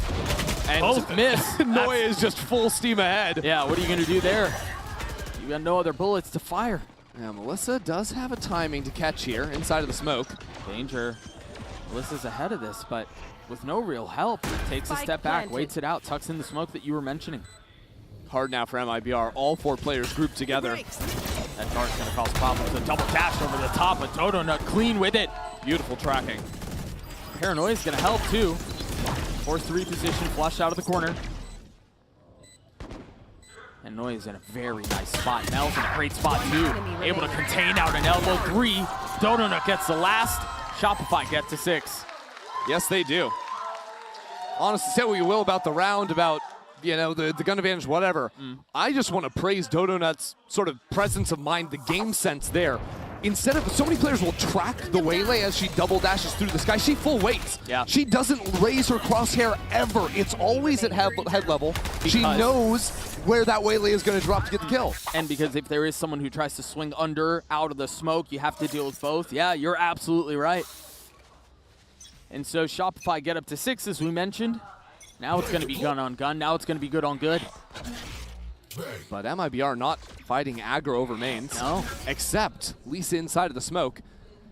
Sayuri's position, she could help with some high flashes if Lisa wants to challenge the line. Hold. Sometimes SRN gives, sometimes SRN takes away, and now it's a tough one there. So at the same time, MIBR stepping up into B main, ready for Mel. Oh, but she gets away at exactly the right moment. And while MIBR stack 3 players over onto the B side, that's when Shopify get ready to move into A. Might find the timing. Bastarda is here. Has a TP, so you can play a little aggro. Smoke will also keep them back. Very nice timing on that utility from Lisa. That might be our chance to find a very quick flank. Gonna have to be quick with it. Mel's gonna be the one to hold the line. The wall's up for now. Utility out. Knife out, excuse me. Perfectly done. But MIBR find a little bit of advantage elsewhere. Now, as Shopify have the 3 still on the site, and MIBR knocking on the door. But Dodonut slams it shut. Basarda falls first. Advantage, Shopify. Advantage, gone. 2v2 now on the site. Sarah has to try to turn the flash. By a little bit of time, and the molly keeps them back. The shot gonna hurt a little bit, but it might not be enough. They have to swing on the other side of this. It falls to 1v1, and Alexis cleans it up for Shopify. Lexi doesn't let go of the left click there. A moment of hesitation, she loses the round. Yeah. And that's, again, a round that gets down to the wire, but a great hold from Sarah and Mel initially on these walk-ups. Puts SRG up so heavy in numbers that it helps them even when MIBR start hitting some nasty shots. Danger there. MIBR still hanging on to a 2-round lead, but now they're the ones with the busted economy. And it's Dodo with an outlaw on the other side. Good shred. Yep. Shred. Yep. Now, Shopify's knife just hit A-Link and didn't spot any players, so they're going to be really anticipating people to be up in A and B main. Makes you think they're going to spend more util than normal to re-clear back into A. But the benefit of the Viper wall they're throwing is they can throw it up, step 5 players behind it, and break that early line. Yeah, yeah. Anyone just hard holding it. That was a really nice flash. I'm not sure if Noe was playing anti or if she got that kill fully flashed up, but it's tough when it's full rifles on the other side and you've got a sheriff. Yeah. Shopify are just going to be ready for all of those fights forward because it's how MIBR have to play. Right. It becomes almost telegraphed. SRN with a sliver of health on the other side of that smoke.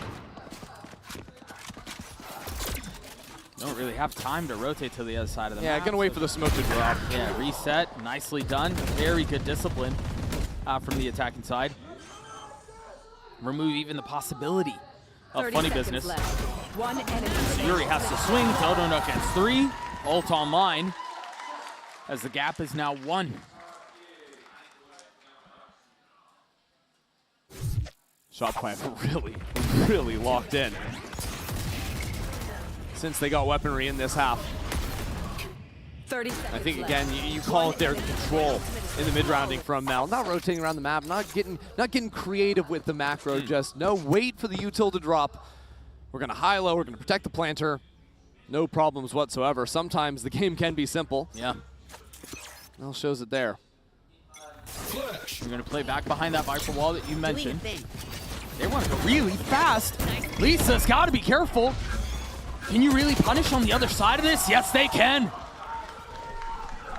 But SRN has crept forward. No one's ready for that. No. TP expires, so SRN digs their heels in. Has to try to stay alive, still hasn't been cleared. Meanwhile, Melissa dancing around as well. They're right behind each other, and I don't think they realize it. Sarah's still playing back in main. SRN gets a kill now.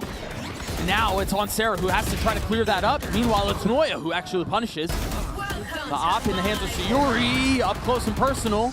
Now you've got a pit you have to navigate around. Sarah connects. Bastarda left in the 1v2. No shot. It's Noya again. Shopify tie us at 9. It's even once more. This second map absolutely delivering. And it starts off with a great little dive play. Watch Dodonut, doesn't even consider pulling the gun out. Just double dashes in, drops the saturate, leaves. Yeah. So the rest of the team runs behind it with the ping, knows Lisa can't go anywhere, which lets Noya get the kill. Noya gets to be the entry. Dodo is actually playing an initiator, just setting up for her team. Yeah, even the shock from Sarah out to make sure. But it's just, yeah, perfectly done. And so MIBR call timeout on the back of 4 rounds in a row from Shopify. Yeah, so many of these forward positions that you're normally comfortable from playing, the waylay can completely invalidate. Right. When you've got a duelist that's playing in that way, where it's not capitalizing off of teammates' utility, it is setting up the people behind you. Well, good luck, Lisa. I don't think you can play forward there. Oh, you thought you could teleport away? Well, sorry, Alexis hit you with the knife, so actually you can't leave. Right. It's not exactly a fun spot to be in. But SRN with the full OSPOS. I respect it. It's one way to get things going back in your favor. Yeah, it might need to channel more of that OSPOS if MIBR wants a shot at this. I know those chairs can go further back. I know Lean they back can. harder. That's the issue. So as I was mentioning, 4 rounds in a row for Shopify, tied back up. Pretty clean second half, really, other than the pistol. So what are the adjustments for MIBR outside of the timeout? 3 towards A, not playing an aggressive line, so maybe perhaps just a little bit of respect shown to the fact that you know how Donut's going to want to play the agent, as you mentioned. Lisa's got a Bucky right on the other side of the cover. This is a little different, too. I mean, MIBR investing 2 here. Mel's played this position a couple of times, but there's danger here. Mel's ready for it. That Bucky's not going to connect, not from that distance. Don't really have the guns. Yeah, Sayuri's going to get one, but traded back instantly. Still, though, the fact that Mel's the one to drop without smokes to throw in here makes SRG consider their options for just a moment before speeding ahead. They do eventually get on into the site, can now plant the spike comfortably. Yeah, pretty easy orb lineup out from main to smoke out heaven. Because there's no smokes for MIBR, too, they can fall back and play mostly in main, right? Yeah, you're right. Yeah. And then that invalidates it, means that they're not punished for not having smokes of their own. Right. And you've got Noya with the Outlaw. A little late on the trigger there. So they've managed to get out onto the site. More work to be done, though. The starter gets clotheslined at the hands of Alexis, who has 3 on the round. Melissa's at 16 HP. He's not going to keep you around for long. Shopify continue to look stalwart, continue to look strong, and they take the lead back. Yeah, you still got Dota running around with a knife out, with the shorty out, having a ball up here. Yeah, that missed first shot sort of eats up any chance there, yeah. And getting slight flashbacks of Pearl, to be honest. It was you. Nice, guys, let's go. With how dominant we this were half has knifing, been. I'm sorry. Oh. Just apologize because your teammate didn't get a knife kill. Brother, this has Pearl written all over it. That's bad news when it's a difference of 1 round and we're talking about you should have let me get the knife. Yeah, that's what I'm saying. Crazy work. Now, MIBR have 4 ults here. They might not have Elisa. Actually, beautifully played. Takes a step back, absorbs the aggression. But look at Bastarda. Even though SRG were trying to set up the fake on B, there's an up that's now spotted. So the drone comes in. And Noise here for the kill. Oh my god, Surge just ripped her in half. Full swing with the judge in hand. Cutting through. It's awkward now. They've got a couple of options. With a minute left in the round, they can try to rotate back. You've got Lisa, who will be playing contained. If Alexis can get this pick, then they can flip back B, but Lisa holds the line. Can drop down to smoke as well. Consider her options. We're tied again. Certainly seems like it. SRG need to deal with Lisa on site and then get themselves, whoever isn't planting the spike needs to go on a mission. Yeah. Just go find some kind of a pick somewhere. Somehow win out a 2v4 if they can deal with Lisa on the site. But again, Lisa plays the aggression beautifully, takes a step back, doesn't overcommit. Well. And doesn't overswing. Okay. Right? 2v4, there's the mission you were looking for. Sarah, 70 HP. It's Mel, the TP on high! Gets a couple! Sarah's left alone, and it's all good. Not even close. Melissa gets 2. MIBR ties up at 10. Right. You can tell me it's not close all you want. My heart's beating at 180 right now. Yeah, I'm lying. It's a pistol. It's a classic 2K to finish the round for MIBR. From a 2v5. The Mel crunch from heaven. If it wasn't for that flash. Yep. Yep. That TP idea was so good. Right, and so we're tied again. MIBR win a round and have a busted bye. MIBR win that, but they still have 3 ultimates. They only used 1 in the last round. They're even still trying to figure out how they want to invest. It seems like they're subtle now down. Yeah, this is good enough for them. No issues. As long as this op can find value, posting up in A main to start things out. Whoa, whoa, whoa. It's a double dash from SRN with an op behind them. Bye-bye. only now to leave. Was hoping SRG would come back into the space and be baited by the up, but Mel has just gone all the way up through mid. We haven't seen this at all. But there are pings from MIBR. They are aware it's a possibility. Meanwhile, they're starting to contact up SRN and Sayuri. Yeah, beautifully done. That's a spike hitting the ground, but Mel can apply pressure from the top side of the map. Needs one more. 74 HP. Mel delivers. That's 2v2 enough. now. That is enough. Where's that TP headed? Back towards main. Lisa repositions. Mel has to get this pick, and Mel does. It's a masterclass from Mel. But Lisa still has a chance to deliver here. Lisa still has a chance to win this 1v2. Has a flash, double TP. But you're right, Mel has been so good. Orb and spam, you presume. Noya still has a spit. Lisa has to try to get this pick. Swings out, and Noya was ready for it.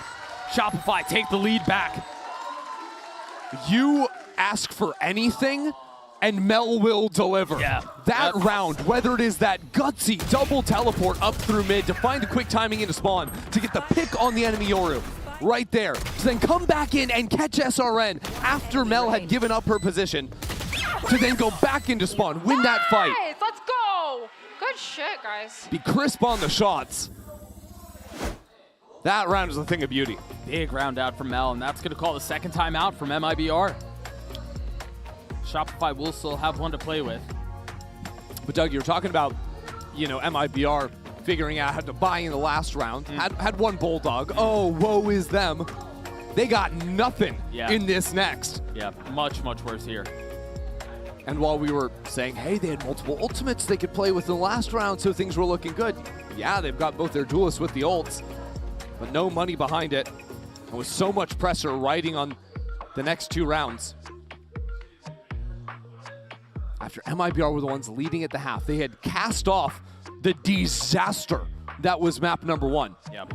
That doesn't matter if they can't lock in here and now. Right. And it comes after they've won a singular rifle round on this defense side. It is insane to think that if not for the SRN, what was it, 3K, 4K on the pistol? Yeah. This map might be done. This has been such a strong half, second half, excuse me, from Shopify. And now this non-existent buy likely means that Shopify are going to be on series point. Cover going out. Early smoke, early knife. Space B. Yeah, Lisa, I mean, you've been good. That drone forced to take a step back, that paranoia, but reinforcements are already here. They're still fast on the rotate. Donut's out onto the site, but it's not safe. They've made it safe, though. No threat here.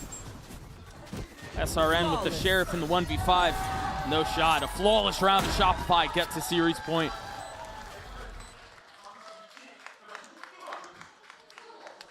You know, MIBR have 4 players on this stage that have tasted defeat at the hands of Shopify Rebellion on the biggest stage in Game Changers. In the final. 3 of them lost just last year in a clean sweep fashion.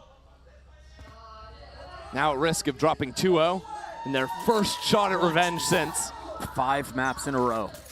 After they had nearly gotten themselves to bounce back in the second map. Everything rests here. Shopify, everyone towards A. Sarah has ult. Donut dashes out onto the site.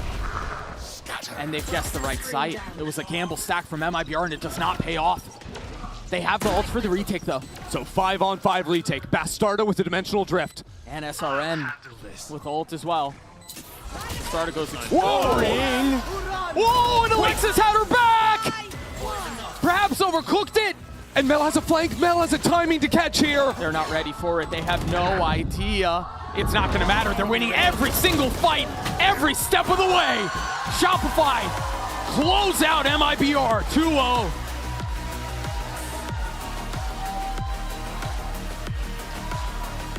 Alexis goes over to embrace Donut. Player that had been on the big stage before, but had not found success. Now with the Shopify team, casts off those doubt, casts off the ugly shadow of former years to get a clean 2-0. Meanwhile, at the other side of the stage, still has nightmares on repeat.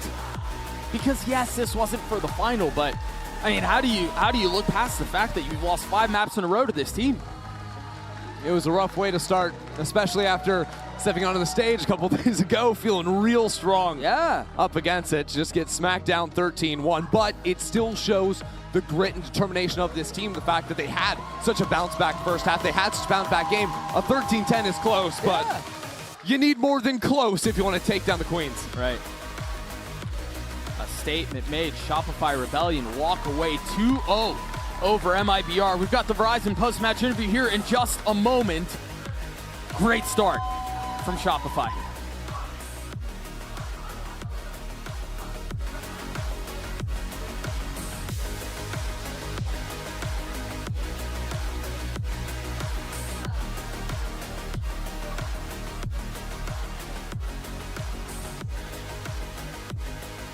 An incredible start for Shopify Rebellion. Congratulations, guys. Look. Now, Sarah, can I please have you over here for the interview? Yes, of course. 네, 쇼피파이의 사라 선수 만나보도록 하겠습니다. 승리 축하드립니다. 가장 먼저 사실 올해 로스터 변경 이후에 쇼피파이 예전 같지 않을 거다, 이번에는 힘들 거다라는 의견들이 있었는데 여전히 견고한 모습을 보여주고 있습니다.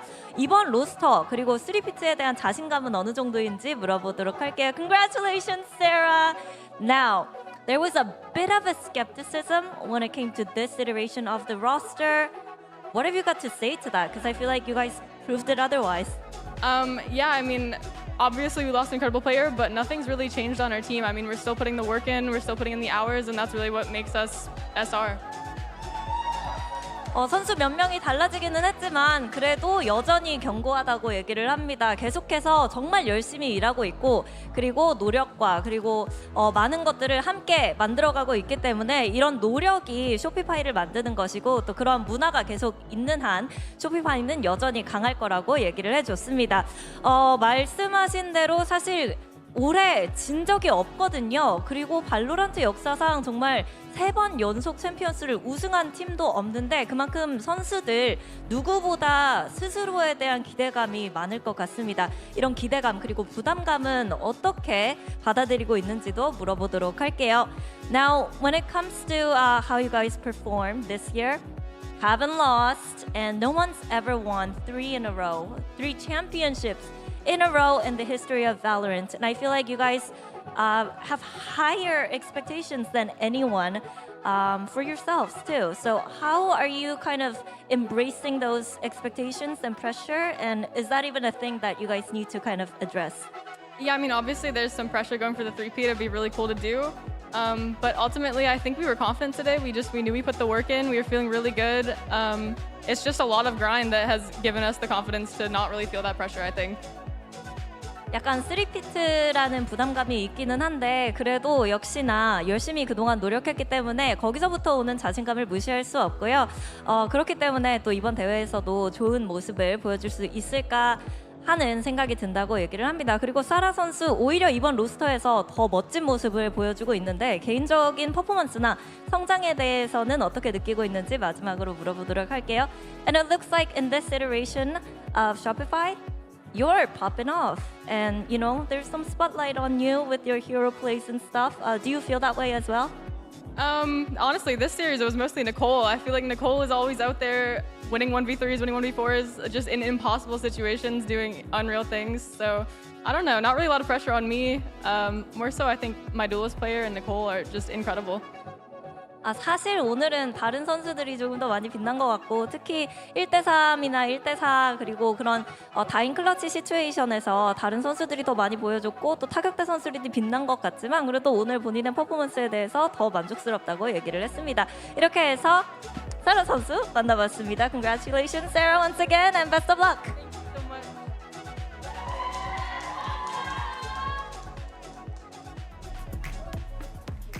Welcome to the post show. I'm Mimi here with Potter and a very special guest, Shopify Rebellion's Alexis. Congrats on the win. Thanks for joining us, Lexi. Thank you for having me.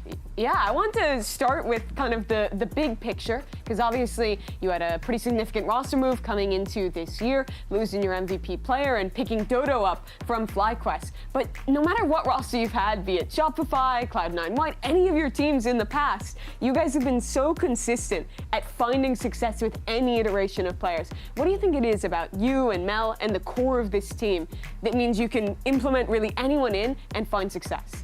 I think Mel's an incredible leader. I feel like she can shape players very well, and especially with Nicole and Sarah, I feel like they've grown so much in the last couple of years, and it's really showing on stage today because they're just not nervous at all. I mean, you saw Nicole 1v3ing every round. Yeah. So yeah, they're just so talented, and it's really easy for Karn to integrate herself into our system because we have such a good core and such a good leader on Mel. So it's been pretty easy. Speaking of all those 1v3s, besides the 1v3s, you guys had so many 2vx's, just 2v4s, 2v3s, even 2v5s that you coulda, shoulda won. What are the comms like in those moments? Is there a lot of dead calming going on? Is it just focused on whoever's alive? What's the dynamics like in those moments? Honestly, I think it depends on who is in the 2v. So like for me and Mel, I feel like you would think that we would be communicating a lot, but I think because we have so much chemistry and so much time together, we kind of know what one another is gonna do. So when it's me and her, it's kind of just like instinctual and we know what's going on, and I'll just be like, I'm flashing this, and she already knows it's coming. With other players, I feel like me and Mel do a lot of dead calming and to try and help them out, and they kind of just are focused on shooting their guns, which is exactly what we want. That's beautiful. Yeah, we had really big changes to the game coming into this tournament with not a lot of time. You've been the initiator player for the team for a long time. How did you feel like stuff affected you, and how the team managed to adapt to that changes, especially in your role? To be honest, I went from, okay, you cannot play Flash anymore, we're in a Sentinel meta, you have to play double Senti, so I'm on Sentinel every map, and then they're like, okay, sorry, we nerfed every Sentinel that you play, figure it out. And I was like, okay, but it's fine because I kind of like being integrated into new roles and trying new things. I think that's why I am our flex player. So many times through your history. Yeah, I've played pretty much everything but Duelist at this point, so I don't want to play Duelist, don't play my Duelist. But I'm finding it nice to be back on the Flash Initiator, honestly.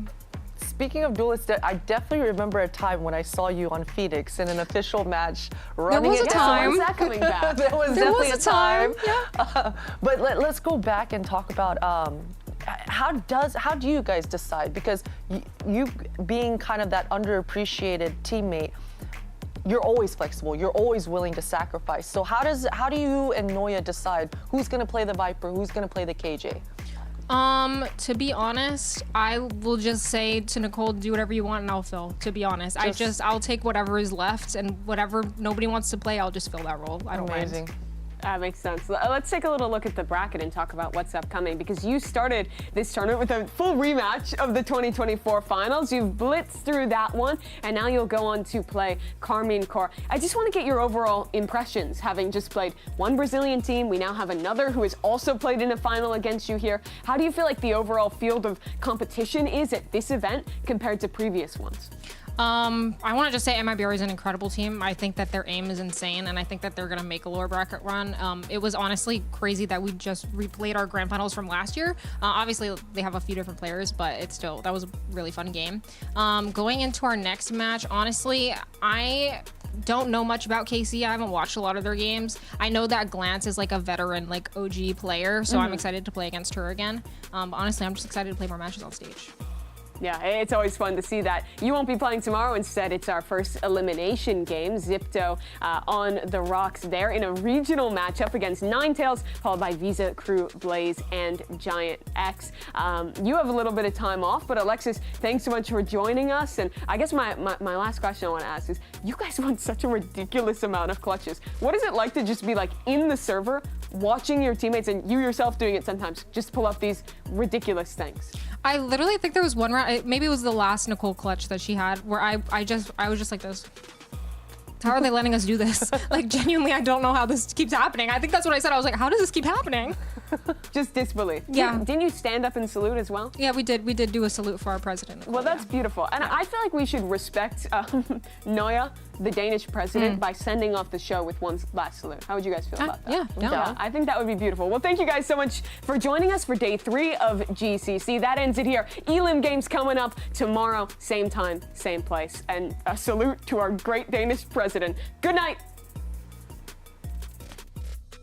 G2 Gozen arrive here in Seoul, champions of the first ever Game Changers Championship, facing up against a Nova that is fresh off of the first win for their region, looking to claim another upset and to claim revenge for Shirazi. As Nova now have to rely on another burst of utility to get in, but it's supposed to be sheared.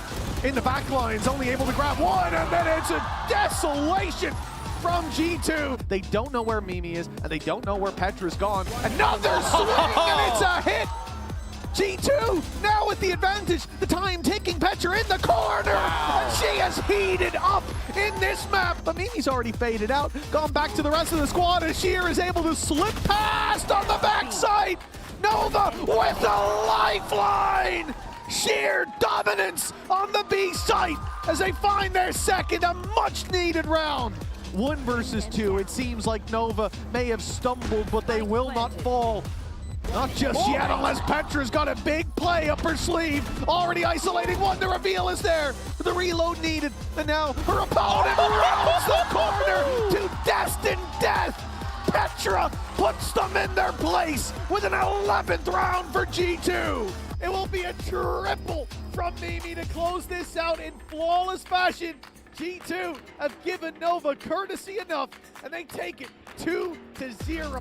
The back-to-back world champs, Shopify Rebellion, enter the competition here in South Korea, facing off against MIBR. And it's not perfect information. Shopify aren't ready for this timing. Oh, that's trouble. Remember, Sarah's the one with 1 HP. Has to win this fight, the reload. Such dangerous timing, and Sarah pounces. A 3K to get SRG to 3. But it's just Noya in the 1v3. Surely that Molly. Wow, she got away with getting it off. She got away with getting it off. SRN waiting on the other side has been halved. Noya calls the bluff.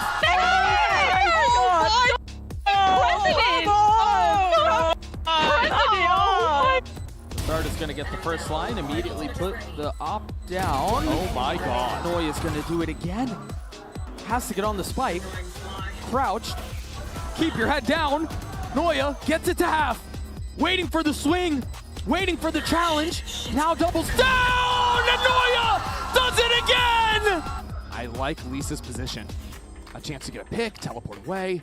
12-6 so far has been the spark for MIBR. Just got the smoke back up spots. One swings into the second. The Red Bull clutch for Lisa. It's not gonna matter. They're winning every single fight, every step of the way. Shopify close out MIBR 2-0.